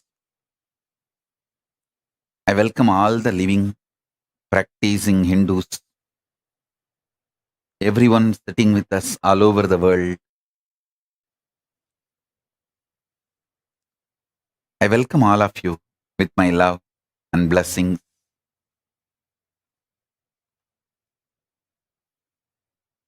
Paramashiva's message directly from Kailasa. Listen.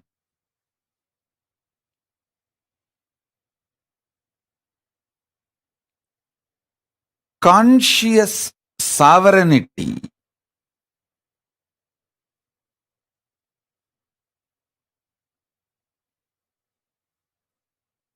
not only brings you the freedom, it brings right purpose for your freedom. Not just health, right reason why you should be healthy. Not just wealth, right reason why you should be wealthy. Not just freedom, right reason what for you need freedom, what kind of freedom you need. Understand? Not just powers, what kind of powers you need for your fulfillment. Not just freedom, bringing the purpose for your freedom. Not just bliss, bringing the purpose for your existence. I tell you, The beauty of conscious sovereignty is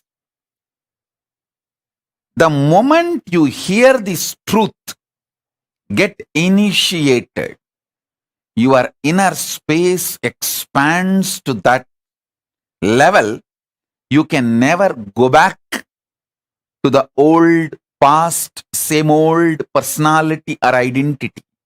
You can never back to be same old. That is why that initiation is always called, Shakti Pada is always called, giving you second birth, rebirth. Initiated one who got the Shakti Pada is called Dvija, reborn. Because once you receive Shakti Pada, you can never go back to the same old existence, same old identity. Once in a while you can have mood swing, that's your freedom. But you can never go back to be the same person. Listen.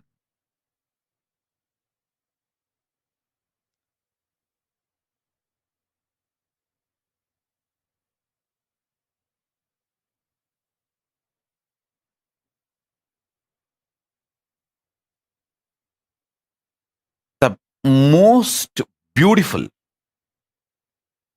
absolutely beautiful thing that can happen to life is constantly delete past. Constantly upgrade yourself. The more and more you get into a space where you cannot go back to your past, the more and more you will find higher way of existing. Higher form of existing. Listen. I have seen some of the most beautiful beings in my life. My own Guru, Arunagiri Yogeshwara himself. An extraordinarily beautiful and graceful. I have seen most graceful, beautiful beings in my life from all walks of life. My own Guru, Arunagiri Yogeshwara, Raghupati Yogi, Ram Surat Kumar,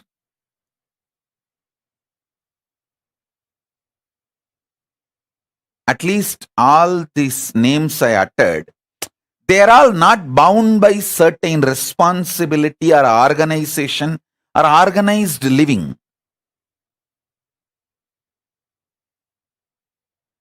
But living inside the organization, very organized living, but very graceful beings I have seen. Srimad Swami Gautamananda ji. He is still alive. If you are in Chennai or Tamil Nadu, never miss having his darshan. He lives in Chennai, Mailapur, Ramakrishna Mat. Tiruchi Swami, Kailasa Ashram. Of course, Tiruchi Swami is not in the body. He has attained BHAVASAMADHI.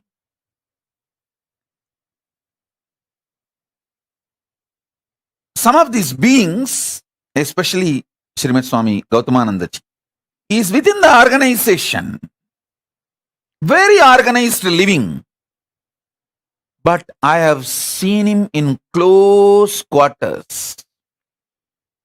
The kind of the conscious sovereignty he manifests. An absolute clarity. Extremely powerful understanding of Vedanta, highest truths, unimaginable. Same way, Swami Kamalatmananda, he is still alive. He is the head of the Madurai Ramakrishna Mat. I had the fortune of sitting at his feet and learning. He radiates the grace of Shiva Bhakti. I have seen such wonderful people in my life who demonstrated, who proved that conscious sovereignty, manifesting it, living it is possible in all walks of life. In all walks of life. Whether you are a free living individual or living in an organization or even married and living with wife, a householder life. I have seen so many graceful people in my life radiating conscious sovereignty. Listen carefully. Some of the greatest revelations I received from my Guru, Arunagiri Yogeshwara. And when I started implementing it in my life,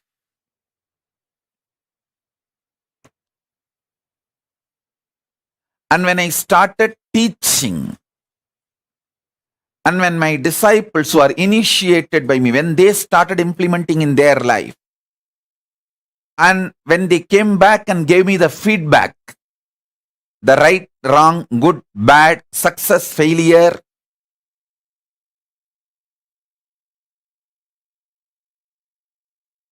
compilation of all this knowledge, the essence of all this I am sharing with you all. So listen,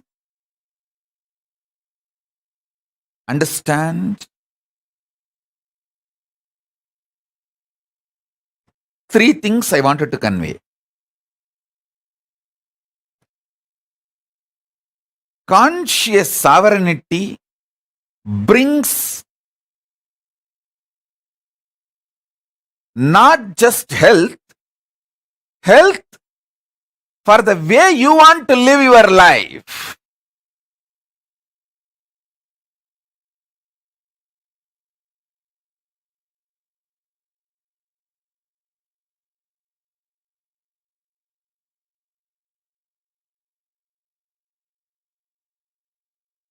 Conscious sovereignty not just brings freedom, it brings freedom with a purpose. For example,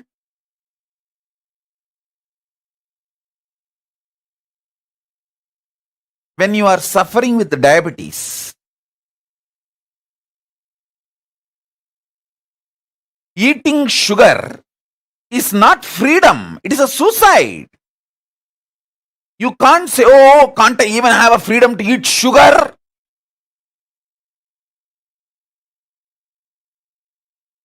People cry, saying, are they kept in prison? Don't they have the freedom to eat sugar? Hey, listen. When you are having diabetic, freedom to eat sugar is not freedom, it is suicide. Freedom to have the food for your health in a tasty way is freedom.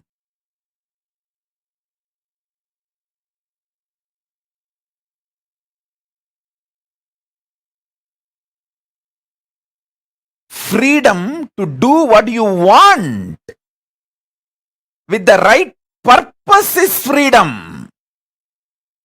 See,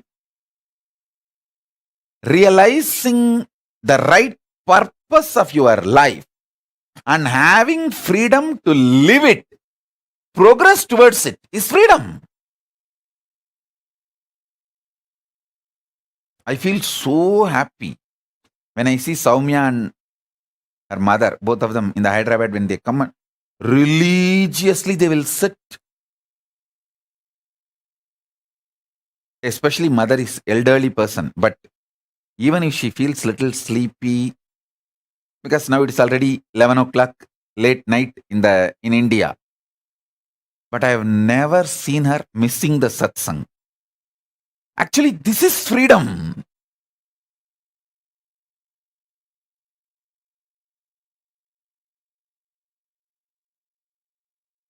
Even some of the Adinavasis are not that regular. They try to crib, saying, "Oh, are we put in jail or what? Anytime the satsang, we will have to come and sit or what? 11 o'clock, are we not having freedom to sleep?" Hey, when there is a satsang going on,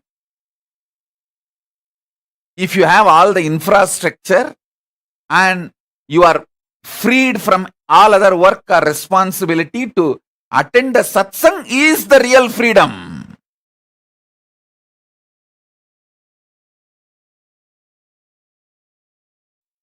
So freedom with a purpose.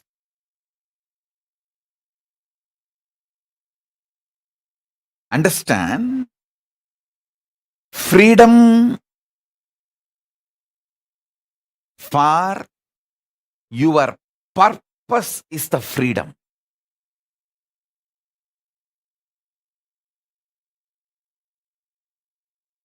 Health for your purpose is health.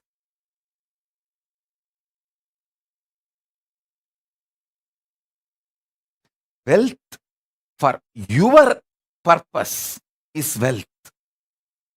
I tell you, last 3 years, studying many different ideas about economy and many different countries' economy policies, how it is geopolitical centered, how it is the ideology like communism or socialism or capitalism centered, and how various countries function their economy.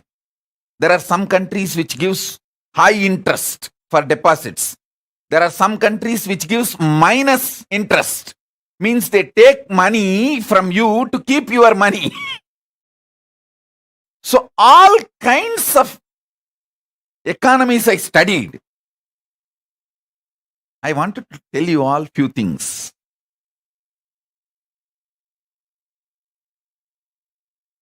It is actually knowing your higher purpose, conscious sovereignty makes you really wealthy. I tell you, still planet Earth functions based on Varnashrama Dharma. Cosmos functions on Varnashrama Dharma. After studying so many countries' economical policies, how the economies are kept alive, to come up with a right economical policy closest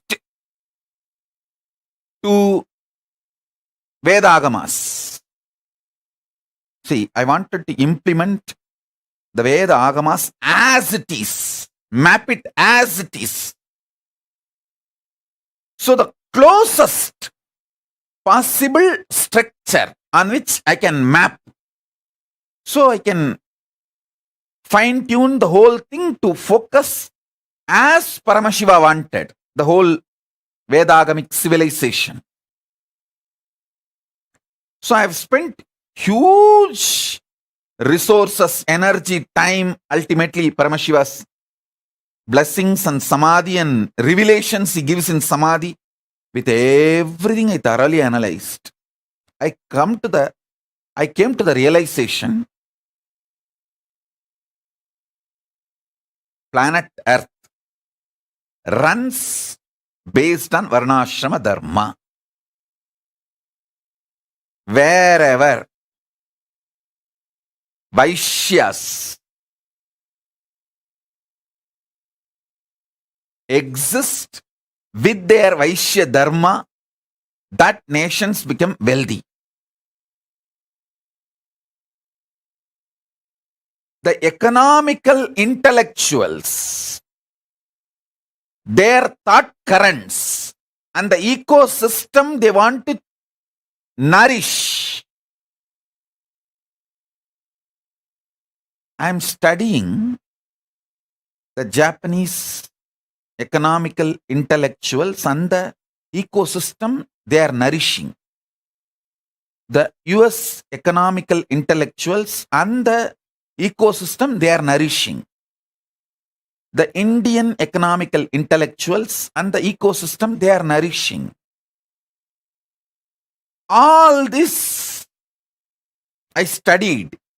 Finally, I realized, I could see clearly what exactly Paramashiva revealed in Vedas and Agamas and penned down in Dharmashastras.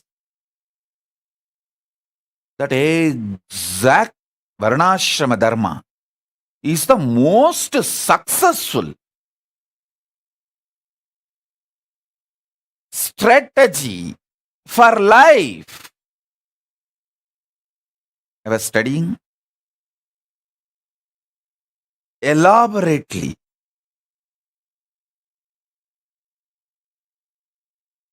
I'll give you just understandings. This will be directly useful for your life.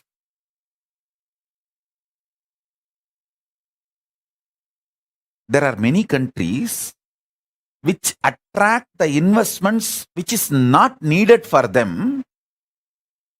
Those investments become load on them, and then they try to lend with less interest rate just to rotate that money and keep that money circulating because they don't know what to do.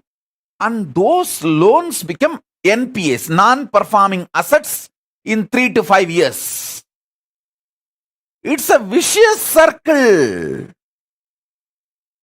They are caught in vicious circle, having wealth without purpose. The conscious sovereignty is not nourished. Listen. If the conscious sovereignty in you is nourished, you build muscles, not fat. You build strength, not load. Same way in your economic principles. I am not saying money is bad. Be very clear. Money is good when you have the purpose. If not, you will not know what to do with it. I have always seen how the Indian middle class people think, first let me become engineer, then I will think what I want to become in my life. By the time you become engineer, you are already a fool and you don't know what to do with your life. And you don't even, actually after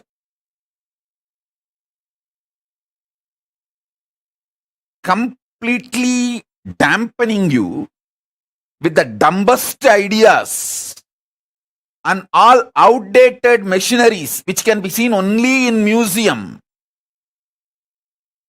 Only those machines you will see in your workshops when you study engineering.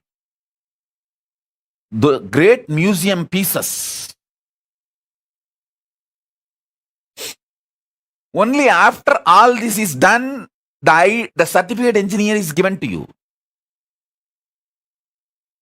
So by the time you absolutely develop the mentality of extremely non-involving and lazy, and your expectation, just because you are here, the society should serve you. That mentality is the source of all corruption you find anywhere in the world. Anywhere in the world.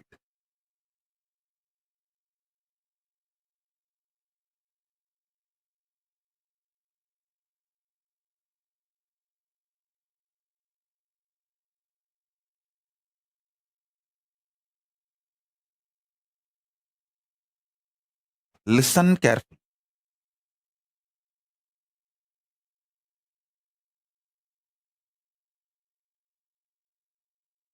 Many times,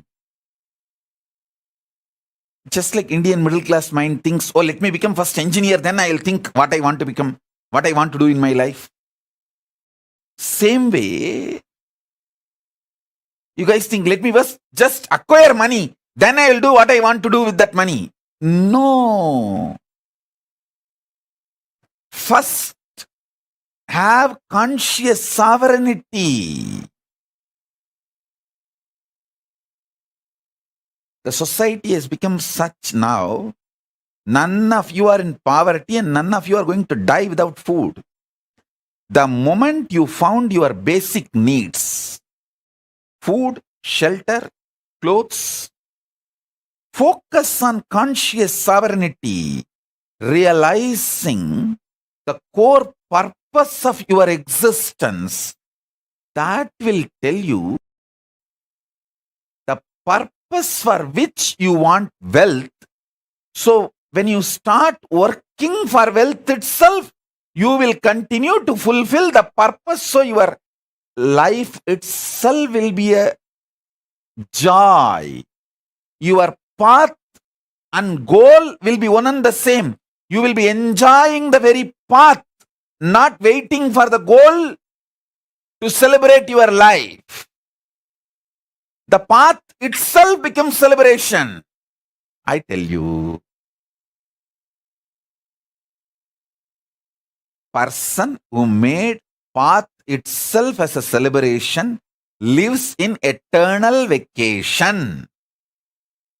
See, I live in eternal vacation.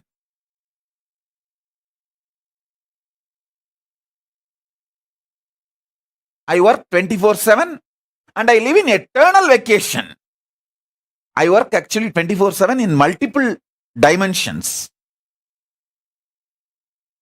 multiple time zones, not just horizontal time zones, vertical time zones also.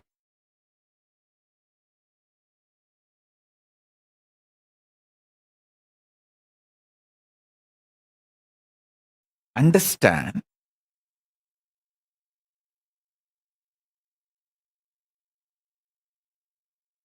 especially if you are young. When I say young, connected with me below 30. If you have connected with me below 30, you are eternally young. I will never let you age. I don't like getting aged. I like getting matured, but I don't like getting old or getting aged. So I will not do anything to you which I don't like. I will keep you eternally young. If you met me before 30, you are blessed. This is the time to find conscious sovereignty. Focus on that. If you met me before 30, I make you 16 and keep you 16 ever. Listen. When you find the idea of conscious sovereignty, you will never do the stupidity of questioning your life. Oh, why can't I eat sugar?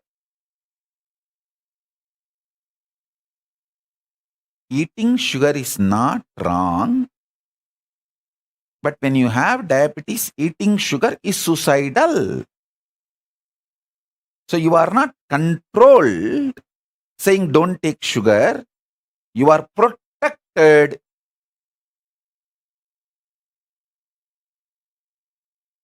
With the understanding taking sugar is suicidal when you are diabetic. Even otherwise, taking sugar is not good for health. That is separate. I am telling you, listen. People think let me find wealth, then I'll decide what I want to do. Hey, by the time you find wealth, you abused you and built a wrong mental setup. When will you break that? Breaking that becomes a big headache.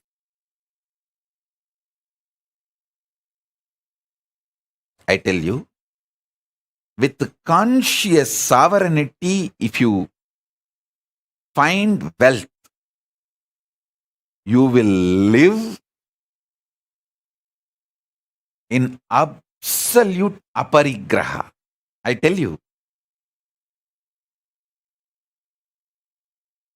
Listen, I have seen some of the most graceful beings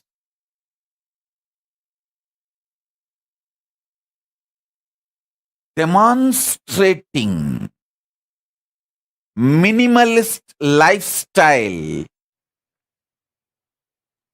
literally having the amount of wealth equivalent to kings.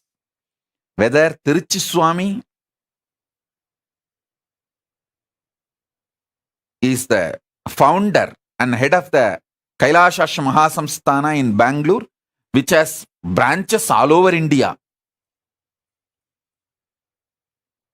He built a beautiful Devi temple, which is literally now golden temple. The whole Garbhagriha, Vimanam is golden and Garbha Mandir is golden. He literally built a golden temple for Devi. And the amount of wealth around him and the minimalist life he lived. He had everything, including golden throne, crown, jewels, everything. He will sit in the golden throne, silver throne, on those timings when he is receiving the Pada Puja or when he is doing his responsibilities.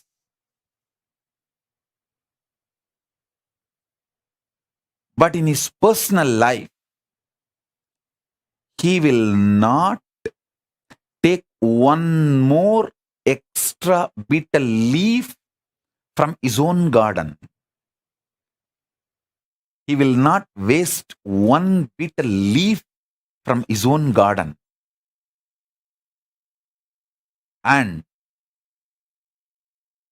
he will not get the third set of dress for his personal room. I asked him once, Swami, it is all for you. Why can't we have the few more sets of dress? He told in Tamil, hey, சிம்மாசனம் கொடை சப்பரம் சாமரம் எல்லாம் நமக்கு வேலை, உரிமை இல்லை, உடமை இல்லை.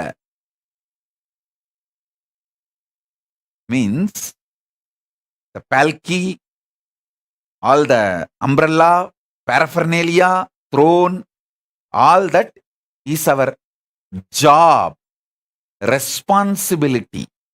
Neither right means neither we are the owners, nor it is ours. Listen.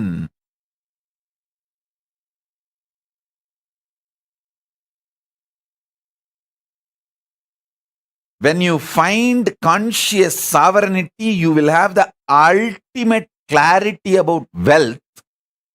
Why wealth? And you will accumulate it with the right mental setup. Wealth will never bind you. It will only be under you.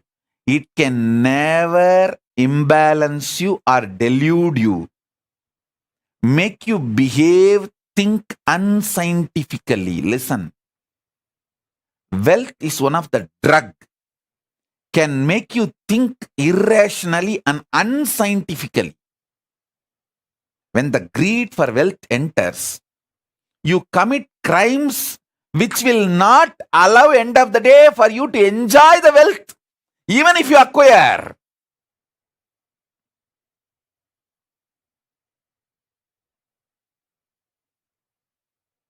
That's the funny thing.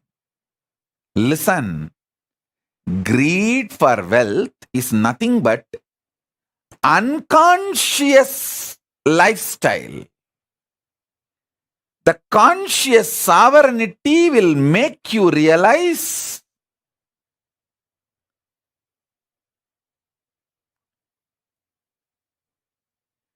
purpose of everything, purpose of health, purpose of wealth.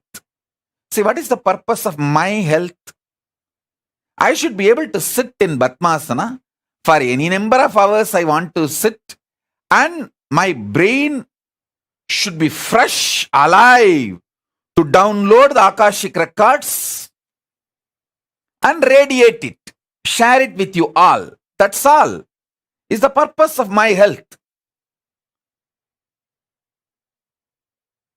So because I know the purpose, I keep myself healthy for that purpose. Over.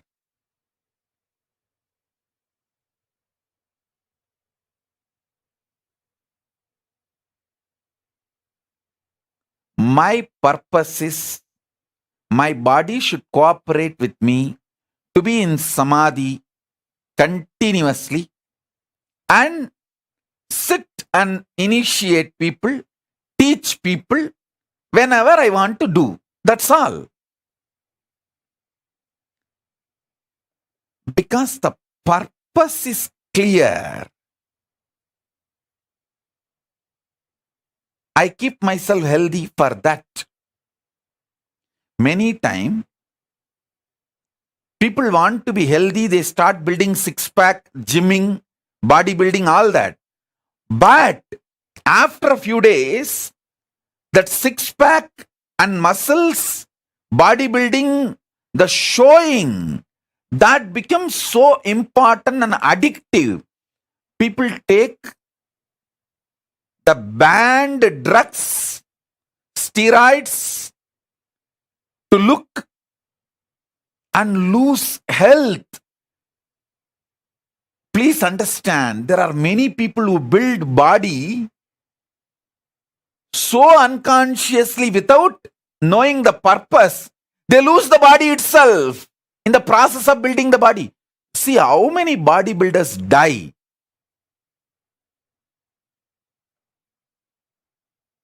By taking the wrong drugs, steroids to show. I tell you, same way, wealth. There are so many people unconsciously acquired wealth and don't know what to do. That load kills them. Our people around them exploit them, bind them, destroy their life, and life is lost. So in every level, conscious sovereignty is the first truth you should start experiencing.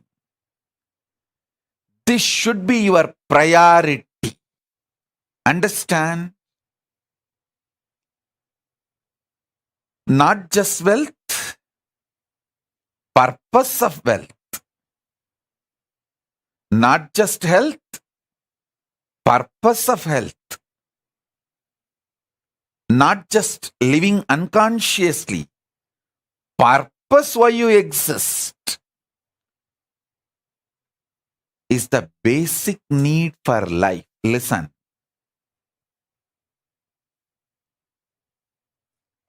Delusion is suicidal.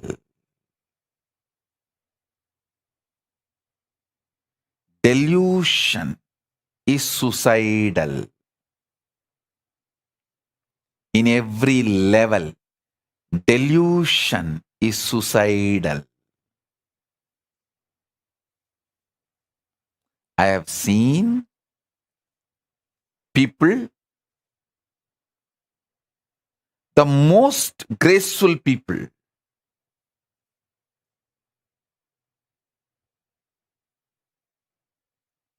and I have also seen most stupid people. I have seen people not just talking something in the morning, talking something in the evening. Even in one conversation, the beginning they will talk some logic, and just in few statements they will completely opposite to the logic with which they started. I have seen sometimes people having one logic and talking for the other logic. I have seen that level losers. That kind of deluded people.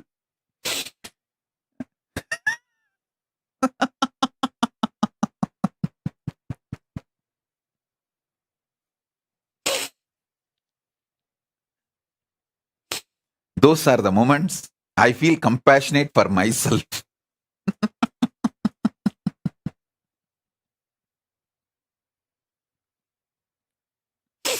I feel really compassionate for myself.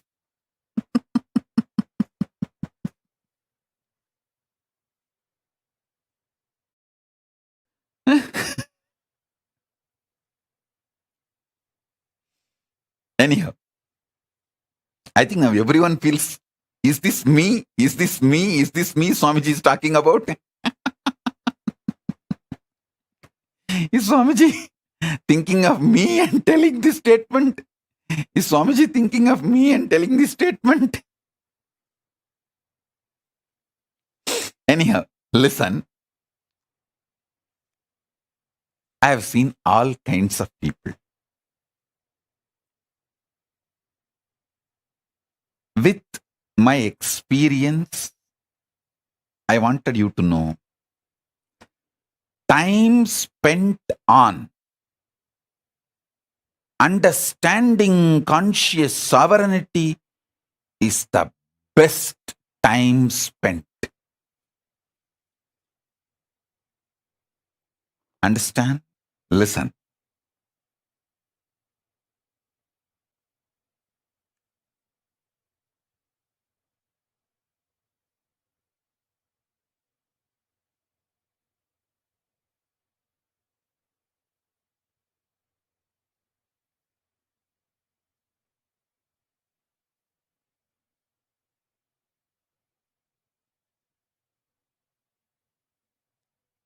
Even manifesting powers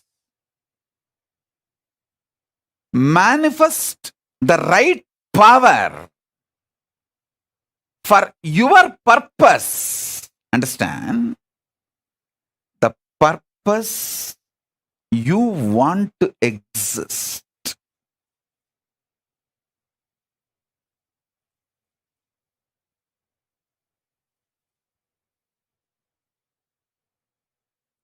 I tell you, if you find the conscious sovereignty, you will just feel eternally young. See, finding conscious sovereignty is not some difficult. You just need to know the larger purpose of your existence. Just be scientific, logical, rational to your higher purpose, larger purpose. Stop the shitty idea of you have only one life. That is the biggest shit dumped on you. You have been brainwashed with unwashable shit called you have only one life. Drop that shit. Your consciousness, assuming bodies after bodies, till you achieve your absolute conscious sovereignty. These are fundamental cosmic truths.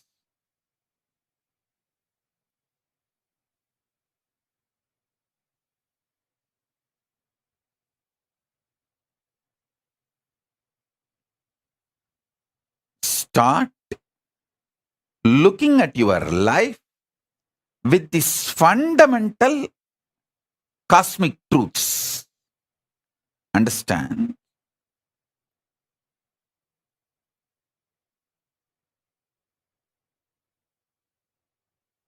Stop associating yourself with the delusion or the impact of drug called delusion on your brain as you.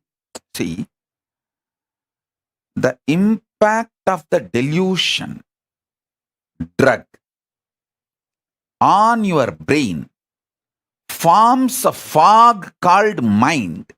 You associate yourself with that and make your life's decisions, which is absolute unscientific.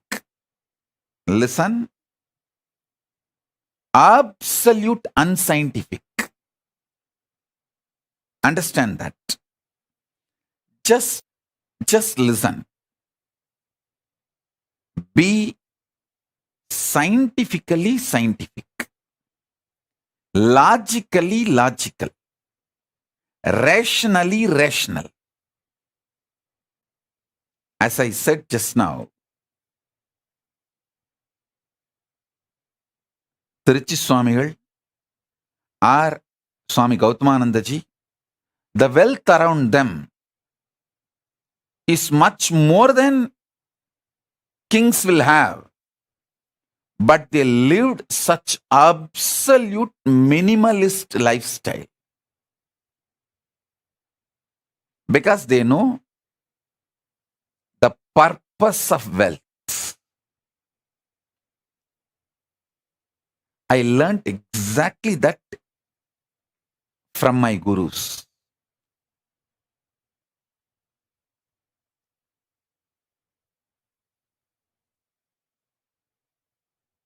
Kings living minimalistic lifestyle is possible only in Hindu tradition.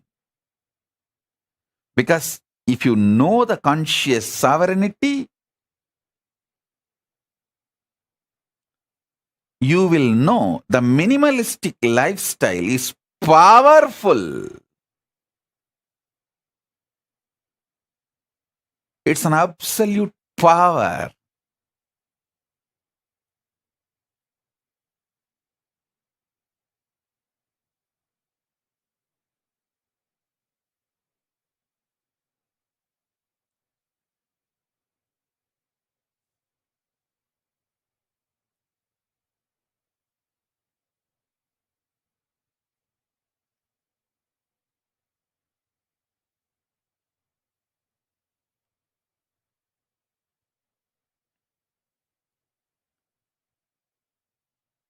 This whole Chaturmasya, I name it as conscious sovereignty Chaturmasya.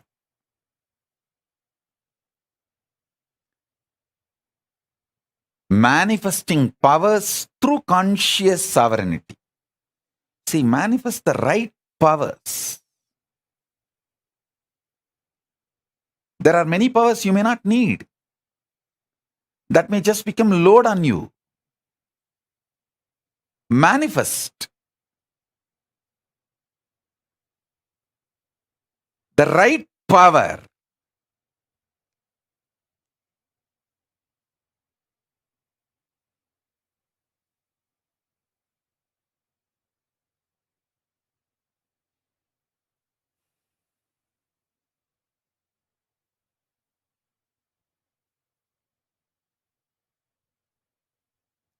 Especially manifest powers by breaking the prenatal patterns called karma and postnatal karma called patterns.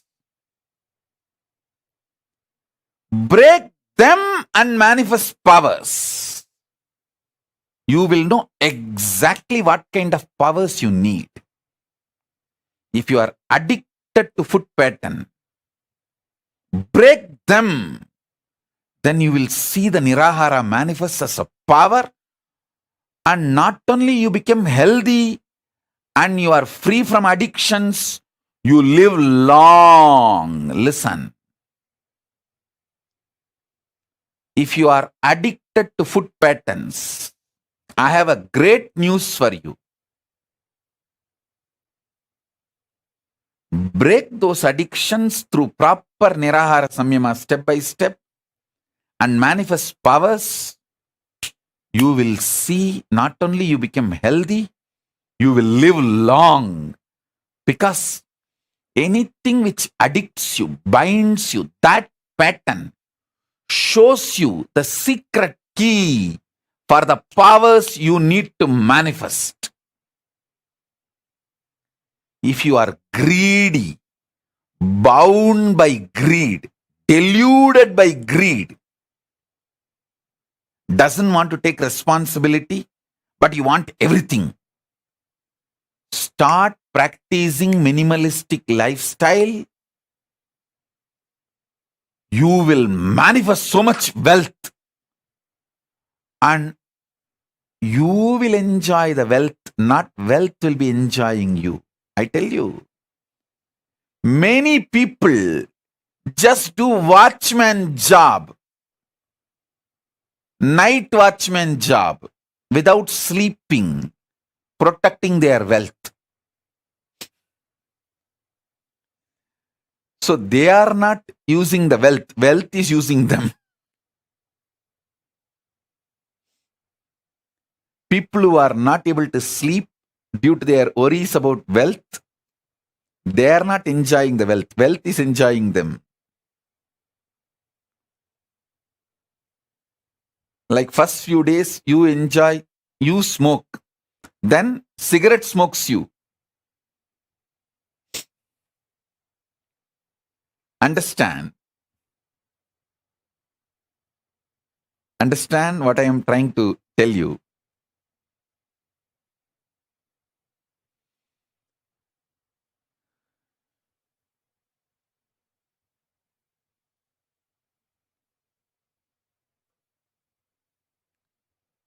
Many times your delusion shows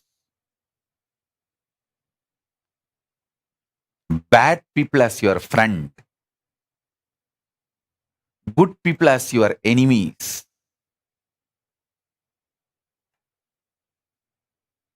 The pressure of hormones, chemicals, frustrations inside you,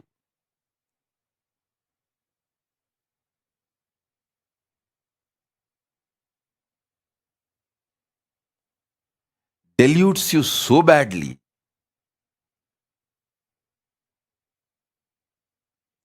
Conscious sovereignty is the only solution.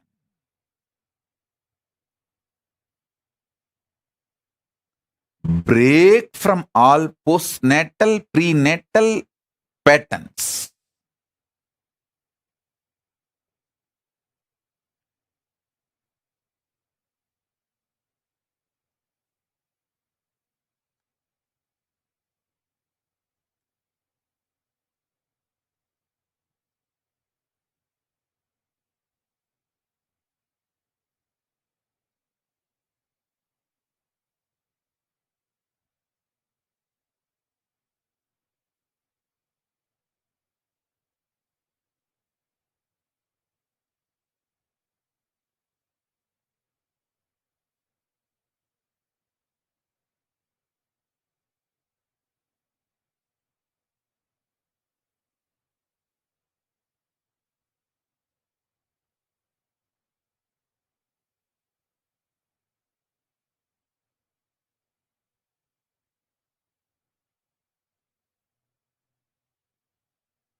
List all the prenatal postnatal patterns and karmas binding you. Those patterns hold the secret key. What powers you should manifest and what kind of powers is right for you.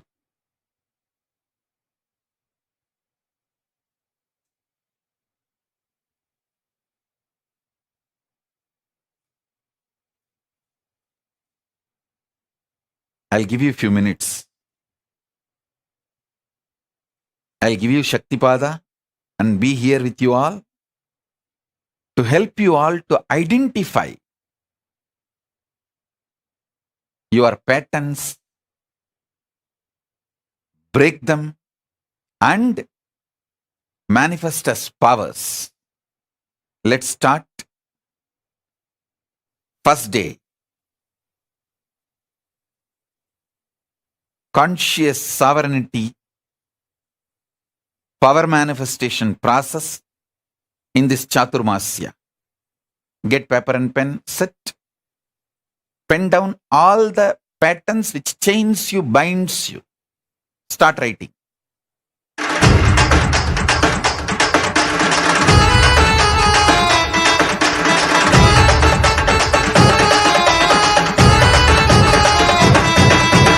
அண்ணாமலையில் பிறந்தான் புவி எண்ணாத யோகமை கொண்டிட நித்யன் ஈரேழு லோகத்திற்கெட்டா ஈசன் முக்தி நெறி அருளவே நித்யனாய் ஊரகிற்கு வந்தம்மை ஆட்கொள்ள தேவர்களை காத்திட வைத்தான் தாயாய் பேரருள் புரிய உடல் ரோமம் சிலிர்த்திட நித்யனாய் வந்து அண்ணாமலையில் பிறந்தான் புவி எண்ணாத யோகமை கொண்டிட நித்யன் ஈரேழு லோகத்திற்கெட்டா ஈசன் முக்தி நெறி அருளவே நித்யனாய் அண்ணாமலையில் பிறந்தார் திருவண்ணாமலையில் பிறந்தார்.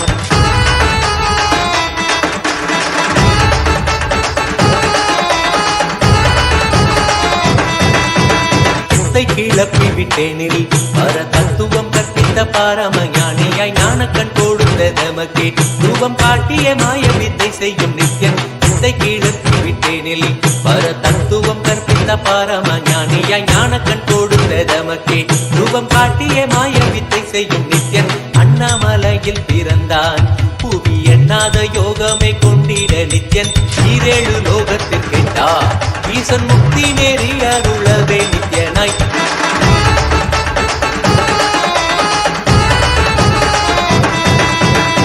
பொருளான நித்யனை ஆழ்ந்து சிந்திக்க ஐயனின் ரூபம் விளங்கும் தாண்டும் சிவசக்தியாக ஐம்பொறிகளுக்கும் புலனாகின்ற நித்யன் பொருளான நித்யனை ஆழ்ந்து சிந்திக்க ஐயனின் ரூபம் விளங்கும் தாண்டும் சிவசக்தியாக ஐம்பொறிகளுக்கும் புலனாகின்ற நித்யன் அண்ணாமலையில் பிறந்தான் புவி எண்ணாத யோகமை கொண்டிட நித்யன் ஈரேழு லோகத்திற்கெட்டா ஈசன் முக்தி நெறி அருளவே நித்யனாய் அண்ணாமலையில் பிறந்தான் திருவண்ணாமலையில் பிறந்தான்.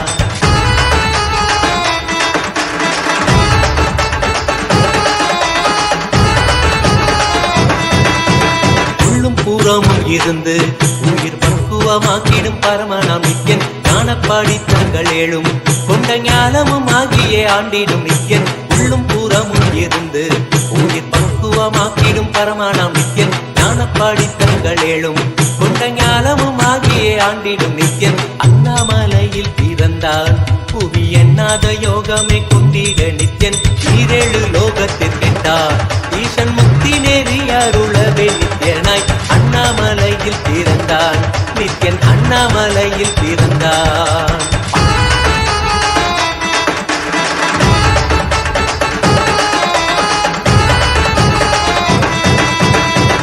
வாக்கியங்களான அருள் கவிதைகள் நித்யனின் மகிமை சொல்லிடும் மகிமை அர்ப்பித்த பின்னே சிவசக்தி ஸ்வரூபமாய் தோன்றிடும் நித்யன் ஆப்த வாக்கியங்களான அருள் கவிதைகள் நித்யனின் மகிமை சொல்லிடும் மகிமை அர்ப்பித்த பின்னே சிவசக்தி ஸ்வரூபமாய் தோன்றிடும் நித்யன் அண்ணாமலையில் பிறந்தான் புவி எண்ணாத யோகமை கொண்டிட நித்யன் ஈரேழு லோகத்திற்கெட்டா ஈசன் முக்தி நெறி அருளவே நித்யனாய் அண்ணாமலையில் பிறந்தான் திருவண்ணாமலையில் பிறந்தான்.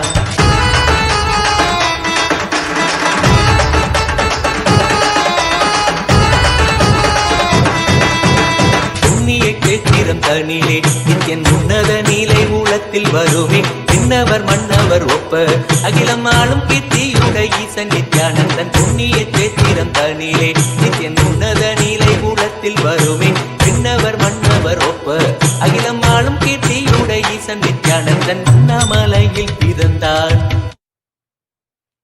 கொண்டிட நித்யன் ஈரேழு லோகத்துக்கெட்டார் ஈசன் முக்தி நெறி அருளவே நித்யனாய் அண்ணாமலையில் பிறந்தார் நித்யன் அண்ணாமலையில் பிறந்தார்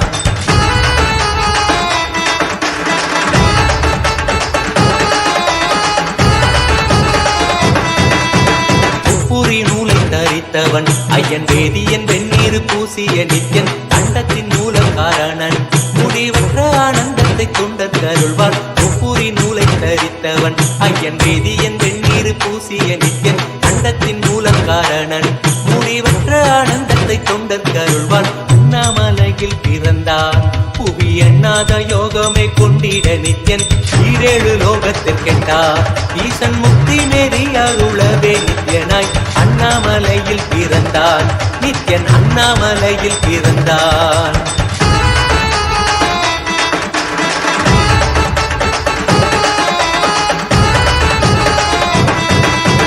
பேரறிவு பொருள் நித்யன் உலகாளும் ஊரை மன்னவர் கழித்தவன் அர்த்தநாரீஸ்வரனாக அருள் செய்திட்டே எம்மை ஆட்கொண்டிடும் நித்யன் பேரறிவு பொருள் நித்யன் உலகாளும் ஊரை மன்னவர் கழித்தவன் அர்த்தநாரீஸ்வரனாக அருள் செய்திட்டே எம்மை ஆட்கொண்டிடும் நித்யன் அண்ணாமலையில் பிறந்தார் புவி எண்ணாத யோகமே கொண்டிட நித்யன் ஈரேழு லோகத்திற்கெட்டார் ஈசன் முக்தி நெறி அருளவே நித்யனாய் அண்ணாமலையில் பிறந்தார் நித்யன் அண்ணாமலையில் பிறந்தார்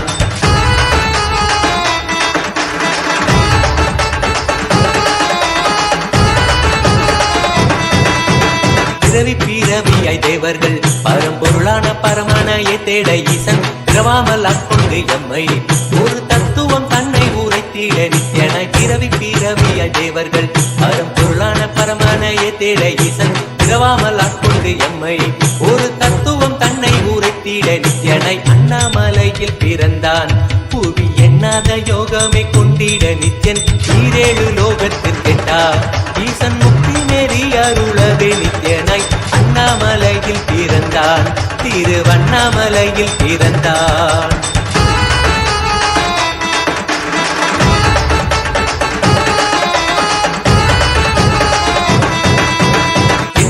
வடிவமுடையவன் என்னும் எண்ணம் கடந்த முதற் பொருளானவன் பிறவி எடுத்தே சலிக்க அருள் தாகத்தை தீர்த்தன் வீணைகள் களைந்தான் பொன்னில்லா வடிவமுடையவன் என்னும் எண்ணம் கடந்த முதற் பொருளானவன் பிறவி எடுத்தே சலிக்க அருள் தாகத்தை தீர்த்தன் வீணைகள் களைந்தான் அண்ணாமலையில் பிறந்தான் புவி எண்ணாத யோகமே கொண்டிட நித்யன் ஈரேழு லோகத்திற்கெட்டார் ஈசன் முக்தி நெறி அருளவே நித்யனாய் அண்ணாமலையில் பிறந்தான் நித்யன் அண்ணாமலையில் பிறந்தான்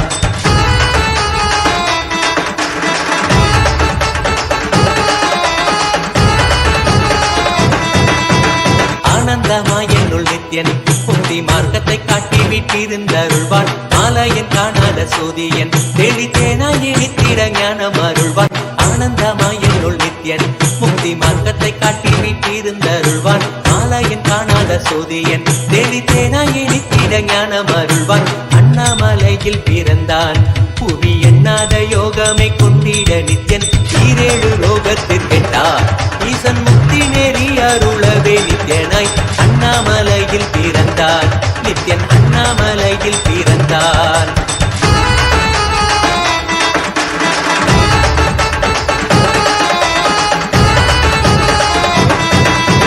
வெற்றி குதிரை எதியே அடியார்கள் கூரைகளை ஏற்கின்ற நித்யன் சூழும் உறவினரோடு வந்த பாசந்தானை யாரு தேயம்மை காப்பான் வெற்றி குதிரை எதியே அடியார்கள் கூரைகளை ஏற்கின்ற நித்யன் சூழும் உறவினரோடு வந்த பாசந்தானை யாரு தேயம்மை காப்பான் அண்ணாமலையில் பிறந்தான் புவி எண்ணாத யோகமே கொண்டிட நித்யன் ஈரேழு லோகத்திற்கெட்டார் ஈசன் முக்தி நெறி அருளவே நித்யனாய் அண்ணாமலையில் பிறந்தான் நித்யன் அண்ணாமலையில் பிறந்தான் பிறந்தார்.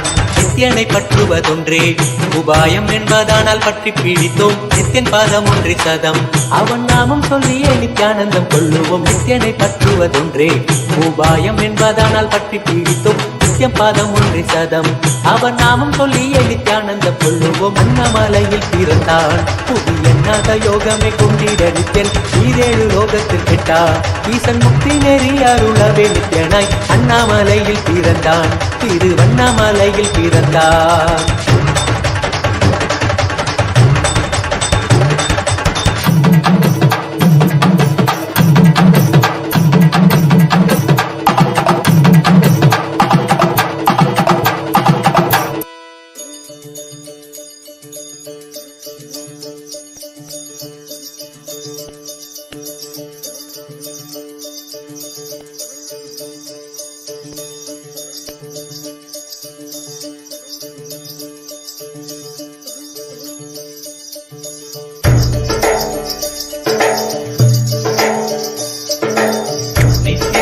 நித்யானந்தா நித்ய ஞான நித்யானந்தா ஞான திங்கள் நித்யானந்தா நித்யானந்தா நித்ய திங்கள் நித்யானந்தா நித்ய ஞான நித்யானந்தா ஞான திங்கள் நித்யானந்தா நித்யானந்தா நித்ய திங்கள் நித்யானந்தா நித்ய ஞான நித்யானந்தா ஞான திங்கள் நித்யானந்தா நித்ய திங்கள் நித்யானந்தா நித்ய ஞான நித்யானந்தா ஞான திங்கள் நித்யானந்தா நித்யானந்தனே நித்யானந்தா சத்யவேதனே நித்யானந்தா வேத ரூபனே நித்யானந்தனே நித்யானந்தனே நித்யானந்தா சத்யவேதனே நித்யானந்தா வேத ரூபனே நித்யானந்தனே.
நித்யானந்தா நித்ய ஞான நித்யானந்தா ஞான திங்கள் நித்யானந்தா நித்யானந்தா நித்ய திங்கள் நித்யானந்தா நித்ய ஞான நித்யானந்தா ஞான திங்கள் Nithyananda Nithyananda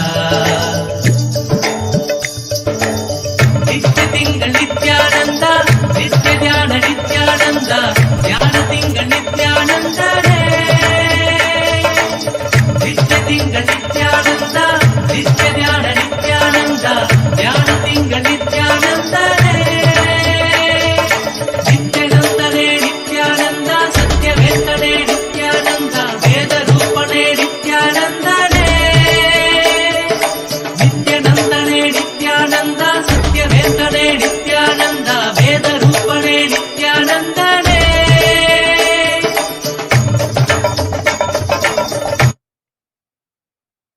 Bless you all as a living, complete manifestation, as a living Purnavatara of Paramashiva. I bless you all. Let's all radiate with integrity, collective integrity, authenticity, responsibility, enriching, causing, living Paramadvaitam, Shuddhadvaita Saivam, the state, space, being, powers, superconsciousness and Kailasa of Paramashiva, Paramashivoham, Om Nithyananda Paramashivoham, the eternal bliss, Nithyananda. Thank you. Be blissful.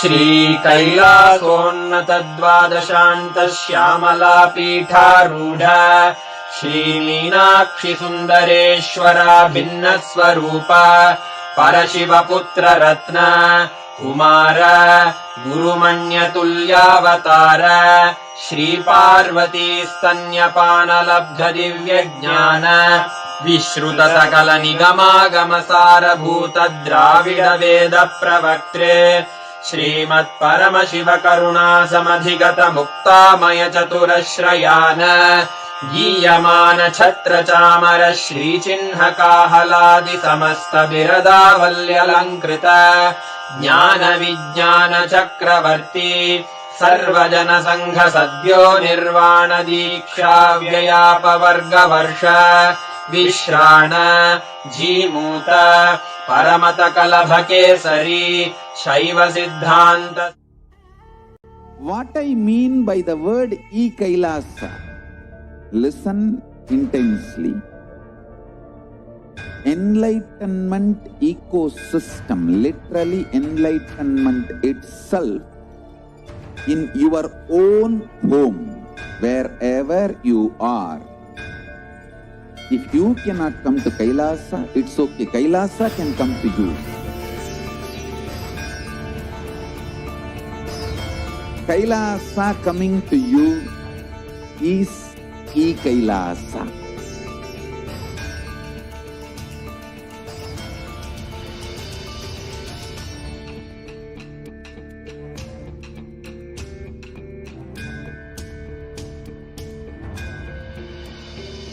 I will revive Hinduism. I am a Hindu revivalist, not by any revolution, but by evolution.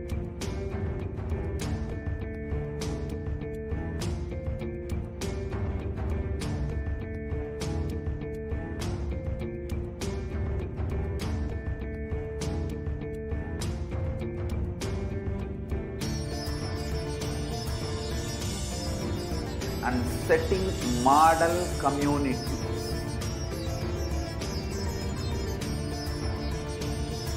Kailasas, enlightenment ecosystems, Sarvanyapitas all over the world.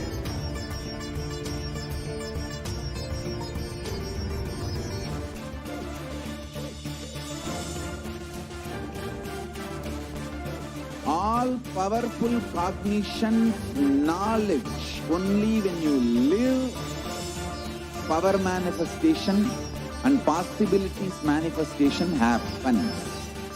This is a fundamental truth.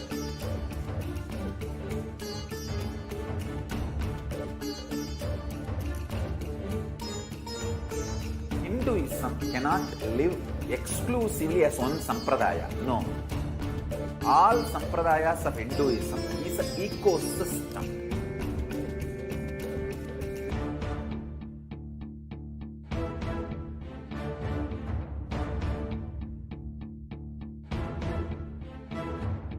So don't keep quiet thinking that if one sampradaya is attacked, only that sampradaya is going to be affected.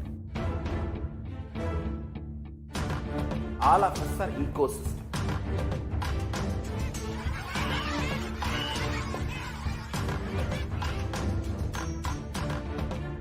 I invite all of you to get involved and enjoy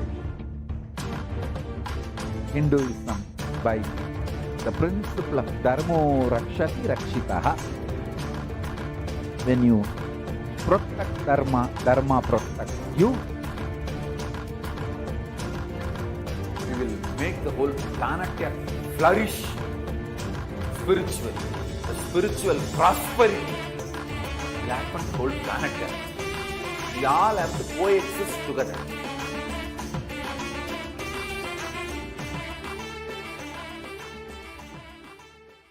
Just be alive for next 3 years. Don't die within next 3 years.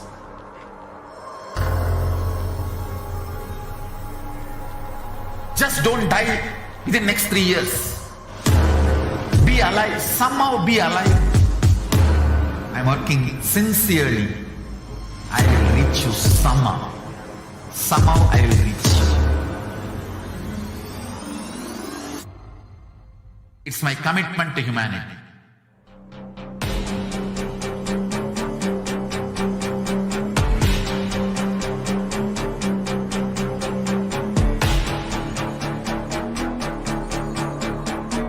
Just don't die within next 3 years. I will reach you wherever you are, whichever corner of the world you may be. I will reach you with enlightenment. You manifesting the space, state, powers, being Paramashivoham. It is possible, and it is possible for you.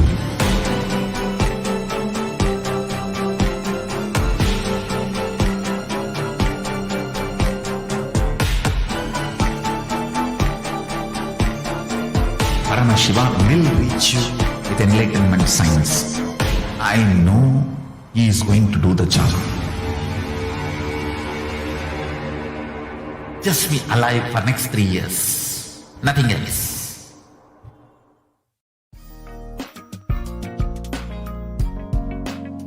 We get you health. We get you ability to build beautiful relationships in your life. We get you direct spiritual support, and we make sure you become wealthy.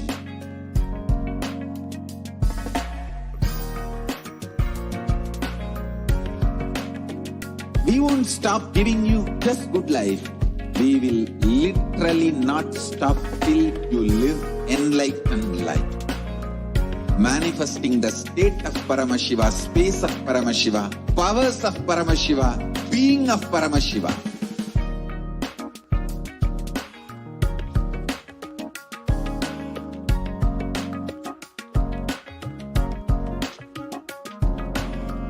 Whole world should become Kailasian.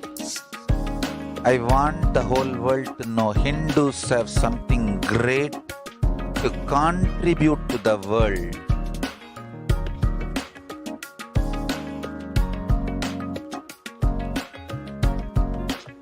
We have something great to contribute to the world. Let us do that.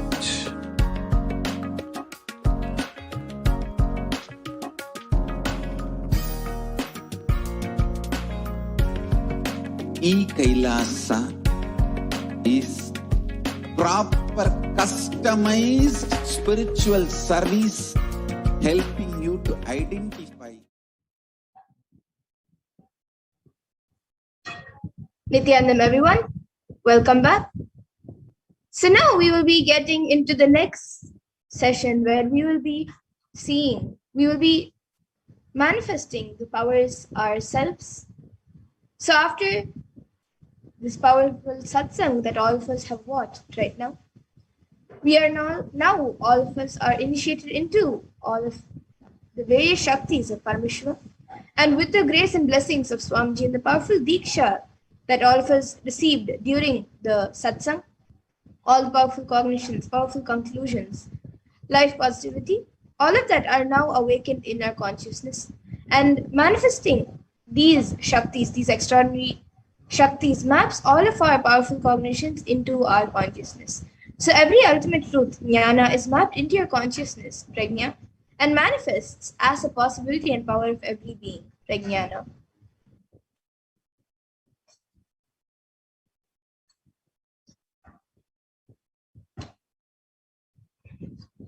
So today we will be manifesting the powers of third eye and remote vision, which is seeing with the eyes blindfolded and also seeing remote distances through the third eye.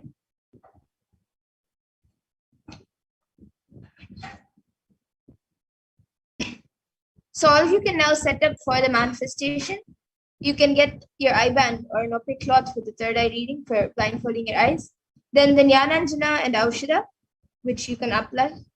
Then a Krishnasila mirror or yantra, a paper and a pen to note down your answers, and a timestamp camera to record your manifestation.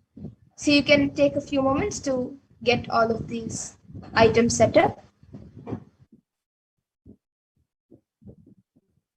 And now we'll be seeing the pramanas, the Shastra Pramana, Apta Pramana, Atma Pramana, and Pratyaksha Pramana, and Sakshi Pramana for this power of third eye, which is seeing with eyes blindfolded. So the Shastra Pramana for this power of third eye comes from the Vijnana Bhairava Tantra. I'll be chanting it now. Kapalantar manonyasya tishtannilitalochanaha kramena manasodadyat lakshaye lakshyamuttamam. And the translation for this verse is, by fixing the mind on the inner space within the crown center and sitting stably without any movement, having the eyes closed in succession, by that stability of the mind in inner space through the power of the third eye, one directly sees the ultimate goal Lakshyam by having the vision beyond the sight that reveals any object or place, attaining the space of oneness with the source Paramashiva. And the Apta Pramana for this power comes from the Bhagavad Gita, where Krishna initiates Arjuna into the power of the third eye before the Mahabharata war. Natu mam shakyase drashtu manenaiva swachakshusha divyam dadami te chakshuhu pashyam me yogamaishwaram. So in this verse, Bhagavan Krishna says to Arjuna, but you cannot see my cosmic form with these physical eyes of yours. Therefore, I grant you divine third eye vision. Behold my cosmic opulence. So in the Hindu Purana Bhagavad Gita, Bhagavan Krishna initiates Arjuna into the power of third eye to behold Bhagavan Krishna's Vishwarupa Darshan, the vision of his cosmic form. And specifically in the 11th chapter of Bhagavad Gita, which contains the description of Bhagavan Krishna's cosmic form, is completely narrated by Arjuna as he sees Bhagavan Krishna through his third eye. And the Atma Pramana for this, in Swamiji's own words, the first experience is that I was able to see everything around me, above me, the whole 360 degree, 10 directions, below me, everything. I realized not only I was able to see, I was able to feel and experience all of them as me.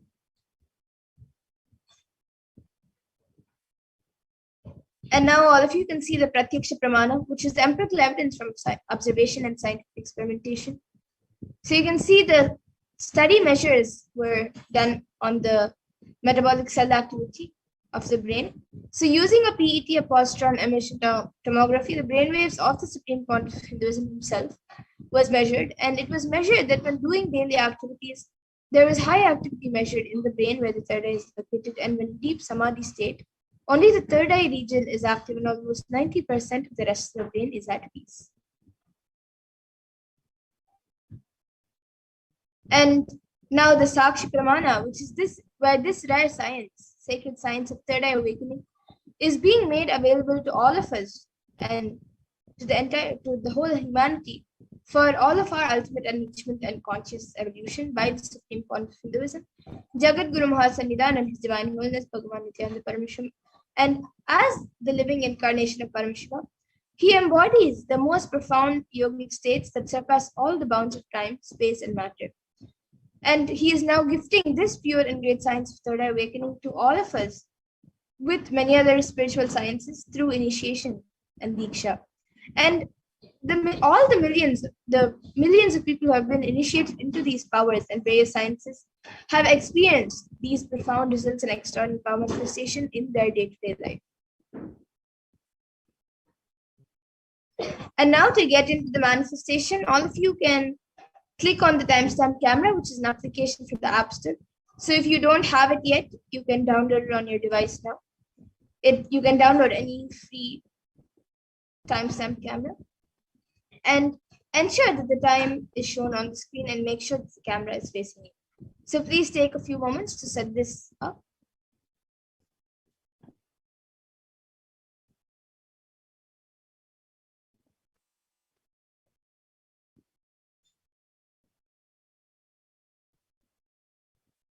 And now let's get into the power of third eye. So please close your eyes and blindfold yourself with an eye band or an opaque cloth, whichever you have.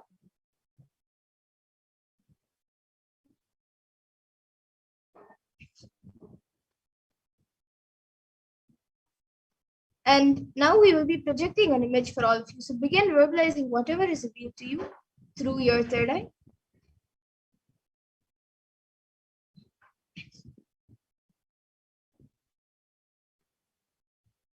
Now all of you can chant the Mahavakya, connect in oneness with Swamiji and Paramashivoham, and start verbalizing whatever is revealed to you through the third eye. The picture is being projected.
Yes, now please relax. You can remove your eye bands and slowly open your eyes.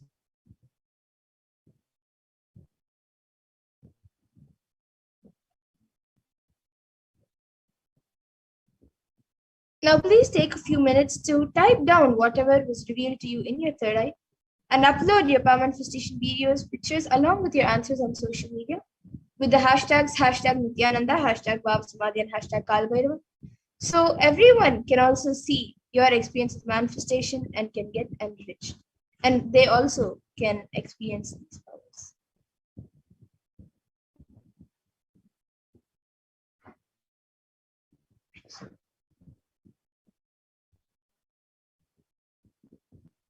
And now let's take a minute to verify the answers. So we will be projecting the picture in front of all of you for you to verify.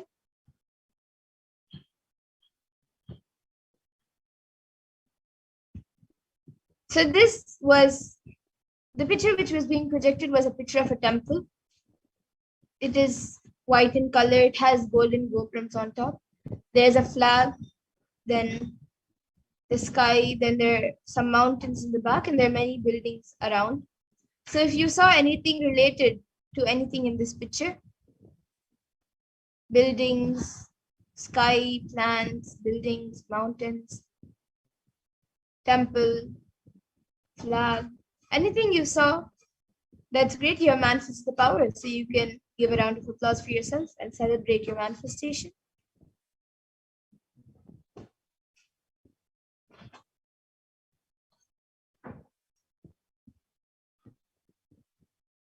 And now let's get into the next power, the power of remote vision, where it is the power to scan remote distances with ease. So this power is where you can see anything beyond the barriers of time, place, and space into the realms of realities of far-off distances. And you can even see oceans to planets away, being seated in just one place. And you can experience the happenings of any other place. So the remote vision power is literally the all-pervading experience of Paramashiva's own third eye. So now I'll be chanting the Shastra Pramana for this power. Vyomakaram swamatmanam dhyaye digviranavritam nirashaya chitishakti swarupam darshayet tada. So in this verse, Bhagavan Paramashiva says, concentrate and cognize with restful awareness on oneself in the form of vast etheric space or Vyomakaram, sky, which is limitless in any direction whatsoever. Thus the Chit Shakti, the power of consciousness, freed from all support, reveals and manifests herself as the form of one's essential nature of the self. And the next, the Apta Pramana for this power, is from the Hindu Purana Mahabharata, where during the entire war, the whole war, where the sacred scripture Bhagavad Gita is narrated to the blind king Dhritarashtra by his trusted charioteer Sanjaya. So Sanjaya is initiated into the power of third eye, of Dura Drishti, which is power of seeing remote distances, and Dura Shruti, power of hearing remote distances. And it is through Sanjaya's narration, humanity has received the sacred scripture of Bhagavad Gita. And the Atma Pramana for this is from the life of the Supreme Pontiff himself, where he manifested this power of remote vision. So Narayana Swami Tata was one of the gurus of the Supreme Pontiff Hinduism, who was well known in Tiruvannamalai to see remote distances at ease. And one day a senior police officer came to Narayana Swami Tata, and they were seeking for help to find a thief whom they were searching for the last 1 week. Narayana Swami Tata then turned towards the Supreme Pontiff, towards Swamiji, and asked him to see the whereabouts in the mirror with the Jnananjana applied and show the police officer. Swamiji not only saw the whereabouts of the thief in the mirror, but he also showed the same to the police officer, after which the thief was caught in the same location as revealed by Swamiji.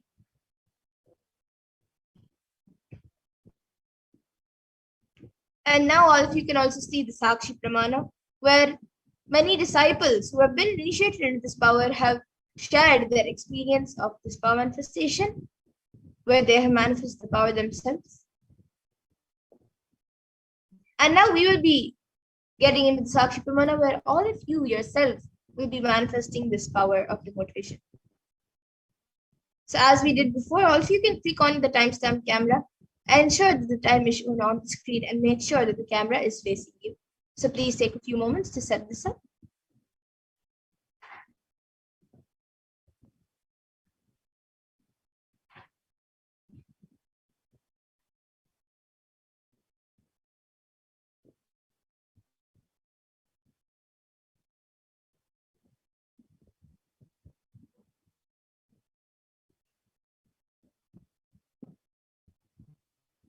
And now for the manifestation, we will be projecting a picture for all of you. Begin verbalizing all the details about that place, which is revealed to you through the third eye. And from the space of oneness, declare that you are Paramashiva and Paramashiva is manifesting to you through the Supreme Point of Hinduism, through Swamiji. And with that declaration, scan about the place in the image, and with the blessings and powers of Paramashiva, verbalize whatever is being revealed.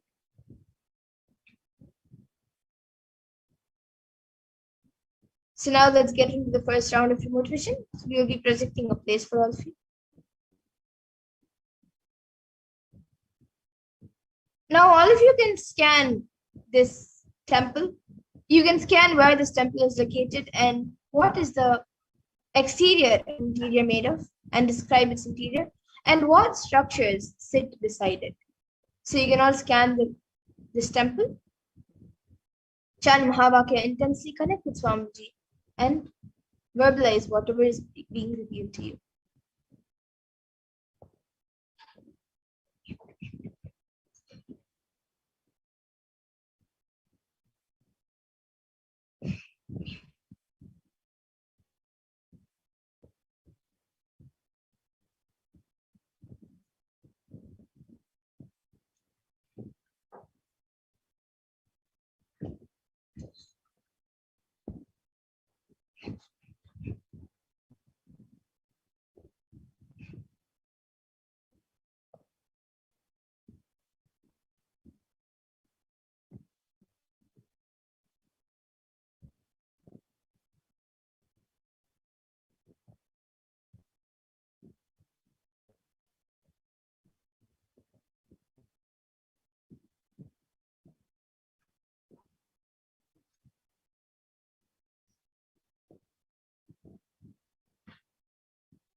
Yes, now you can all take a few minutes to type down what was revealed to you in your third eye and upload your power manifestation videos, pictures along with your answers on social media with the hashtags #Nithyananda, #BHAVASAMADHI, and #Kailasa.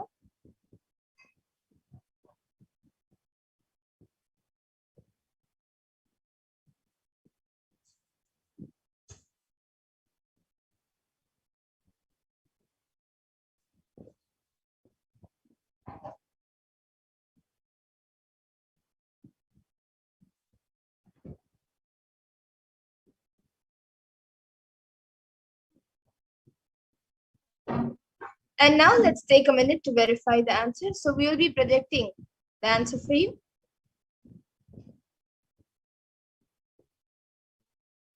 So this is a Murugan temple at Brookfields, Malaysia, and it is dedicated to Lord Murugan. And this sacred Hindu shrine in Brookfields, Malaysia is one of the most important temple in Malaysia for Tamil people.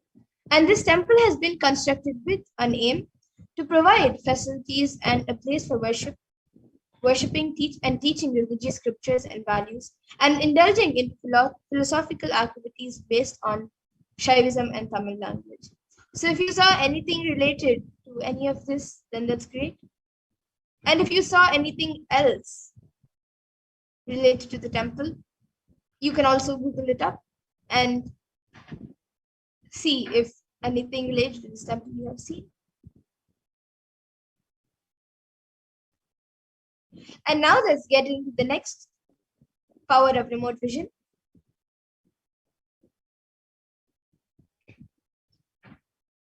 So as we did before, all of you can click on the timestamp camera and set it up in front of you. Make sure that the time is shown on the screen and it is facing you.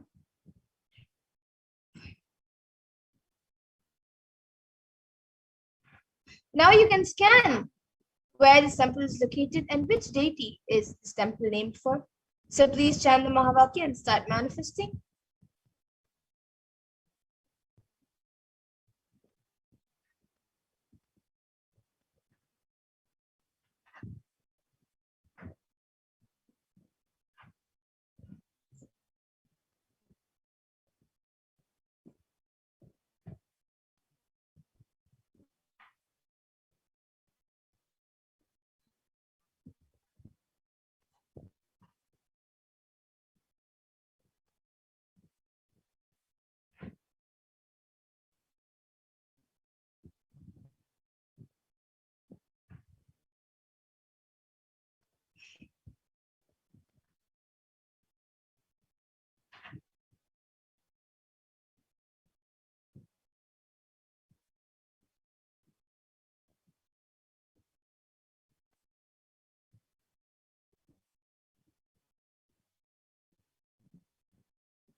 Yes, and now all of you can take a few minutes and type down what was revealed to you in your third eye. And you can also upload your power manifestation videos, pictures, along with your answers about what you have seen as the details of the temple. And you can add the hashtags, #Nithyananda, #BHAVASAMADHI, and #Kalabhairava, and post everything on social media and share with everyone else your experience of the power manifestation so they also can learn about it and come and experience these powers and these sciences.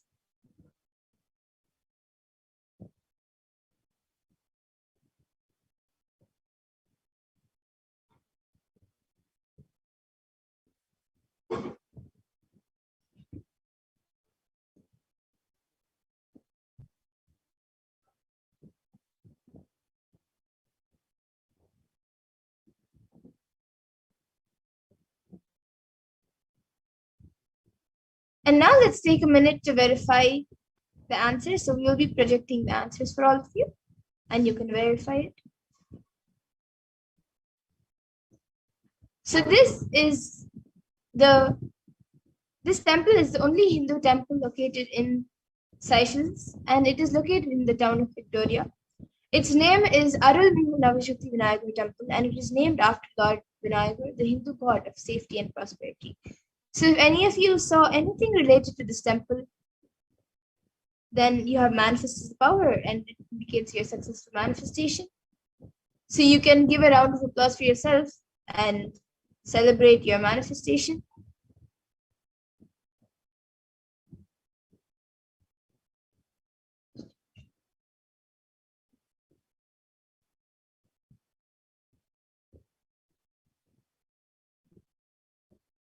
And now with this, we come to the conclusion of this power manifestation session. And I hope all of you have had an experience of the power manifestation, as we had a very powerful initiation in today's satsang. And with this, now we will be concluding with the Purna Mantra. We will be ending the session with the Purna Mantra. And I thank all of you who have joined us today for the Parashakti Akash readings and for the satsang. I thank all of you for joining us today and hope all of you join us again for the further events and further programs every day at 2 a.m. IST and 4 p.m. IST, where we will be having the Parashakti Akash readings. So now we will be concluding with the Purna Mantra. Om Purnamada Purnamidam Purnat Purnamudachyate Purnasya Purnamadaya Purnameva Vashishyate. Om Shanti Shanti Shanti Harihi Om Tat Sat Sarvam Bhagavat Shri Nithyananda Paramashiva Padukar Pranamastu. Om Nithyanandam. Thank you, everyone. Once again, thank you for joining. And please join us again for further events and programs. And remember to share your experience of this program and your power manifestation experience on social media. Please join us again for further events. Thank you, Nithyananda.